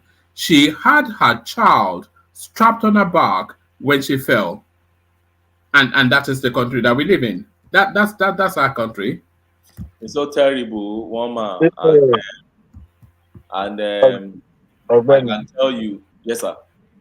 You know, I know. Sorry, I'm gonna be maybe just take maybe a minute. I know we attribute some of our economic woes to government inability or failure to actually articulate, you know, a stricter economic policies. But you know, as a subject of that country, as a citizen, I think our economic woes is not just tied to the government. Majority of our people are not economically, you know, educated. a lot of factors contributed to, even to our lifestyle alone, contributed to what a lot of Nigerians are going through. And I give you an example. We like to show off. That's our lifestyle. We like to let people know that, look, we've arrived. Now, a lot of these uneducated people that have no skills, actually, having more than 2-3 children. However, they were living in a one-room apartment. I'm not saying that people should not have children, but not until this early millennium, we started having government through the Ministry of Health. I think Lagos State was one of the champion of that, educating people, the indigent, coming to the hospital about the purpose and the benefit of child spacing, and which they call if it was some BB, whereby we have this common saying that Allah Lord told you Omo. However, Allah Lord told you Omo, but that child will be drinking Ogi at a younger age, right? So a lot of all these factors contributed to some of the things that we even lack creativity when it comes to economic empowerment or economic, self-sustenance idea. Because how many graduates are willing now to put charcoal and oil and fry akara in front of their house to feed themselves? When we see this thing be posted on the social media, we hear that, oh yeah, this person, but those are the things that people ordinarily should be thinking, okay, what can I do to make one, passive income on one way or the other? Yoruba will say, but in the face of this hardship, only no if you know, we're still going to eat. But what are the Nigerians doing to actually, to sustain themselves in the face of this hardship? You see what I'm talking about? Yes, there's no money. There's no even, this inflation and all that. But a lot of people are genuinely lazy, or I don't know, maybe choose not to do it because of what people will say.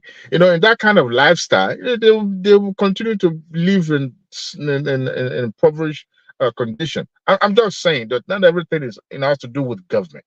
All right, even if government is paying you 100,000, I mean, sorry, 100,000 is nothing now. Is paying you 1 million, like NLC is, Nigerian Labour Congress is advocating now. Even if they are paying you, I can bet you that 1 million will go down the drain every month because of what they're going to use their money on. I hope you guys understand where I'm coming from. Yeah, I agree with you, and I think that is why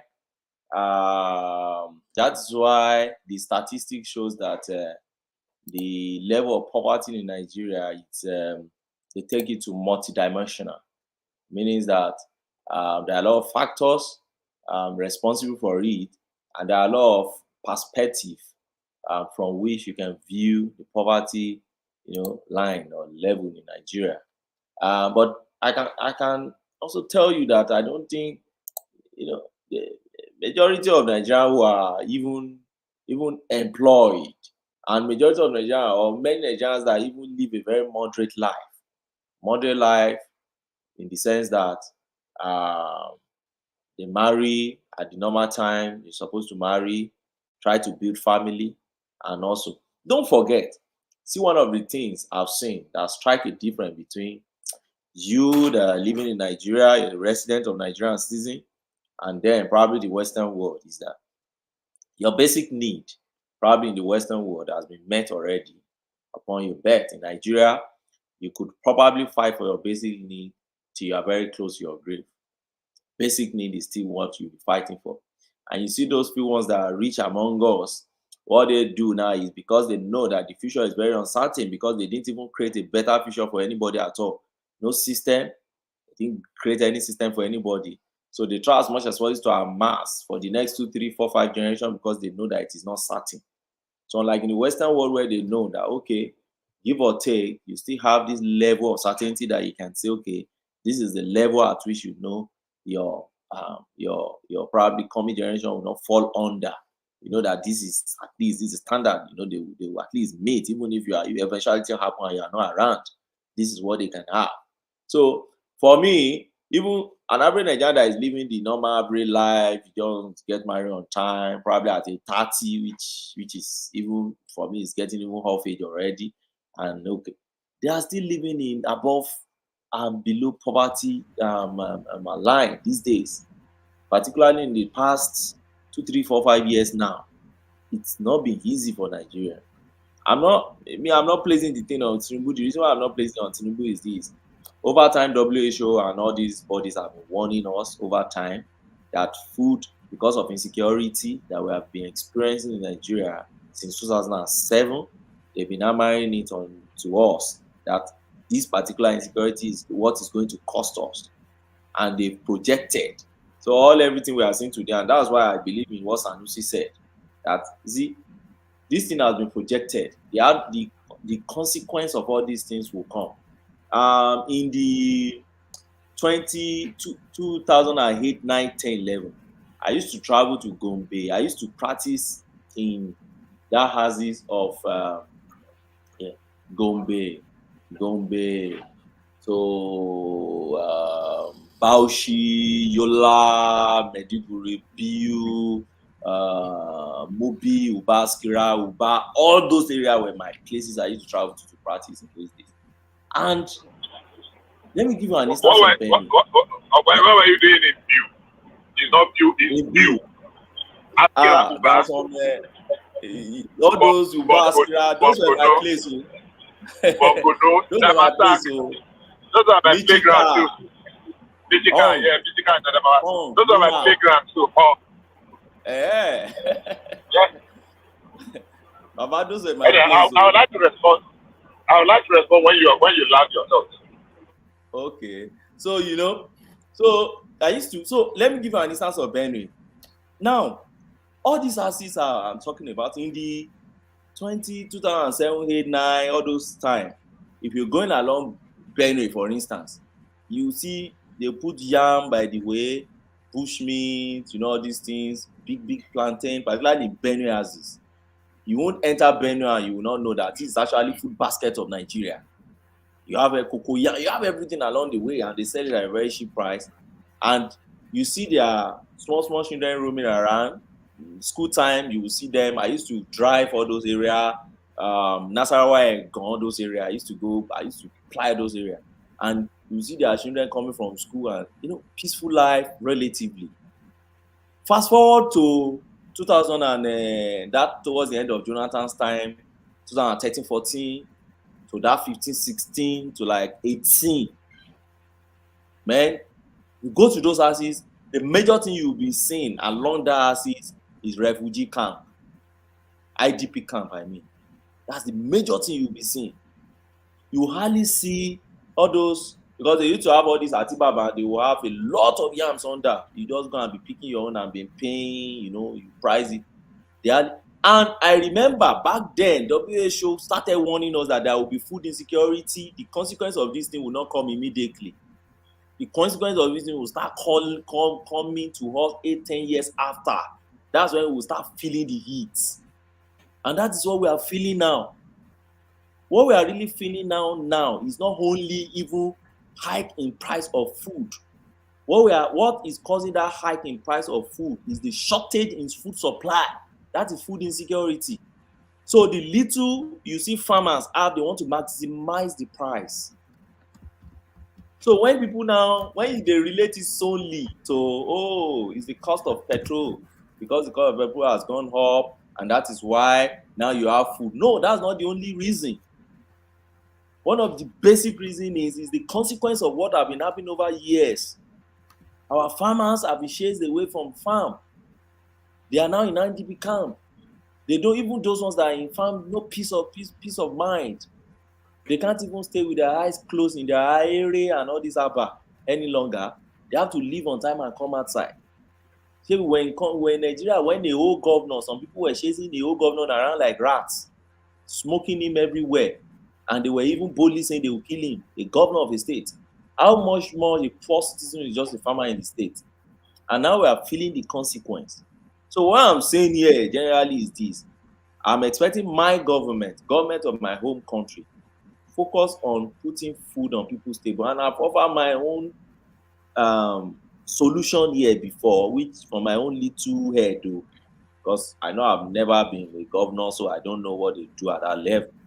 But the little that my head can carry is this: let the federal government subsidize food, buy food and flood the market with food. Let people eat first. The rest will follow.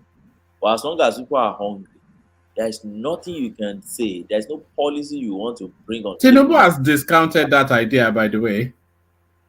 Well, if they keep discounting, he said there's zero chance of importing food, and that's the only way of flooding the market.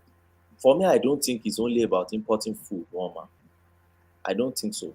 Now, if you go to market and they say yam is XYZ naira, at the local government, at each local government level, in fact, first and foremost, boycott all these state governors. You've doubled the allocation, they are not doing anything. They are begging Kwara State governor to go and pay his people. You'll be giving them 2 billion each, right? And I could imagine my governor in Ekiti collecting 2 billion. If you spread 2 billion in Ekiti, we shouldn't be complaining. 2 billion? What's the population of Ekiti? I'm just giving an instance. What's the population of Bayelsa? As somebody who collect 2 billion and you can't feel the impact.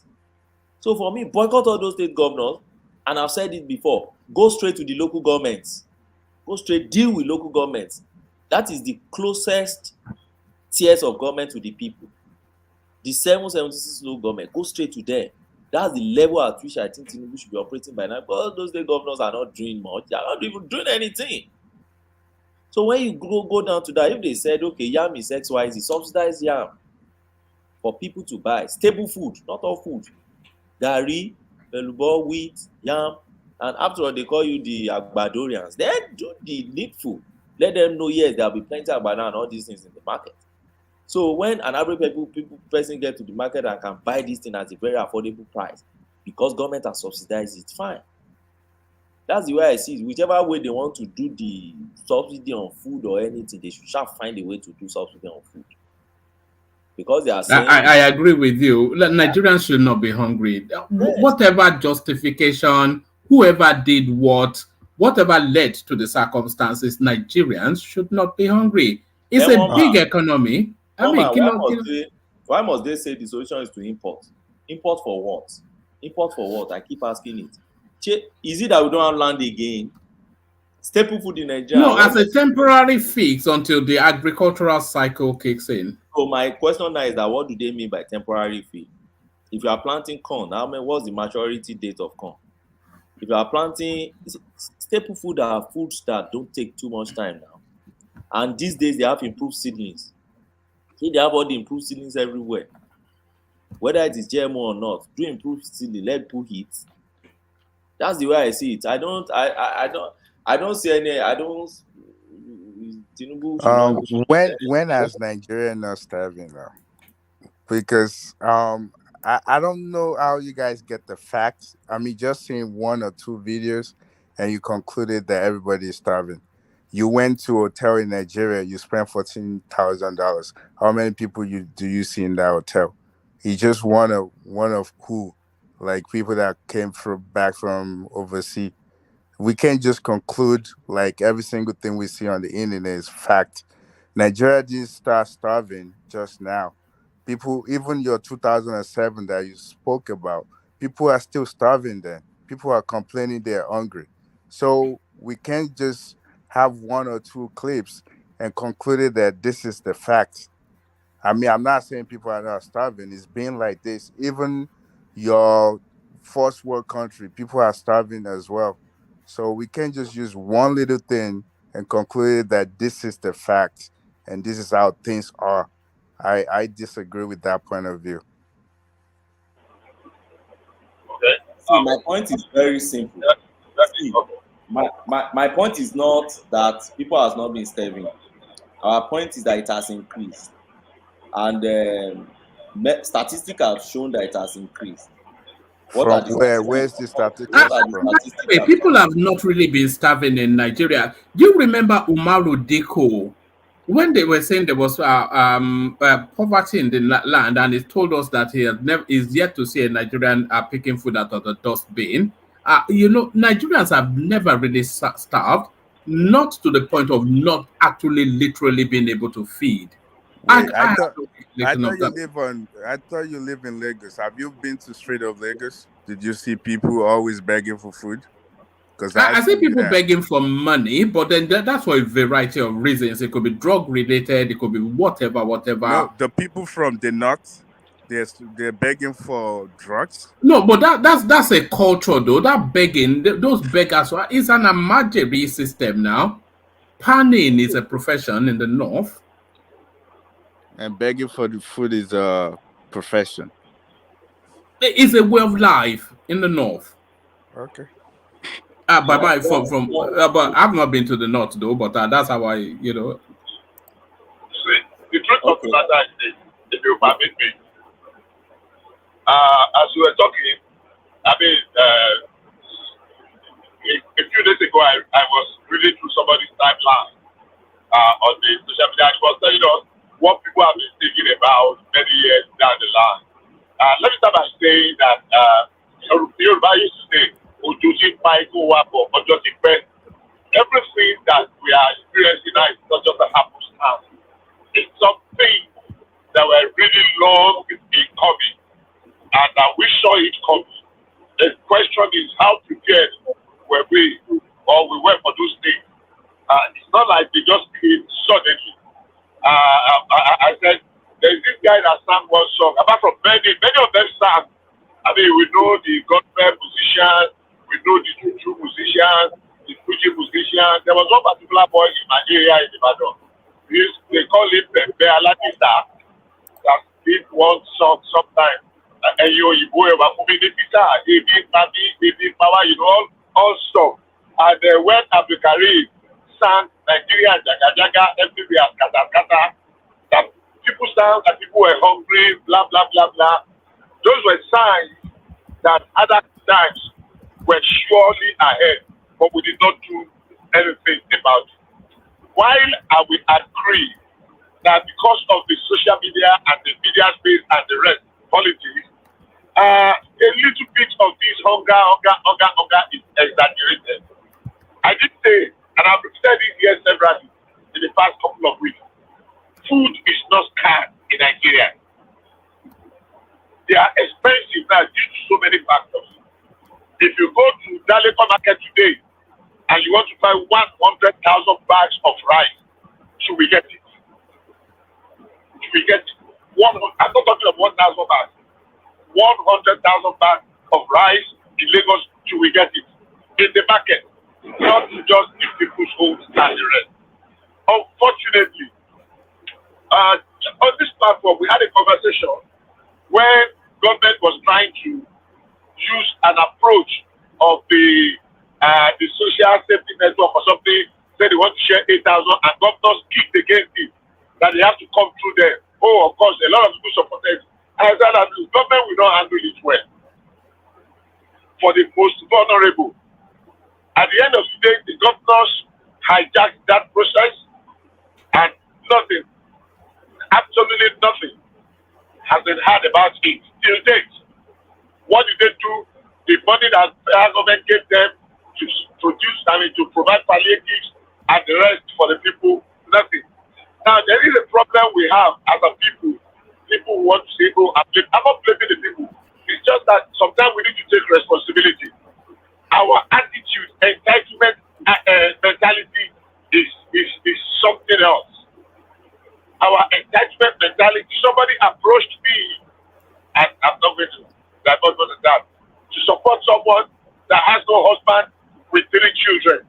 I was calling for school fees. And so what does she do? She doesn't really have anything to do. So you are looking for school fees, you are begging to go and put your children in a private school. If you are not doing anything, and at least you go to school a little bit, why don't you put them in a public school and fill that gap? They were just children. Fill that gap that, supplement them with you teaching them some little bit of it. But because you want to belong to a class, you are begging money to put children in private school. I mean, so who exactly is the public school for? Sorry? So, yeah, look, Mr. Bishop, I mean, I don't know why you keep doing it. You know, you always say that, okay, Tony, don't disrespect me. Don't. What you are doing is just too crazy. A bag of rice worth 7,000 some few months ago, or let's say a year ago. Now it's 100,000. Hold on. The fact that most of us in abroad, it's a signal that things are not okay. You can't travel from Ibadan to Lagos. You can't travel from Benin to Ekoma. You can't go into your bush. What the hell are you talking about? That people choose to do this, do that. Private school have been existing long time, but it is the duty of the government to furnish better schools, public schools. You know, I mean, I don't know what is happening. Why you keep defending the system that is going on in Africa? Tony, and then establish, Tony, hold on. When you come here and tell me I'm crazy, or you use that word of no, I didn't say you are crazy. I didn't say you are crazy. I said the system is crazy. No, that if it costs 8,000, hold on. Don't just say, I wouldn't hold on. I had a call. You wanted to interject, you just came in rudely. Yeah, because I have to come in like that because I don't know. Sorry, hold on, Bishop. I think what is actually hold on, Bishop. I think what is actually saying is that he meant this system is crazy. That was not what he said, but that was not what he said. It's gone on to correct. It's gone. I didn't say it's crazy. I said that the system is crazy. I said it's crazy situation. That 8,000. Hold on, please, sir, Mr. Bishop. I'm not holding on. When I finish, Malam Bishop, please. Malam Bishop, let me just give me some 20 seconds. Tony, I am not giving you 1 second. Okay, anyway, start on the part of the people then. Start on the part of the people. And then Mr. Oriola or whoever. You just walk there with all this. You know, Nigeria is a crazy place. All right. Let Bishop land, Bishop Tony. To please you or whosoever, I have my opinion. I'm expressing it. It is not a must that you must agree with me. We are having a public discourse. We cannot all see things from the same perspective. All right, Bishop, hold on. Bishop, Tony comes with a particular flavor. I don't know if you know him, but you just have to put him within the context of who Tony is and how he presents. So leave Tony and just give us what you were intending to give us. I wish to join you with Bishop and I don't know that other person that spoke before Bishop. Tony. That's Oriola. No. Well, let me just laugh. We have always admitted we have problems. Our problem did not just start today. Over the years, I used to coach Fox, who says we have left our pot unwashed, our soup now pours. Many years ago, when they sang Ilule Potowolode, when they sang Nigeria's Katakata, when Obe sang in 1982, when Barista started in 1990, about, when everybody said, oh, we should go back to the farm, Operation Feed the Nation, we saw this coming. We did not prepare adequately for it. I live in the north. For anybody, yes, it has gotten worse. For everybody to come and tell me that poverty started 10 years ago, 20 years ago, and you don't know what you're talking about. Apart from the Almighty system, even before then, we saw and we had an idea of what people were going through. So the question is, what is the way out? And I always say, the way out is not going to be like a stroll in the park. There's no magic wand that anybody will wave that will make this hunger to go away, except we are very deliberate in attempting to tackle what has befallen us. And how do we go about that? Is the question. Now, the idea that rice was selling 7,000 or 5,000, if rice is selling for 2,000, the likes of Tony can go to the farm today, plant your rice, and begin to sell it for 500 naira. So that argument is the most pedestrian kind of argument anybody will want to come and bring forward today. That rice was selling for 2,000, rice was selling for 7,000. Go and start farming and sell your own at 1,000. Can you provide the security?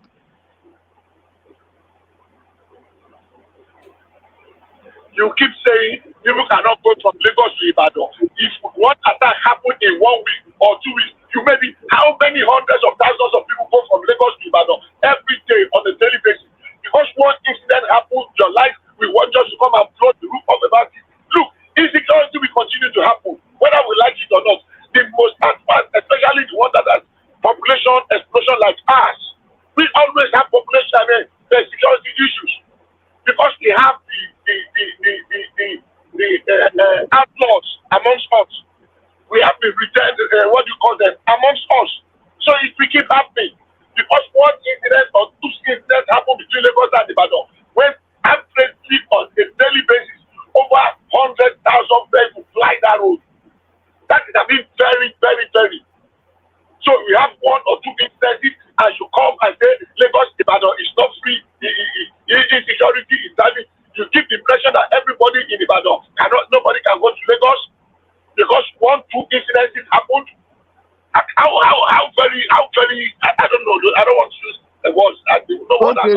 Okay, let Ogbeni, respond. Let Ogbeni respond. It's not you that will tell me when to respond. It's not you. I'm sharing my view. Ogbeni has shared his view. He has his time. Let me have my time. I don't know what's happening because you seem to. I mean, I don't understand. You are trying to make some comparison. This your blah blah blah blah blah blah blah blah. It's very. No, why the comparison? Why you say that because two incidents happen and blah blah blah blah blah? You know, my brother, please try to be on the side of the people. Try to put your legs in other people's shoe. You know what I'm saying? Just pretend once you are living in Nigeria. All right, gentlemen. Let Ogbeni come in if you have landed, Bishop. Yeah.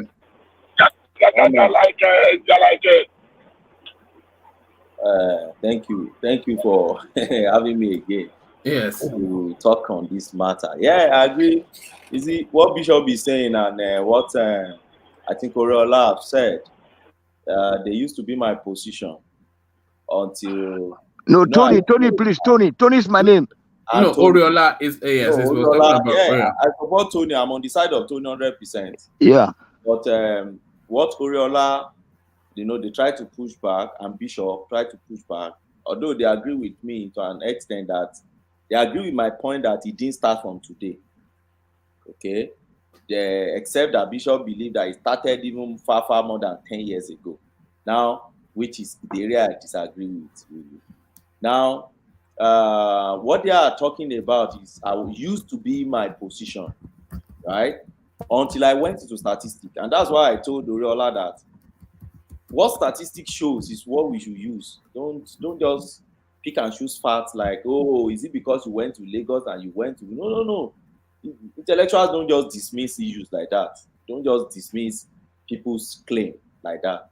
You didn't go to Nigeria to experience it. I did. It's my experience. And I knew how I left Nigeria when I left. And I knew how I met it when I went. And I'm still going next month again. So I'm not a diaspora person that just stayed in diaspora. I keep touch with the base. And I know what people are feeling. What Nigerians in diaspora are experiencing now in terms of people asking for money, you think it's because they are lazy? If you think so, then you need to have a rethink of how you gather your data and your analysis of data. You think Nigerians that have never asked you of money for the past 10 years, that are just asking you now, just grow lazy just yesterday? If that is your thinking, then you have to have a rethink about how you analyze people or humanity. If you go to statistics, it's very simple.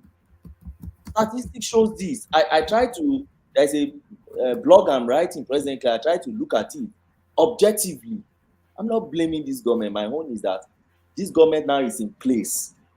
I can't be blaming, I can't be telling the past government to come and do what this government must do. That's the reason why somebody like us, I took my hand-earned money, booked flight, and went home to go and vote. Just know that. When many stayed in diaspora and they were just doing their own talking on social media, I traveled home to go and vote Tinubu.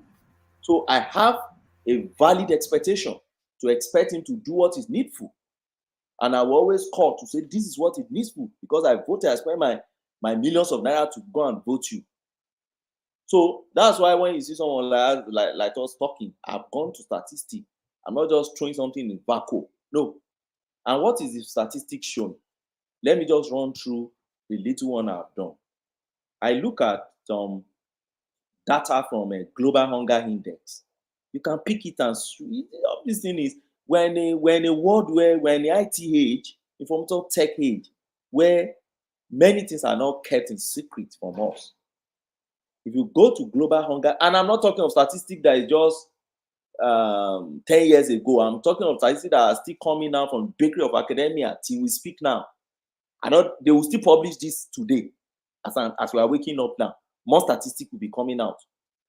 And I'm not talking of statistics of people who are on ground and they are doing this, they are carrying out this research on a daily basis. They even know more than you know about your country. Global Hunger Index, go and show it. What's it saying? What's UNICEF saying?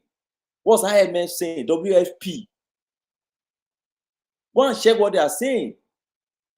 And why did you think Buhari, as at 2022, declared state of emergency of security? Go and check why he declared food emergency. No, let me know.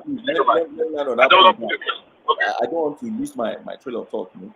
So, Buhari declared state of emergency. You think he was doing it by it's a fun? No. Because he saw what statistics sorry, Bishop, let me mute you for a moment because of the background noise. Because he saw what statistics was showing, one man. And that was what he declared. When, as of August last year, that Tinubu got there, Tinubu declared state of emergency again. Am I telling lies there? No. Go and check it's there.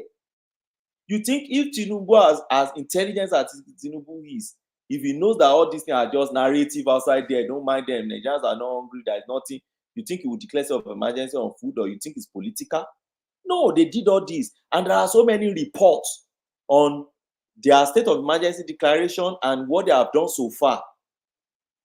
As at August last year, when Tinubu made his own declaration, the projection of statistics showed that 17 million people are estimated to be critically food insecure by middle of 2024. 70 million. And if you go to statistics, and those statistics shows that what are the factors that caused it? And that's the issue I said. I said, these are the consequences of issues that we've been battling with over time. If you go to these guys on, I can't be specific as to which one now, right? But I know that conflict in Northeast alone, conflict in that axis alone, those Borno, Adamawa, and Yobe, and that's why I tried to use that example. And somebody was using it against me that, oh, if you like, travel to Biu. No, these are statistics. If you've not been to that axis before, just be quiet on these issues. Don't for the sake of argument, you just want to deride or undermine somebody with a first-hand experience in a place. No. WFP statistics shows as at 2023 that 2.2 million people have left, are displaced in the Northeast region. And is projecting that by first quarter of this year, another 4.4 million food insecure will be in that axis, Borno, Adamawa, and Yobe. And he's saying 37 to 47% or something like that of farmers have completely abandoned their farms. Not to talk of the ones that will only go there once per week. Go and read all these things that are there. FAO also did his own. I'm not talking all these things in vacuum. And he said, I think about 12% or something like that, farmers have even been rendered to be vulnerable by now as a result of that war. And if you think that will not affect the food chain and the food insecurity in Nigeria, then you don't understand Nigeria. Where do you think the major staple foods are coming from? You think it's in southern Nigeria? The answer is a big no. That is where your food bank is. That is where the major food are coming from Nigeria. I overheard somebody saying, what is Abuja contributing? Do you know what they call Abuja yam? They are feeding you. Benue and Abuja is feeding you yam down south. Why do you think the southerners are complaining that Niger is not releasing their trailer to go out. Let Niger stop their trailer for just 1 month, and you will see food scarcity in some places in the south. That is the reality of our country. So we should face the reality rather than passing it. We have a serious issue at hand. Don't let us explain it away and say, oh, there is no food insecurity in Nigeria. And by the way, when they said food security, please understand the definition. When they say food insecurity doesn't mean that, oh, food is so scarce like Somalia or you are in Venezuela. Or no, that's not what food security. There's no country where you won't have food issue. But what we are saying is, what's the statistics showing? Is it going southward or northward? We are saying this thing is increasing. And you can't deny it. Look, let's use a very simple example. I think Tony cited a very simple example the other time. As at 2-3 years ago, how much is a bag of rice? Just start from that. Leave all these people who have too many children. Is it today? People have children in Nigeria over years. But okay, how much was the bag of rice back then? How much is the bag of rice now? And what is the income or salaries of people now? Has it increased in the same proportion with how much they sell food in the market? The answer is a big no. You can't explain that away. And if you can't explain that away, then it's very simple economics. Just calculate it. Will people be struggling to eat? Yes. So that's my issue. Look at those statistics I've told you about. They are reputable platform where you can draw statistics. All right, can we go over that? No, please, Oriola. You know, it's my turn because hold on. Hold on. I think Bishop wanted to come in. Waiting for when it will land. Yeah. If I'm still audible, number one, as a correction, I never said I was not addressing food security. I mean, that's a different thing. What I reacted to was that there is hunger in the land and that there is food crisis. They are two different things. The statistics you just quoted now, do you know, say 20.5 million American children go to bed hungry? 20.5 million, that's about 21 million children go to bed hungry. Why are you using America here? No, I'm just saying what I read. Woman, please don't let him do this. Don't let him do this comparison, please, sir. Woman, we have no choice right now. Back in the days, back in the days, you may choose to eat a bar or rice, but today there's no chance of eating a bar or rice or yam. They are not cutting of yam into pieces to sell.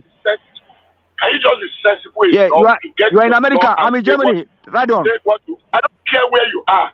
Can you just be sensible enough to let us have a conversation? You are not having a conversation right now. You are out for confrontation. And if you want trouble, you get it on the double. I mean, look at the gangster, Meragamofi. Are you insane? They talk now. They talk, but don't watch out. If you watch your life. Watch out. Bishop, let me just say something. Just hold on 1 second. Let me just say something. Ogbeni will tell you this. Ajande Koko will tell you as well. Tony comes with a particular sort of flavor, and we digest him in the flavor that it comes in. So don't take too on board. Sometimes you have to understand Tony to get to know him. So you have to sift through. But sift through him, but don't react to him or because telling me to watch my back. Really? That's just Tony's language now. It's not. Right, it's not. That's just Tony. Let me bear back to Ogbeni. So I was not addressing food security. I know the definition of food security, and like I did say, it's been long in coming. We were supposed to take some drastic decisions long ago, even before Buhari. Long before then, we did not take the necessary steps. And the chicken, yes, the insecurity has contributed. It escalated. The insecurity escalated and they exploded and threw us in the face. And we are seeing the consequences. So, has they affected food production? Yes. Has food become reduced, yes. As population increased, yes. As food become more expensive, yes. Can we tell it? Yes. Is it going to come with some pain? Telling it to I support throwing our borders open to import food? Probably no. Should there be some short? Maybe if it's not going to destroy farmers, because the advocacy that let's throw our borders open. Our president in that there is no big profit in farming. It's not a big, like kind of a big magic, and that's why it must be tread very carefully. But this panic that there is hunger in the land, that people are starving, it's bringing panic. Rather than bring hope, it's bringing despair. These are hard, yes, and every one of us know, and we have been that fact. Look, you can go to places in Lagos and Ibadan today and go and eat 10,000. But in the same Ibadan, you can still go to places and eat 1,000 naira. You can eat 2,000 naira. Same Ibadan. I was in Abuja some years ago when my friend took me one place. I went and ate one nonsense food and they paid almost 8,000 for the two of us. I thought this is not the kind of food. Bishop, Bishop, can you hear me? Bishop, take me somewhere else. Look at it. Took me to opposite ECOWAS secretariat. Yeah, no. They demolished those places. One woman was there. I don't think you can hear me. I was not hearing you. Let me say something. All right. Yes, I think what Ogben is actually saying is data-led, and is quoting you. It is quoting you the big figures, not the micro of lived anecdotal experiences, but the macro of the expansiveness of a nationalistic and a global outlook. So this hold on, this headline on the screen right here is from UNICEF that they were anticipating food insecurity, a high risk of food insecurity by 2023, and I think that's playing out. And he's telling you that the trajectory of that warning to the Nigerian space, it has been cascading over the period of a decade and a half now, and all of those warnings that they have been sounding is coming to fruition. And on the anecdotal level, he gave you examples of driving through Benue, where you could just park and fill your boots, and now those places that you could park and fill your boots they are now IDP camps, and this trajectory aligns with the big ticket warnings that has been coming internationally. So I think that's what I'm speaking to. Yeah, it's not about Mama Lamala or it was. No. He gave the example, and I just used my other example. He gave the example of where he went to eat and he ate 21,000, and where he went somewhere I don't know the 40,000 where that one came. The other is for food. I did not hear that aspect. So I'm responding to that you can go to where you eat 21,000, other people can go to where they will eat 2,100. It's food, and everybody gets it, but it depends on plans. Now let me tell you something about the data. Number one, I'm not saying I don't respect the data, but people compile those data.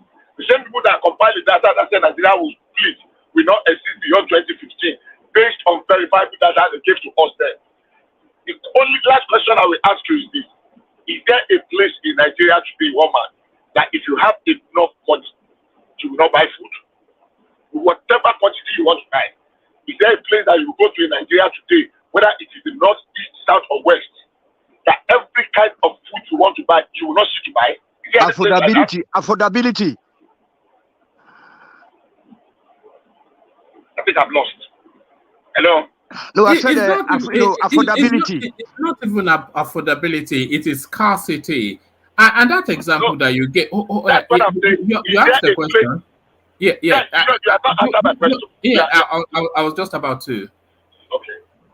Yes, it's not. even in the most scarce, if you have money, even in food scarcity, you will find food. So food scarcity is all about affordability. It's from the average. What do you mean? No.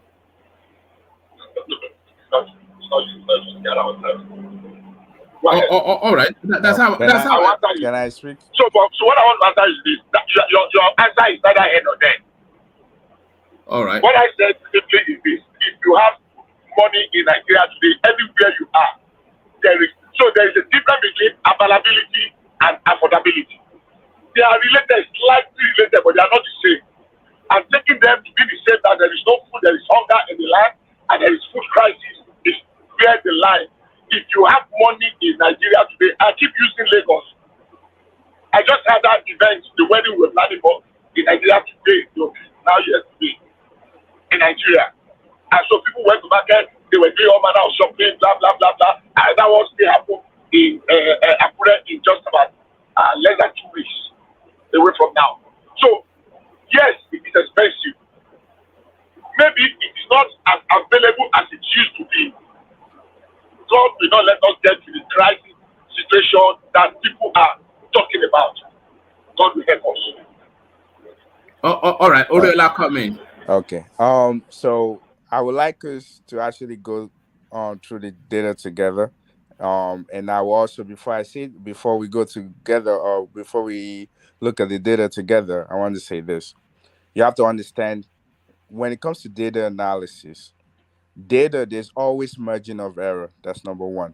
Number two, when you're dealing with a bigger population, there's something called, they will write algorithm, meaning they will have a few sample and they will use mathematics to calculate the rest, which is the algorithm they created. So usually they have the statistician to do that for them. So that's number two. Now let's go over the data that you put up. The first one, when you look at the global hunger index, just look at the score from the year 2000. Sorry, I'm finding it. My screen is so busy, but I carry on. So from year 2000s, there, it was alarming. That's what it gave us. And if you look at the number from year 2000, was 39.9%. That's the rate for how poverty, how when it comes to hunger in Nigeria was high. It was that high. It was 39.9.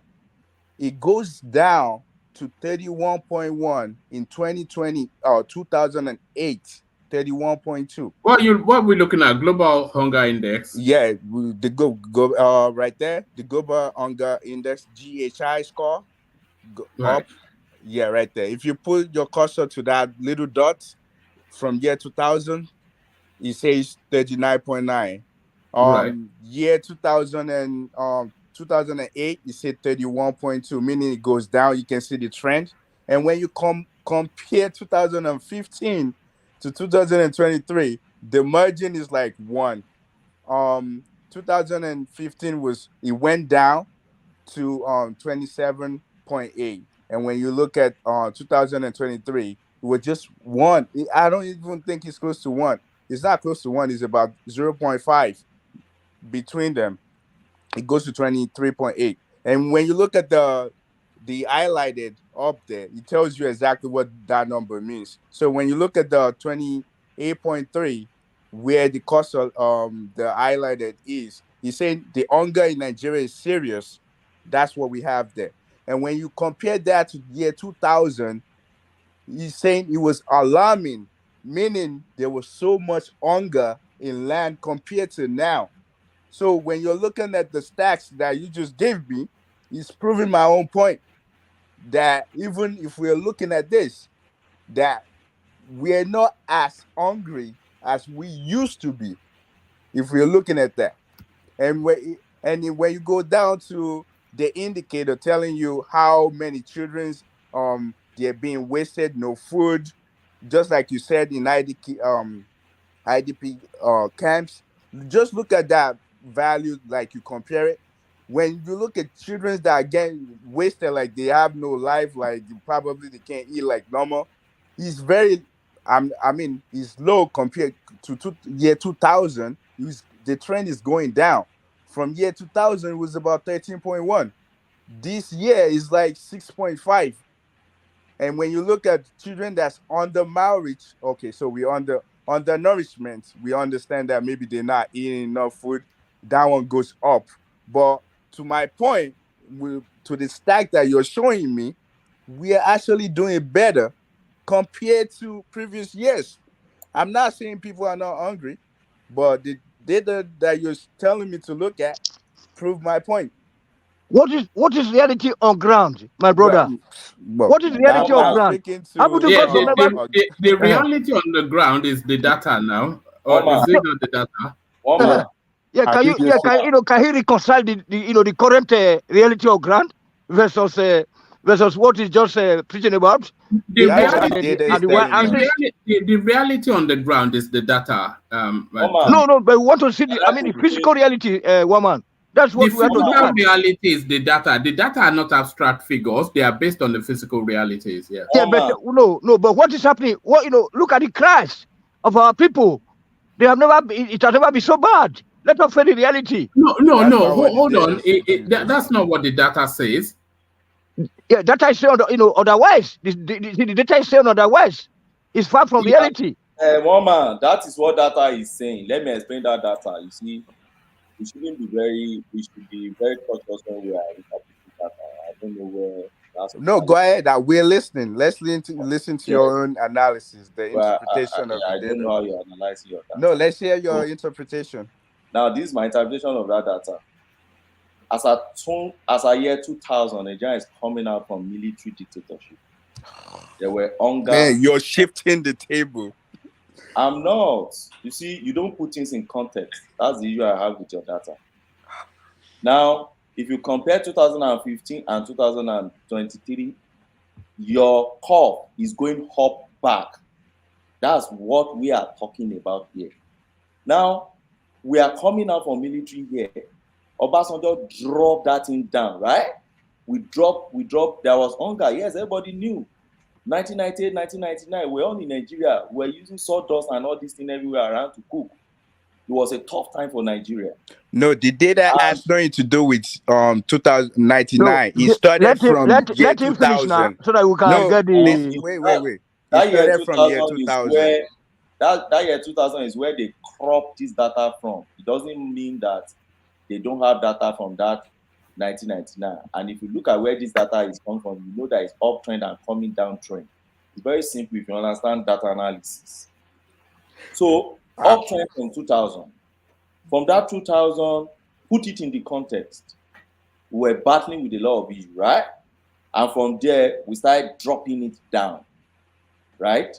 So Obasanjo drop it down, but everything after march of military, we're dropping things down. We're dropping things down 2008. As at that 2008, 2007-2008, crisis started.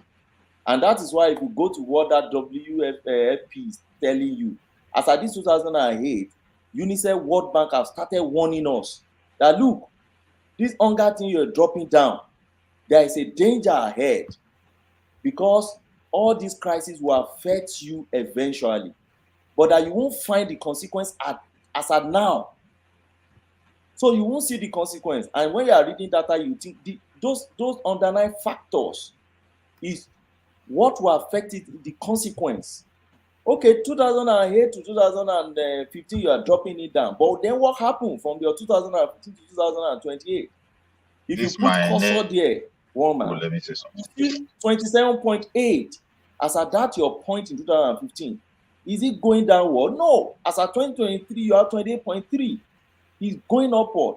And WHO is still warning you that, like, you think it's Uhuru now, you're happy with it, with your data, but they are telling you that this thing is going uptrend because they know the underpinnings that is informing this trend. And they are telling you the trend is going upward. And you want us to say, oh, no, as at 2000, after all, it was like this. Now, oh, we have tried. When they are telling you that something is going upward. Ogbeni, So that's my reading. Ogbeni, please, let me just put this one there. Oh, yeah, Ogbeni, if I'm allowed. Nigeria don't have data. Anything about Nigeria data is garbage in, garbage out. There is no space for data. Nigeria Bureau Statistics is worse than anything. They are the one killing the country because the methodology to really get data is not in place. As far as big as that country, we should stop deceiving ourselves. It's just from point of view that people are talking. Everybody know that we have problem, so they must put figure for us. So that's just what I want to say. Nigeria don't have. You know, Well, like a highly digitalized society. You know, Nigeria harvests a lot of data. You cannot do anything without your footprint being associated. You can't open an account. You can't get a phone. You can't rent a house without your data being harvested. For this type of or for this type of stuff, they don't usually use like And your everybody. They just use a sample your size. farming, your We know that we know that's how data is created. almost There is no Right, statistic where right. So wait, if you're looking, wait, if you're wait. if you're One looking at man, it that way, then you understand let that me there's learn this margin point of for you. error. Hold on now. The entire farming system is local, and it remain like that. That is to say, you produce direct to market, almost 90%, and the government will not tell you we produce also volume of food. Where did you scale those food? Do you have electricity to bring food processing plant and industry? No. You did not scale the food. No industry.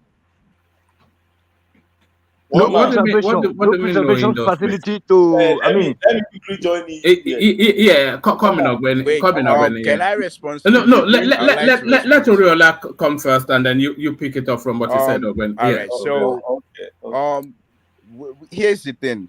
I'm not sure. Like I just like you say you're a lawyer. So I don't know if when it comes to like mathematics or engineering, when it comes to data, I'm not sure how familiar you are with. I'm a researcher. Anything that has to do. I do research every day. That's what Okay. So anything that has to do with that's still between 0 to 1. You can't really factor that in because there will always be a margin of error. So basically, from 2015 to 2018, there's only 0.5 change.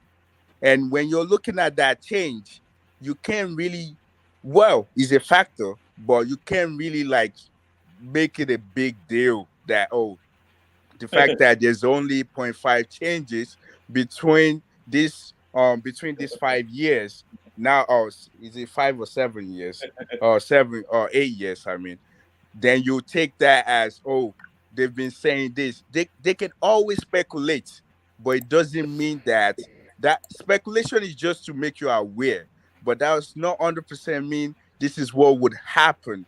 So your claim, to be honest with you, there's no fact to anything that you said tonight. There's no fact to it because looking at the data, everything's still false because they give us an indicator. Between 2015 and 2023, under the indicator, it still fall into the same category, which is serious. It's still the same thing. So the way you analyze your data, I don't believe that's the way to go by analyzing data by scaring people. Looking at this facts data that they present to us, I don't see anything that says Nigeria is in trouble. So that's what I would say with that data. One man, you see, I mean, Oriola talks like hello, let me say something. Please, 1 minute. Okay. So I don't know what Oriola is arguing here. So the way that Ogbeni analyze it to you, or rather interpret that data to you, particularly the curve, as you see the curve going back up, so you don't understand what that means. What does that tell you? Something coming straight down, and now it's going back up. What does that tell you? And in addition to that, the how do I describe it? The a practical situation. The video we are watching, the people in Nigeria from different states across the country protesting for hunger. I mean, crying that hunger is killing them. Protesting. I mean, the protest they carry out against the president when he visited Lagos, that is the base, is political base, which is Lagos, traditional base. People protested by saying hunger is killing us. So, what are you talking about? I don't get it. All the videos that you've seen, add them all together. They're not 1% of Nigerian population. You haven't seen Nigerian population is about 300 million. You have not seen 30 million people cry online. It's more than not online. Reality on ground. People are dying. And you're saying that's fact. That's not fact. That's just us being in our own feelings. You never been to Nigeria, or when he's traveling there. How many people does he see when he went to Nigeria? Does he see close to 1 million people? Can he account that I've seen 1 million people starving, and that's not even 1% of Nigerian population? But you just told us now that data is a sample size. There should be choice of food. Maybe you want to eat rice, then but it's available. So why does it need to see 1 million people to extrapolate and project? Yeah, but the data did not prove. It doesn't understand. It doesn't understand the data. No, but the data did not prove everything that we're saying. You're saying that from 2015 is worse. It's not worse. The data is meaninless. We're talking about reality on ground, my brother. Reality on ground. Do you have a brother? My brother is a contractor, a millionaire. I just sent 2 million to him. It was 2.7. He's using your money to build his own house. $1,000. So how much is 2 million? He's shopping your money. Don't send him money. You don't send money to people at home, right? I don't know people at home. He doesn't send. That is why it's kind of like, you know. He doesn't send money now. So he doesn't know where. We can chop bread or GMO, genetically modified food. He doesn't send money to people. People does not cry to beg for anything from him. So he doesn't know what is really going on in Nigeria. They're eating your money. They're using your money to build. What are the countries going? People that usually help our people. Let me leave the floor for Ogbeni. Ogbeni that was saying before. Yes, Ogbeni, back to you. Woma, I just posted one YouTube this thing that happened just I think yesterday afternoon.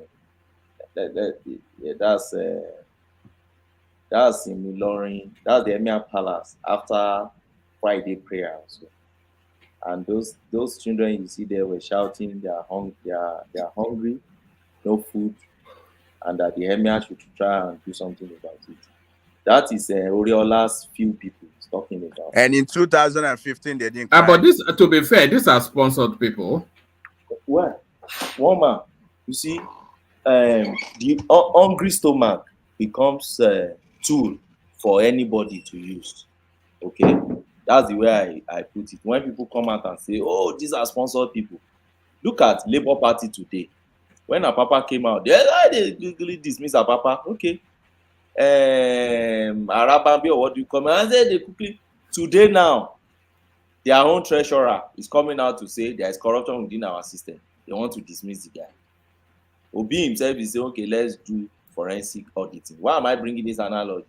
You see, when we are too quick to dismiss our reality, we are, and I'm not surprised. You see, on average Nigeria, we have this way of dismissing things, thinking that, the problem will go on its own.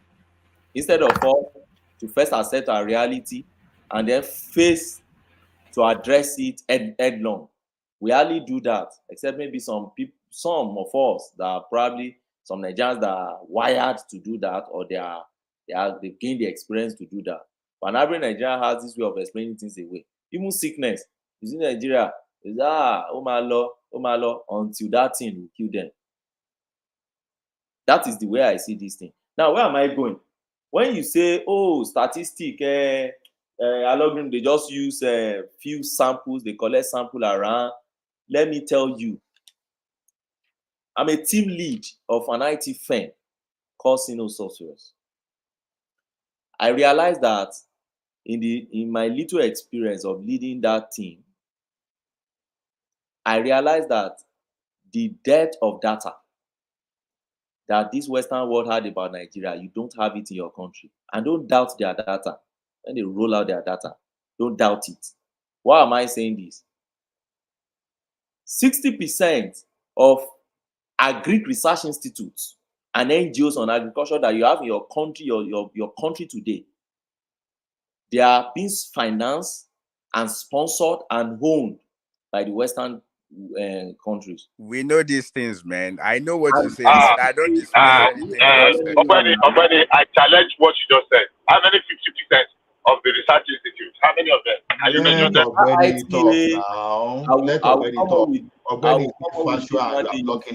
You see all those IITA, FSCC, FCCCP, all those guys, they are NGOs owned by America and Europe. Go and find out.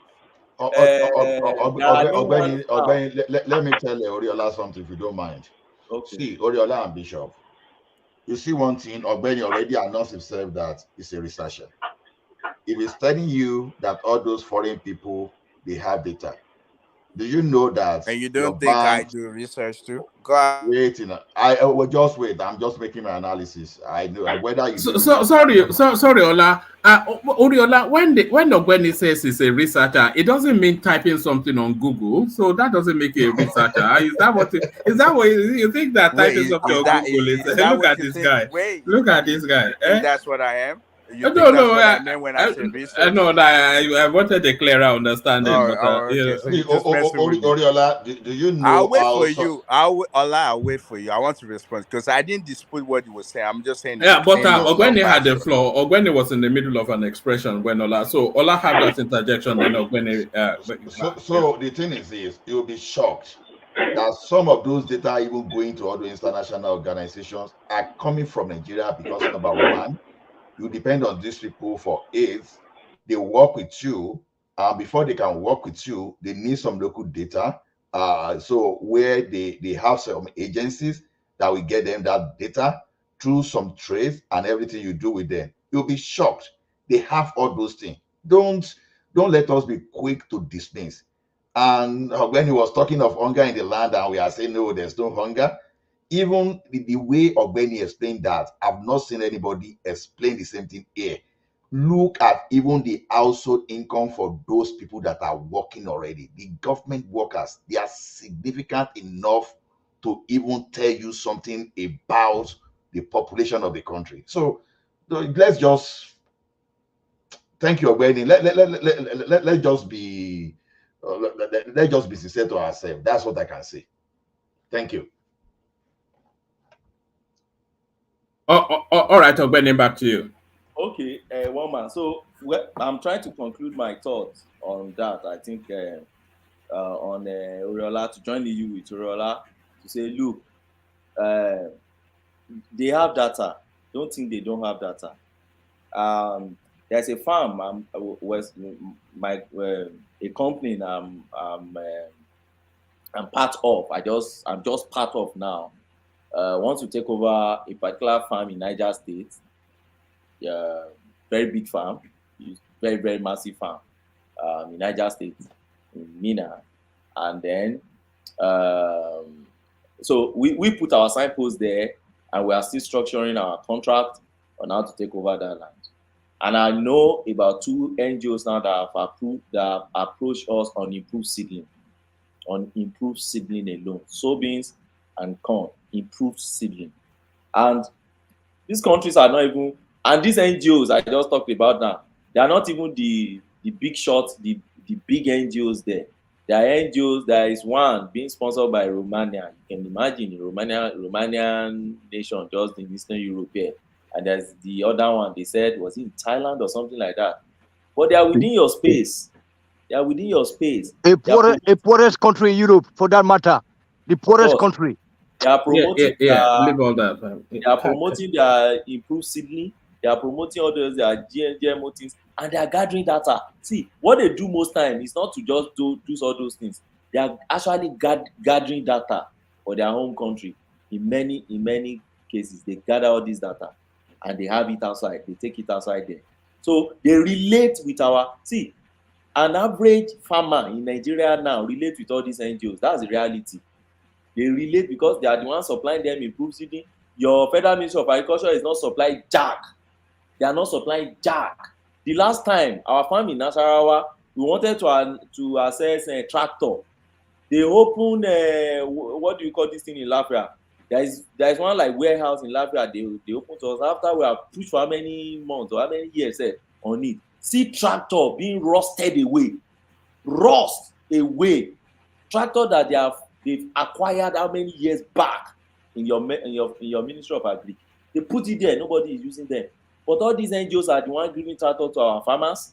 They are the ones, so they get that data from them. So when they talk about data in Nigeria, when you see all these Western guys talking, don't doubt it. They don't put in the same parallel or the same bracket with Nigerian data. The data your statistics is gathering. No, they have a way of gathering their own data. At a point in time, maternity mortality rate in Nigeria, not even maternity, but let's go to polio. Polio in Nigeria, that FHI and this other, what's this? There's another NGO on polio that they are dealing with. They have more data than us. When they put it to ground zero and another one reoccurred, they went back to their data and find out what happened. Even our home Federal Ministry of Health, they can't even bring out that data. They were the one who had to explain to us what happened that made that into resuscitate. So please don't let us put Nigerian data or Nigeria with these people. They have your data. They project our birth rates. They understand it more than us. Why? Because they have their agents in all these key sectors, and they don't just sit there and be embezzling money like our own do. They are gathering data. Sorry already. I beg you. Sorry. Why we are not disputing that yes, some people have data they have collected on behalf using some, mostly using our own personnel on ground. You know, you cannot tell me that their data is Bible that cannot be disputed. I disagree with that. Can I give you one classical example? And the reason is simply because I was informed. It's been a while, years ago, on capture fisheries and fish production in Nigeria, both in the aquaculture area and the open sea fishery and the capture fisheries. That's what we practice in the creek, because that's my skill. There was a report that came there when Japanese government wanted to invest in one of our ocean, what they call it, shrimp hatchery and production in the fair. I was very fully involved. But the data that was presented to predict that thing on was because some people wanted grants. So the data that was actually presented was a dismal until some people challenged it and say, hey, let's have a very holistic view at this thing. The ones that are recorded, yes. Let's even limit it to the ones that are recorded. The trawlers, both our local trawlers that are operating, both the open trawlers in our continental shelf and those that were allowed to go beyond and the rest. The data was off by over but it was not an error. It was deliberate by some people because they wanted. I'm using that as an example. It's been more than 30 years or close to over 30 years now. The one I'm using, but I might not have fun. So taking their data as Bible truth. I want to let's put a little bit of caveat there. A little bit of I know people that work with some agencies and that are being sponsored by America, not just America, jump okay. In every area that they are involved. I know I won't mention, I won't drop names. So I won't just take their data as the gospel truth. Sometimes there were motives behind those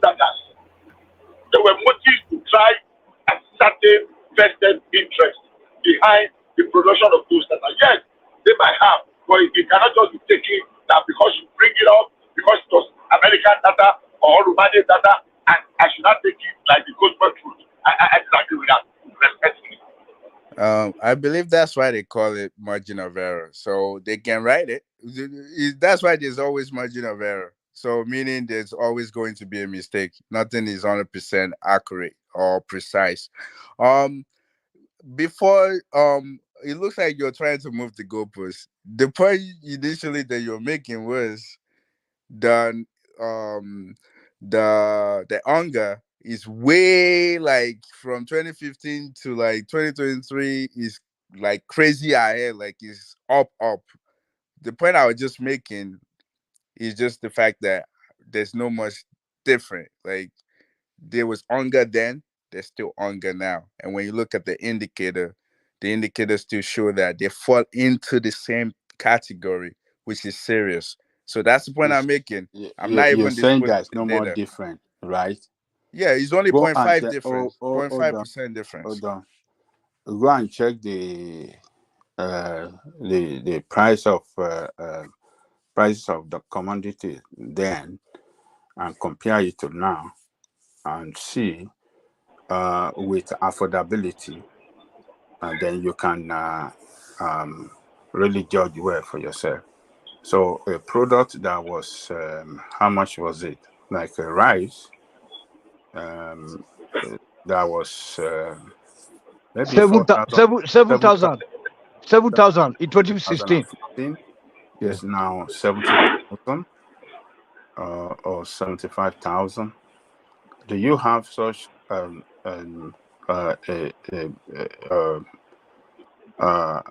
margin of increase in price of commodity like that in America where you live? Tell me any product that The the salary 30,000, and then the salary does not change. Yes, Do you have any price increase in such a wide margin within that short period of time? Tell me. Yeah, the inflation. People Yeah, like the you want to inflation rate in say Nigeria is anything, say anything. You are still insisting, oh, there's no difference between the price of what I'm seeing now and back then. I mean, do you know that the entire leadership, traditional leadership, this very week address, I had a meeting, they had a conference, and in their community, they were urging the president to see what he can do about the price of commodities that their people in the north, they are speaking for the northerners. That Can I their ask you a people, question? Can I ask you a question? what they are going through in terms of this thing is so unbearable, and it's like they are just sitting on the what did they say? How did that man describe it? Powder of gun. Powder gun. No, they said they are sitting on the keg of powder, gunpowder. Yes, yeah, on the keg of gunpowder. Can I ask you a question? And it's all over the country. All over the country.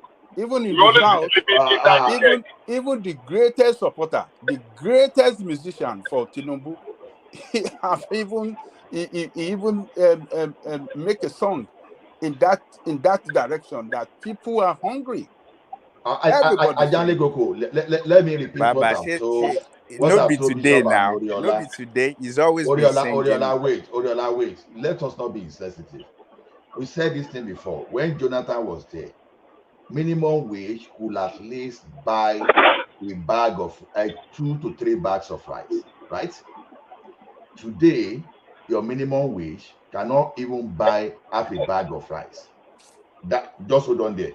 Then the federal government workers alone, they are estimated to be 1.5 million. Let's assume that they have 2 children each. That means that there are 3 people in each household. That's 4.5 million.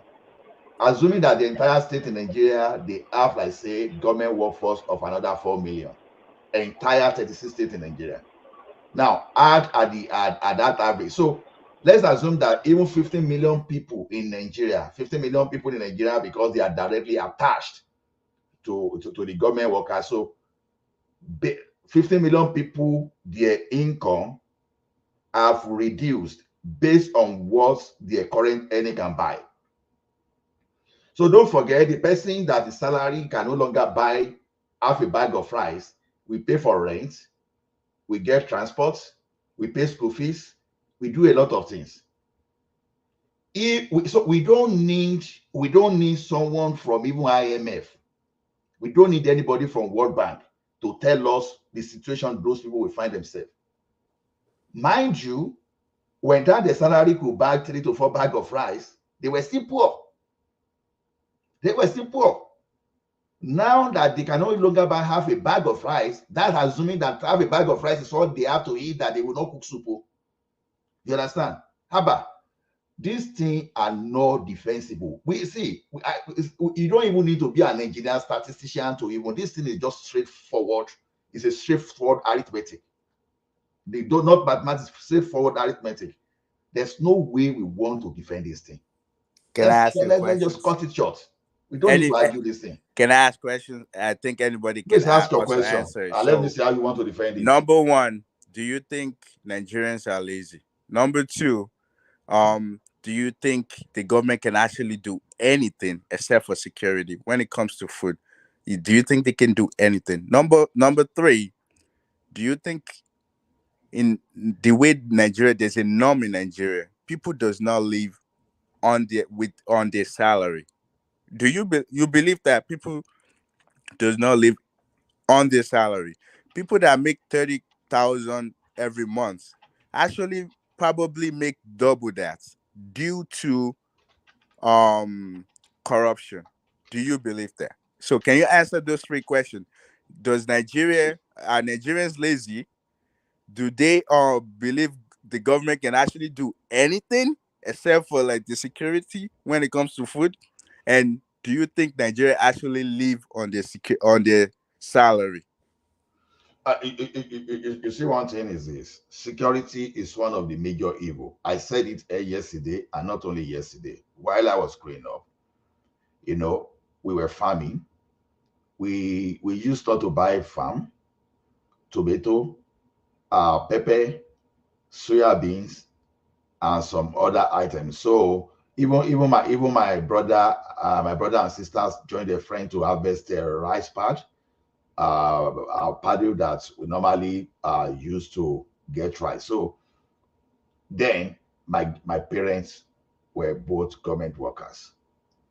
So on the area of that food already, we took care of that. Now, those were the days that we were even going to farm around 2 a.m., 4 a.m. in the morning, even before we even go to school sometimes, right? But today, you can't even go to your farm even in the afternoon. Because when I was joking here that when you go to Ise, Muri, Asis, when they used to have some kind of farm settlement before, you dare not go to that place today. You go to some places in Lawikiti, you cannot enter your farm. So insecurity already drove some people away from their subsistence farming already. Now, even where they are even producing food, used to produce in commercial quantity too, they have insecurity there because you assume that those areas that are producing food in commercial quantity, they are those areas that will serve Lagos. Like Benue Plateau. Exactly. So when you look at all those now, there's no way you want to blame average Nigerians that they are lazy. Because of course, you don't expect people in Lagos to be farming or where you farm on the Lagos Island. You understand? So this idea of blaming average Nigerian, innocent Nigerians, I think is outdated and can be so wicked. Let's just face that fact. Because people like us that grew in the village, there's nothing you can tell us about this story. We know what we know. You guys that grew up overseas and in Lagos State, there's nothing you want to tell us. So to me, it's not a function of Nigeria being lazy. It's a function of Nigeria not being encouraged, being threatened to do what they used to do. The insecurity in the country is trying to change people's way of life, which is so abnormal. All of us enjoy going into our farm those days. We enjoy it. Going into cocoa plantation, do your normal work, kill some kind of a joker, and use that one to cook soup. But see, the thing is, what Obey is presenting here, and everybody that is telling you of the food crisis in Nigeria, they are being totally sincere. For those waving it off, I think you need to do independent research. And when we are not here, tell yourself the truth. Look yourself in the mirror and see, am I being honest to myself, or am I just being defensive or doing some kind of a regime protection? So there is a place for politics, and there is a place for telling yourself the reality. So this is reality show now we are talking about. I've said it here over and over. Immediately they increased that fuel subsidy, that you don't even need to wait. You have to increase workers' salary. When you increase workers' salary, even those people that are still farming, you want to encourage them. You want to give them reasons for them to go back into their farming, because you have enough money to buy from these people. And the government has enough reason to recruit and chase the criminals that won't allow people to farm away.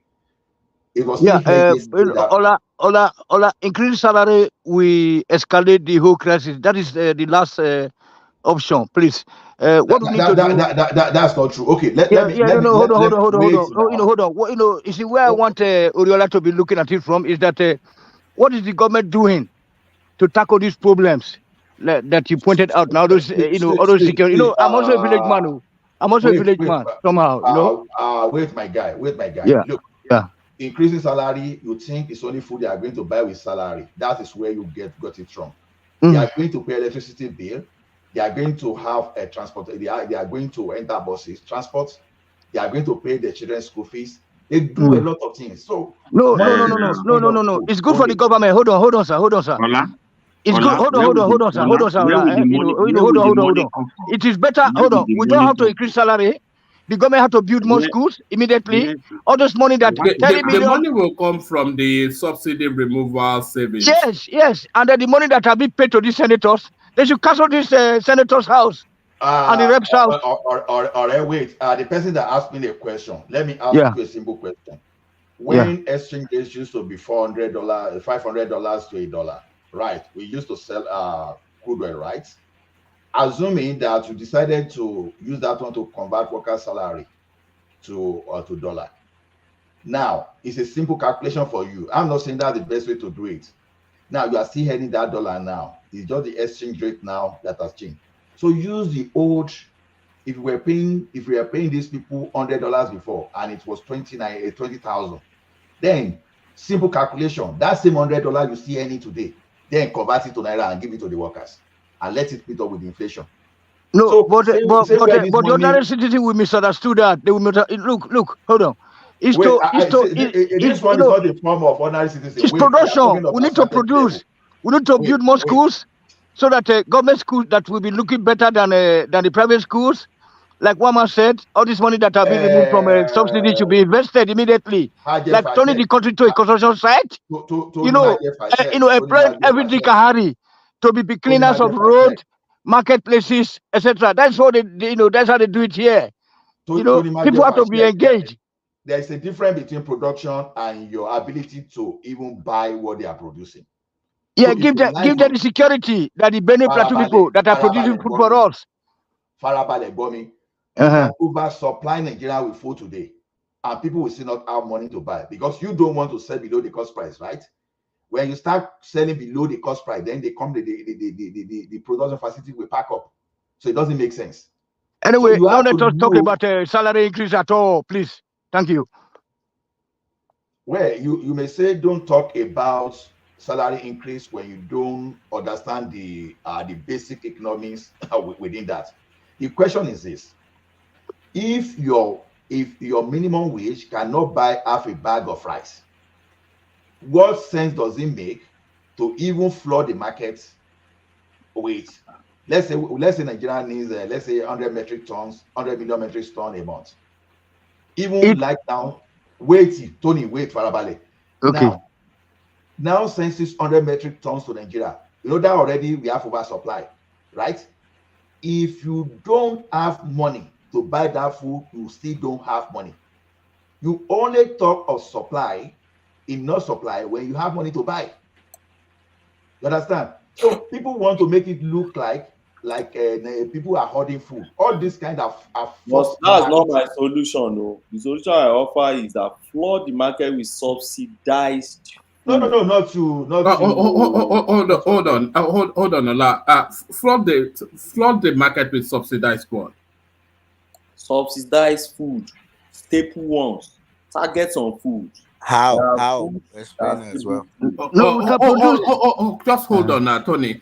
Are you saying subsidized the farming, which is already an ongoing thing? Not farming. We've tried that. It's not working. See, we tried Anchor Borrowers programs. All those monies, I'm one of those who are applied. They didn't give us jack. They asked us to go and all right. So where is that? Where is your subsidy going to? Yeah. Okay. Let me give you an instance now. See Niger State. The trailer load of yam, of corn, of soybeans, I think wheat and some, staple food now that Niger State government is not allowing the sellers to let it to leave their account. But sorry for that. Hold on. Let him hold on.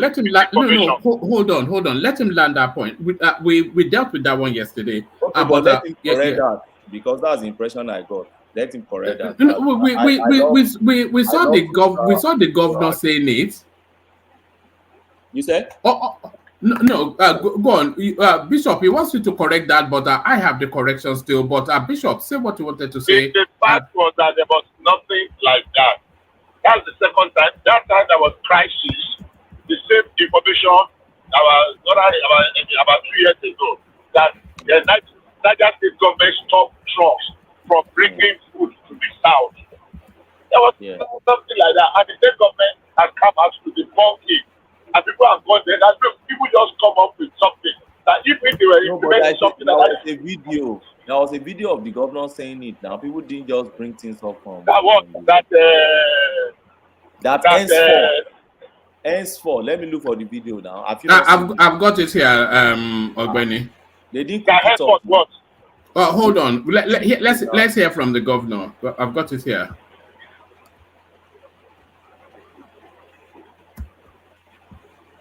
Oh, hold on. To be halted, buying foodstuffs from our villagers. This is the new governor of Niger State, as you know. Trucks who come to park or buy foodstuffs from our villagers in bulk will be halted for now. We have stopped mass purchase from our local market in all our local government from now henceforth, until further notice. Anybody found doing that, we have given security agencies go ahead to confiscate those drugs and share the food to the people. Thank you. Okay. So hold on. In addition to that, watch this. From here now. Karajeba, the last village in Niger State, before you join the river Niger bridge. They are stopping any trucks that carry food stuff from north. They are stopping them. They are turning them back. They don't allow them to go beyond this place. So there it is. Okay. So what's now happened after this? Just for me to respond. So let me address it. What now happened after this? After this second video that you showed. The first video that you showed was weeks ago, when they discovered that some people were actually mopping up foods and hoarding them. That they were going to farmers and buying, not the regular customers that they were kind of, raiding all the markets and buying off. That was when the governor made that first statement. This man that recorded when he was just driving through did not show any truck that was turning back. He only showed people where they park.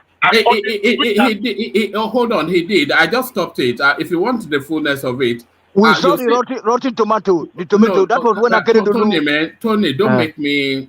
I don't want to remove you. We saw trucks and trucks of yam, tomatoes, and onions.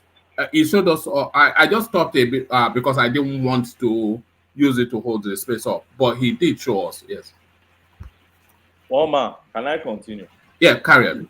I'm not even arguing against this because I thought Bishop wanted to correct the impression that the governor has denied that he didn't say so, or he said so, which we heard that okay, I said this, but I did not implement that policy. I thought that was what Bishop wanted to say, but that's not where I'm even going. Where I'm going is this one, man.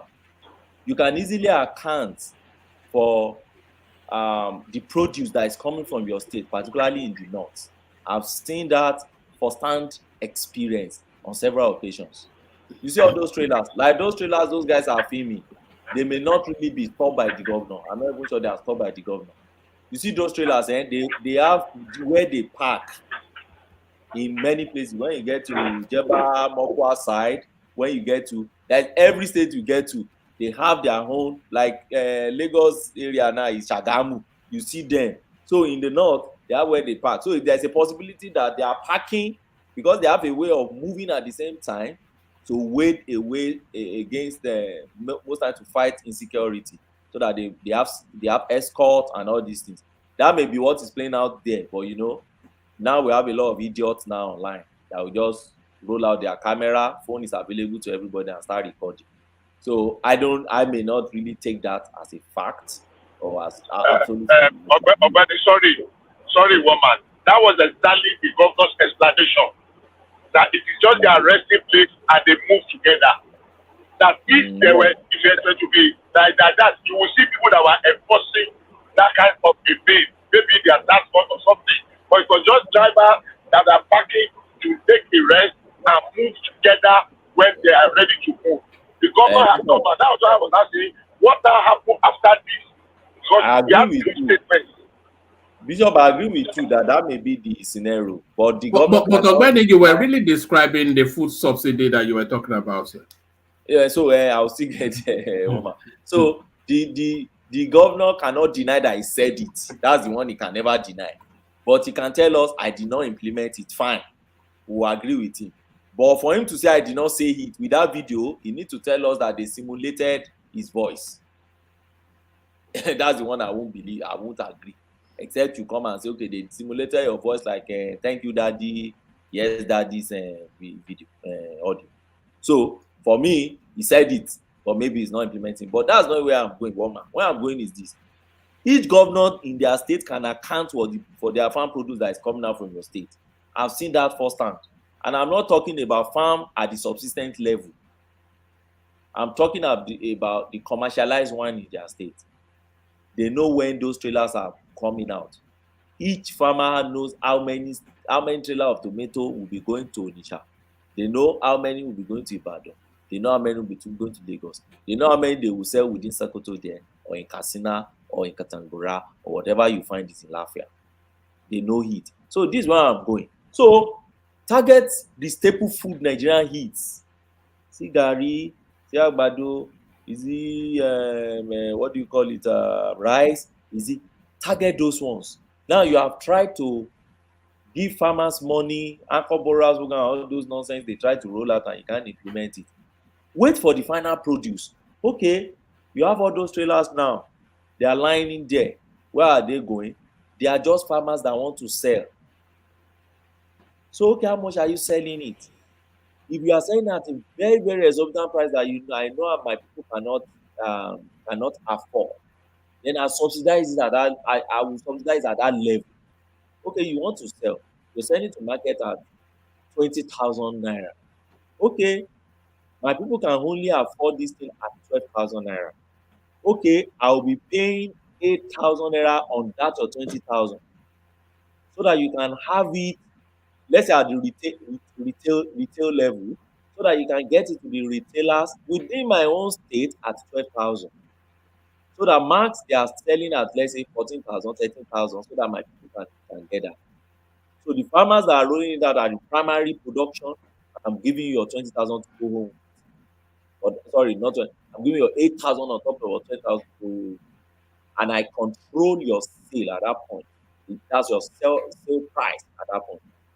I've seen this thing work firsthand in India.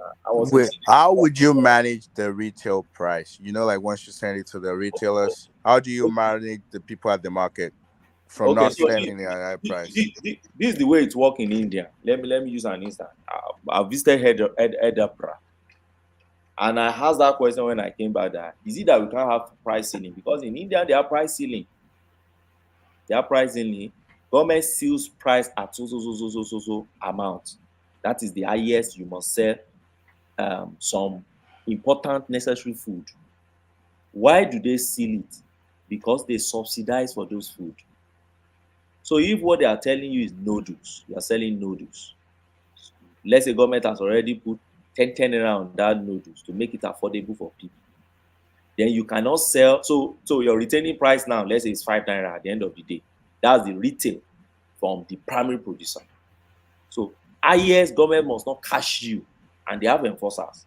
Government must not cash you highest. Nobody should come and report you to government that you are selling more than.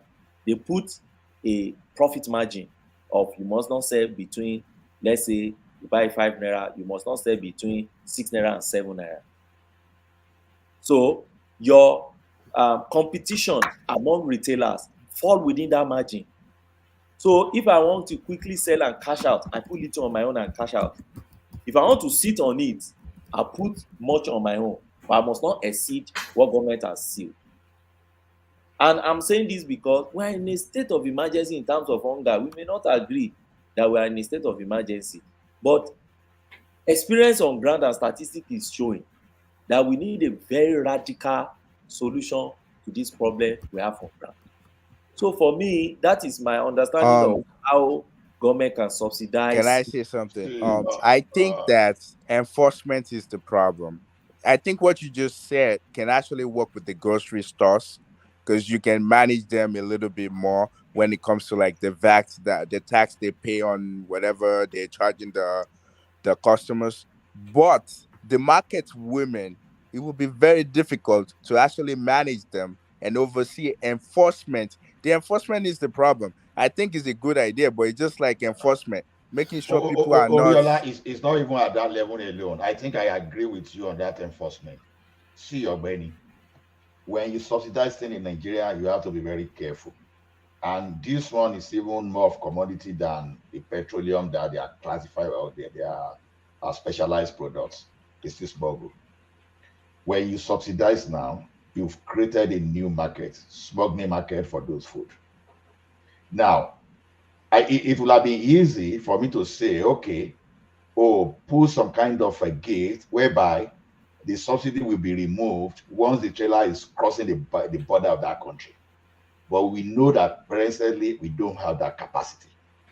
So once it's subsidized, it will create some multi-billionaire overnight, because some people they will corner the same food, and your food will end up in the neighboring country. So when you mention subsidy in Nigeria, the first thing you should look at fraud, smuggling. Those food they will be subsidized for people in Canada, people in the United States of America. Those are what you are going to do. That subsidy is just the money going to the purse of the supplier, while they will still sell things for their old price. So to me, I don't buy that, honestly. The best you can do is to find a way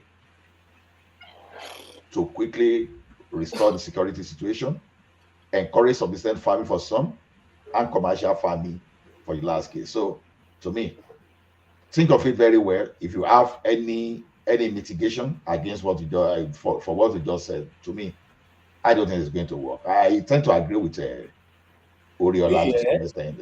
Can I come in now, woman? Okay. Yeah. Carry on, Tony, and then come in, Tony, and then we hear from Ekene next, and then Coco, so that we make sure all the voices have had an outing. Okay, sir. Thank you. Ola, look, what Ogbeni said, can be expanded or can be like we can have a government center or warehouses where this product can be sold, or they can be packaged and then with price tags. At least there should be price controllers on the street, inspectors going from marketplaces to marketplaces. They will pretend as if they are customers, So whenever any woman in the market, Tejo market or whatever boundary market, they will just seize all his products or her products. Then I mean, we when we say we need state police, you people say no. The governor will use it against the other. He say you want this. Oh no, this one is like this. So when are we going to start? Then we have to start experimenting. You know what I'm saying? So we need just a functional security system that is like here in Germany, all those officers, civil servants, they don't change them, and even police, all these foreign office where they issue passport, because local government do issue passport here, so those people that are new for the past 25 years are still working there. Once they get old, then the younger ones will take over. All the insurance companies, the same thing. They train some boys, they just go to secondary school, they put them into the offices. And I believe that's how it's been done also in England, where one man is at, So I don't know why we are afraid to start what this guy was just suggesting. If India can do it, why can't we do it? At least in the India, they are not that too white like the normal white people. Why can't we do it? Why can't we set up state police, even though that the government is going to use it to I don't know. The fear of the unknown is the key word. The fear One of man, the can I unknown. come in here if you are permitted? All right, come in. Yeah. Yeah. I greet everybody.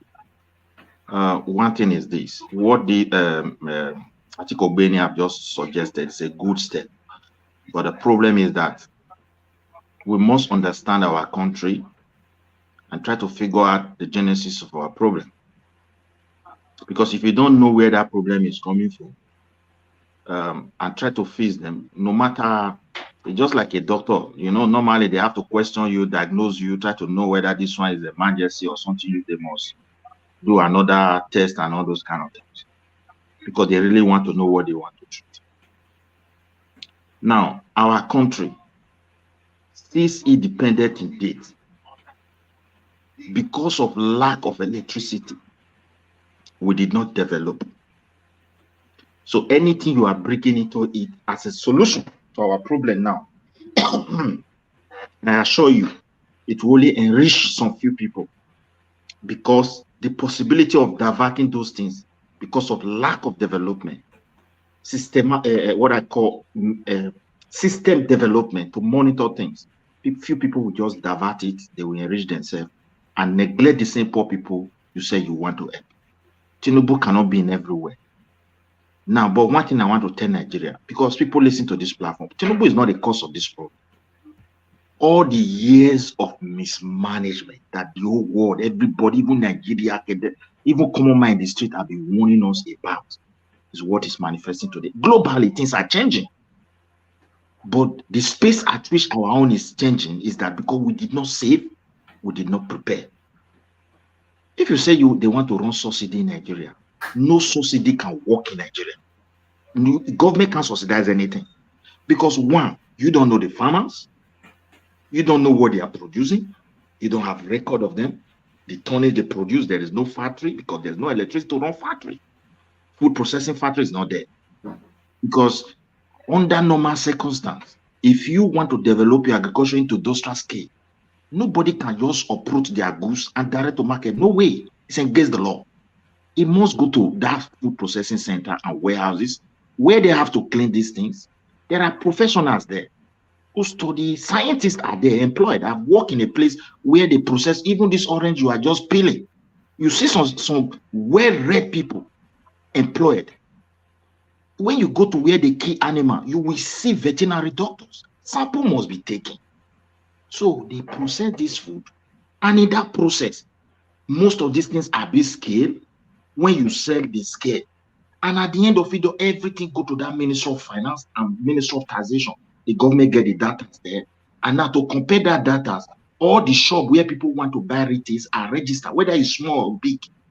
As you buy with your scale there, that small receipt they give to you, you see VAT there.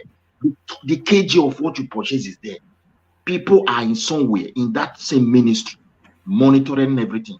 When they now compare, they will be able to come out with data to know who produced this, the middleman that was involved, how many tonnage is sold last year, last 3 years. So now, in most cases, if they want to subsidize food directly here, they must know the cost of production. Nigeria don't know cost of production. We don't have anything of it.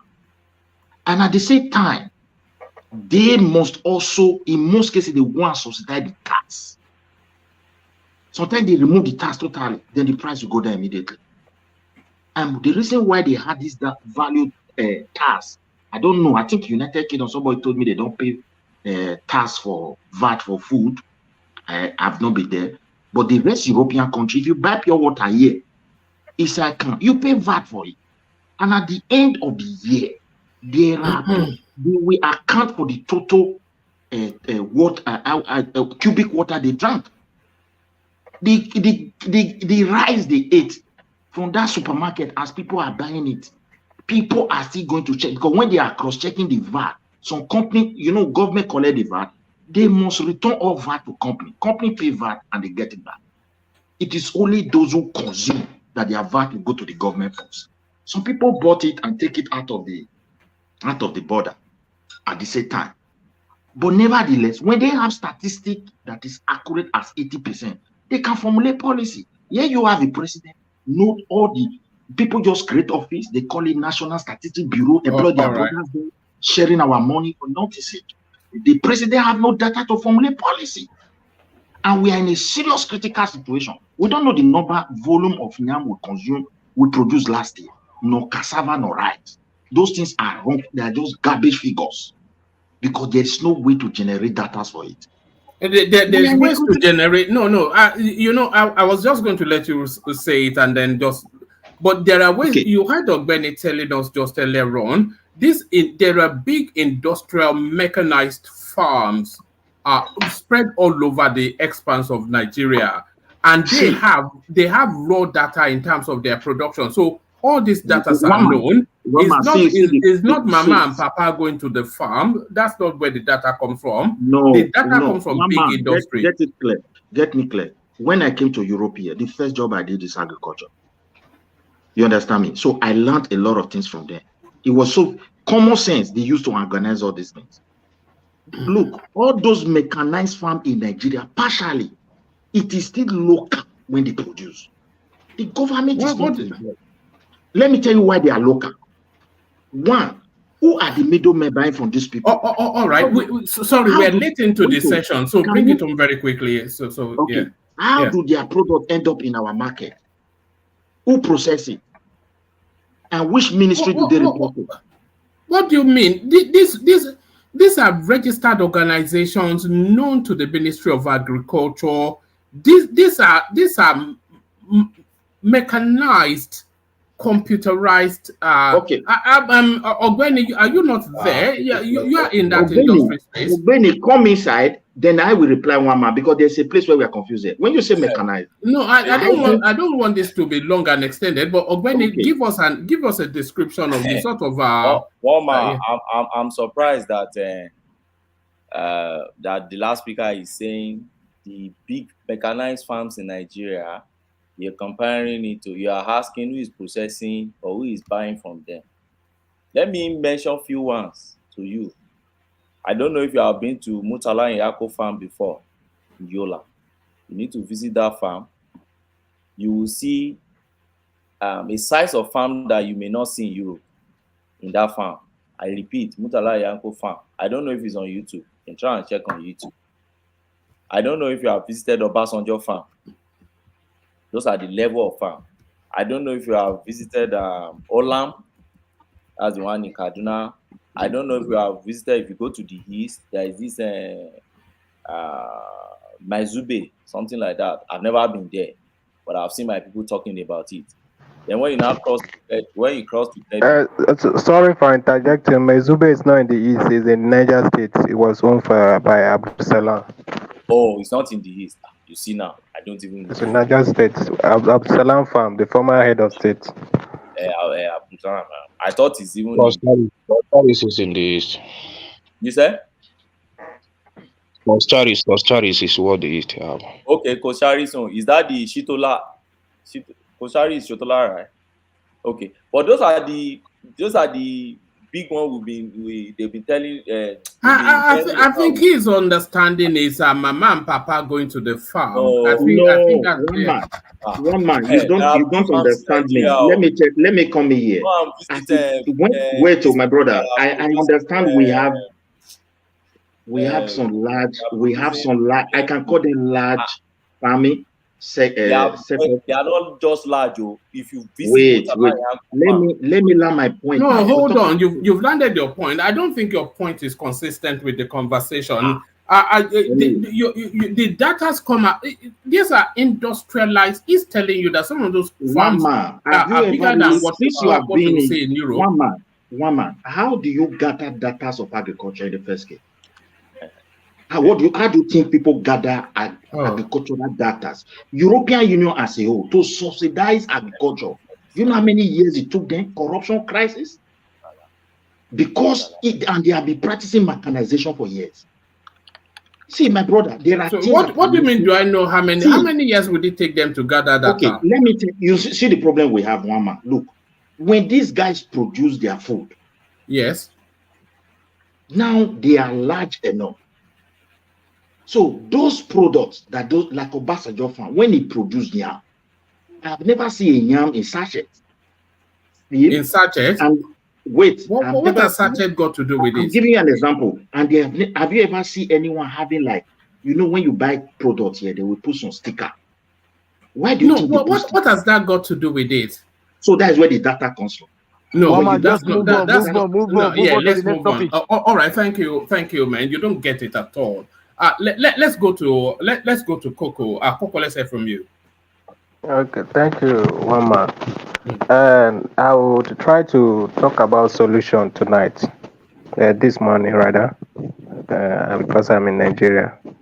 So I would like to talk about solution. Nigeria is a peculiar place to deal with. Everybody has made a very good submission.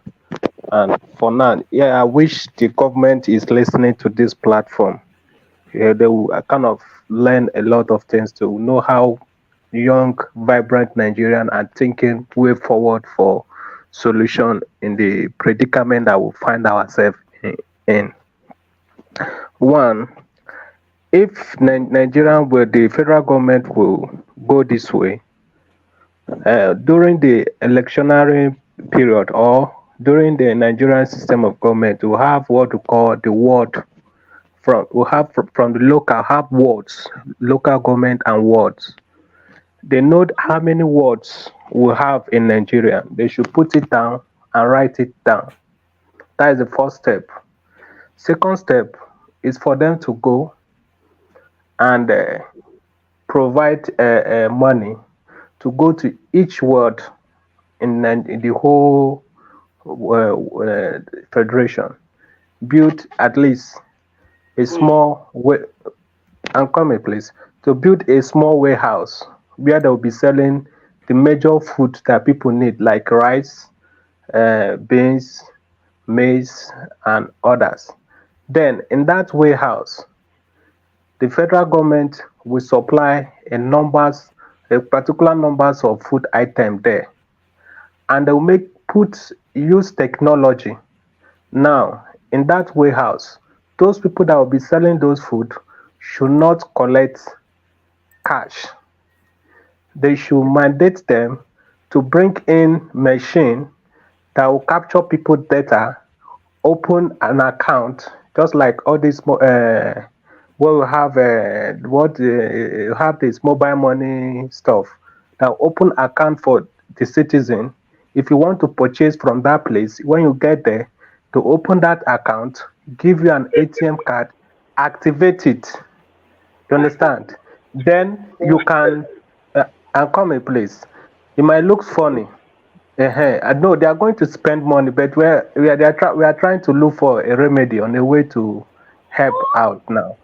Now they can, like, if as a citizen now, I want to purchase from that place, that government-owned place now.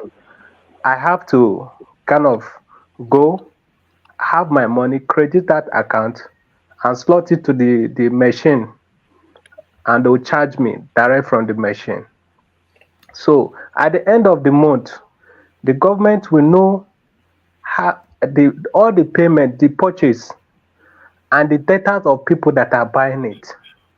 And they'll make sure that one individual person, just one particular person, will not buy food item that will worth 500,000 in a month, because I know in a household you cannot eat 500,000 worth of food in a month. Then in that process, the government can be able to get the data of the people buying those food and getting those food. Then from that place, they can actually, from that process, they can subsidize the food there. But if you just ask them to go and subsidize food by buying through proxy, through second people and other things, you know the Nigerian way, anything that you subsidize, they are going to manipulate it and use it as a way to make money for themselves. I know it's going to cost people. It's going to cost Nigeria. If possible, that warehouse that they build is not so. Those places, those shops. Let's call it as a corner shop. It's not something that their government is going to be operating permanently, but it's something they will do as a temporary measure to help the masses, because what is happening. From my own deduction, what I'm calculating, this is February. Before the next farming season, people start farming from March, and before food start coming out, you are going to go to about June, July. That is when food from the farms start coming out.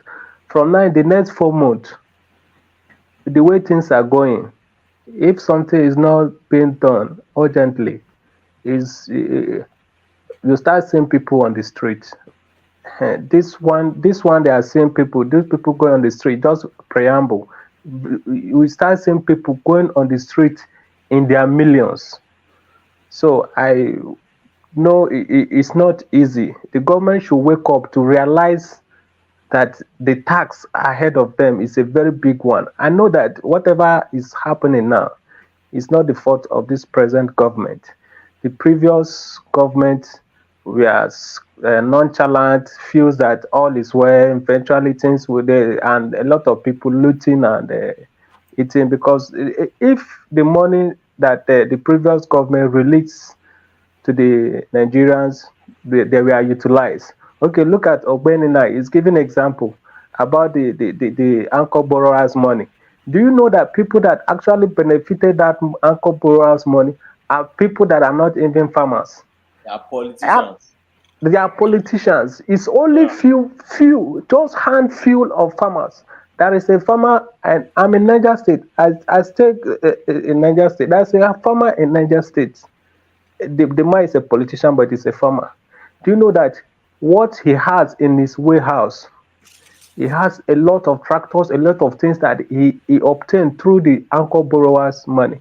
He collected lists and names of farmers, and the whole things were given to him. He take it to himself, and those farmers were not able to access those things. He's just using it gradually, and is that not wickedness?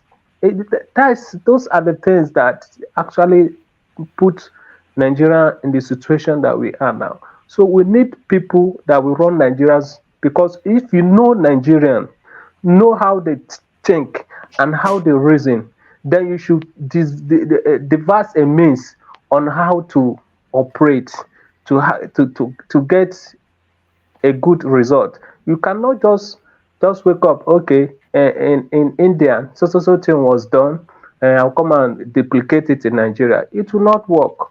Or something like this is done in look at what is done there. Look at how we are going to fashion it to the system of the people where you are. If there are some fine-tuning or little twisting, because anything you want to do about Nigeria, I prefer technology. That I know technology can still be manipulated, but you know where the manipulation is actually coming from. If actually you want to control it, the way they manipulate it will be less, because the manipulation might come from one source, not like when you send people to go and do something. You understand? So I wish the government will start looking towards using technology to do things, especially anything about government that will help the masses. Because if not technology, it will be difficult. Anytime you want to do any social welfare or what have you want to do, if you don't use technology, some politicians will pocket the money and nothing you are going to do about it. If you need register names, they will bring names, millions and millions of names to you, and they will give you evidences where they go, live feed, where they snap with people, do this, that, and all is lie. Somebody they might snap with at 5% of the Nigerian population. The remaining 95%, they will share the money amongst themselves. So both the people that will come and supervise, both those who come and investigate, both those that will come and audit, everybody will have his or her own cut and the money. So after that, at the end of the day, the purpose of the program will be defeated. That is what I have to say. One more. All right, brilliant. Yes, I think it's something similar is being trialed in Lagos, that that are in warehouse shopping. Somebody sent me a clip of it. But we'll hear from Jide, and then after Jide, Ogbeni will give us the final word on this session, because it's coming up 6.5 hours and I have to go to bed. But Jide, good to see you. It's been a while. Huh? What's that? So what about the Kene? You mentioned the Kene earlier on, sir. Oh yes. So from the Kene, yes. Let's say from the Kene, then Jide, then when they round it off. Yeah. Man, well, let me not waste too much time, because I know you are late. The thing has taken so long. I just came in so late, but everything we all said here is well okay, well thought out, and these are citizens' idea. But I don't know how government is going to go about it. But for me, I've come to realize that the kind of politics we play in Nigeria will not help our country develop. So just Sheyi Makinde has made a very bold statement to the government. He has already made it out to Tinubu to allow them to control their resources as a state governors. And that's a very bold one from him. And I like the statement he made, the manner he put it. But the problem is that, the money they get from the oil in the south will not allow them do that. But I think Sheyi Makinde is the fourth governor to make that such statement, and he's very serious about it. So it's left for the government to know if they will go to his direction. So all these suggestions we are making here, I don't believe it's going to make any improvement because of the type of politics we operate. Our executive use their position to settle their political alliance, and that's the problem we are still facing in Nigeria. So I'll go in the direction of Sheyi Makinde. Allow governors to control their resources in any state. Do whatever you want to do with your resource to develop your state. That is the best. And Nigeria is too big. It's too big for one man to sit in Abuja and be controlling the resources of the whole federation. Nigeria is too big for that. Just listen to that governor, who is very sincere, who've come out to say, I think this is the only solution that will make Nigeria move forward. So the president should listen to him, and that is the only solution to our problem. Thank you, one man. Okay. I salute you. Let's hear from Jide. Let's hear from Jide. For being Nigeria. Good morning, everyone. Jide, it's been a while. How far? And we were worried about you. Yeah, I'm fine. I've been listening to the program. It's just that I've been in a situation where I can't join most times. So But this morning I just saw that everybody was on and I was happy and just joined. Ogbeni, everybody, Bishop, good morning. Oh. Baba Janle Koko, everybody, regards. Oh. Babani, good morning, sir. Good morning, Augusta. Good morning. Good All right, morning. just give us a couple of minutes. You couldn't come in and we won't hear from you just because we've not heard from you. But give us a couple of minutes and then Ogbene has the final word. Okay, sir. Well, I feel for me, woman, I think Tinubu disappointed me by making one move. Because yes, it's a good move, but the move has not yielded the right result. And what is that move? I think all the money that we are getting from this subsidy remover, that the man has added or increased the state's allocation. I think as good as the move is, he failed to understand that these people are saboteurs. These people do not really want progress for their community, their states, and they don't even want progress for the country.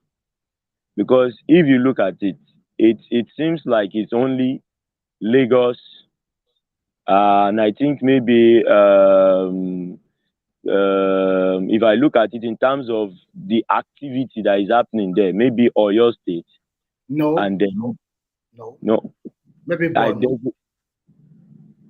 maybe where? Borno State. Oh, you said Borno State. Yes, I know some northern states too, maybe Borno and Kano. But the rest, I feel they have just been dormant, silent, and they are not doing anything. And I don't know. The president does not. That is the problem with our constitution. The president doesn't have any power over these people. I don't think he can in any way punish them or call them to order. I feel they feel their gods on their own, and that's why they keep misbehaving. Because Yeah. all the So money what that are is you doing? You as the people. How come you Immunity, haven't? immunity, Jude, I'm, immunity. yes, I'm coming to the people. I'm coming to the people. So I feel the governors are the ones making all these things happen to us, in the sense that if the governors, if we take even the money that was added, let's say each state say, okay, I want to go into the production of, this is the right. This thing is not rocket science. Rice is 4 months. If you go and say, okay, we don't have the expertise, get even Chinese, give them the land and say, okay, Nigerians work with them for so time, understudy these people, we take it over. How much will it take you to create mechanized farm in different locations in your state that will bring the yield that we require? But these Yes, people, sorry to quickly butt in, sir. I just want to bring this to your notice. In the 2000, maybe during the Obasanjo second time era, they brought yes, some Chinese professors from University of Agriculture all over China to help Nigerian farmers. Do you know what happened? At the end of the day, all these guys, they end up being in the mechanized farm of these big guys. They did not have any seminar or workshop, or maybe go to any of these middle level farmers or something like that. So at the end of the day, when you look at your leaders, look at the followers too. From the followers, you will know the kind of leader you will have. So when you are pointing one finger to the leaders, point another finger to the followers. Continue. no, for me, I feel if we are to take this thing in all sincerity, we must first we must not speak to where it is going to. If the federal government brings anything into this country, it is very difficult for the federal government to monitor things. These are the things that we know. Because yes, the power resides in Abuja, and coming down to all the wards, all the local government to monitor things won't work. But there is a man at the head of the state. What's his name? Bukola Saraki brought in Zimbabwean farmers. We saw the farms. Then we saw those things that those Yeah, people, that was a good move. That was a good move, really. Yeah. So why can't these governors do the same and bring in this? Let each state be known for something. God bless Okay, my you. own is pepper and tomatoes. Let each state be okay. Lagos is pepper and tomatoes. Ogun State is this. That is the problem of this, and I feel that is the way. Sorry to interrupt again. That is the way it's been done all over the world. I have never seen a country like Oyo State. If you are going to go to only tomato farming, you go to tomato farming. Everybody know in Nigeria that all our tomato is coming from this place. Benue, if you are good in yam, go to yam production. Go there with government support, both federal, and then the money they get from that place, 50 or 60% go to Benue because it's their hard work. They only pay royalty like 10 to 20% to the federal government, and then we have some other percentage for educational fund, security fund, or something like that. So everybody will smile at the end of the day. But because of our people, our politicians, our governor, they are so docile, they are so lazy, because at the end of the day, hold my hand, at 20 to 25th of every month, allocation will come from the federal government. Most of them never think, but the cookie has come to crumble now. Now, for you to become a governor is becoming more difficult. As people become more enlightened and more aware, they continue. I've already said it before. Our people should hold their governor responsible, because the president does not have a say in how he used that allocation. How can you hold someone that have immunity to corruption or are responsible for anything? Forget about whether we're talking about government. The state. We should let's treat the root of our cause. Look. They protected them so much. Even president can question. Look, you let Jide finish now. Jide was just taking us through some important places. That when they speak like woman. What do you mean?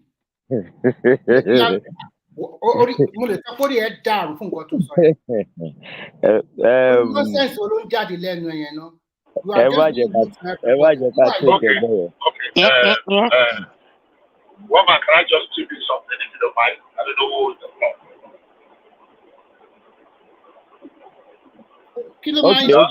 What's wrong? Go ahead. Okay, you see, maybe something we should address one aspect, because every suggestion is good, but what is happening to middle level farmers, not the heavy big industrialized ones, but the middle level farmer, for example, people that farm a few acres of land, 5 to 10 acres of land, people that have like between 2,000 and 5,000 or 10,000 beds in their farms. In Ibadan many years ago, and I'm talking of late 80s, early 90s, we don't have that very big farmers. I can count how many big farmers we have on one hand. But the small stake farmers, like the one I was practicing there, they're everywhere. That I can boast confidently that half of the eggs we were consuming in Nigeria then was coming from Ibadan axis. That was before the tools of this world. Alanko, who was this guy, Hope, and the other one in Europe, Adala, Hope. All right, gentlemen, I'm going to shut it down from the front, but the conversation can carry on at the back. Thank you, everyone. See you tomorrow. Okay, carry on.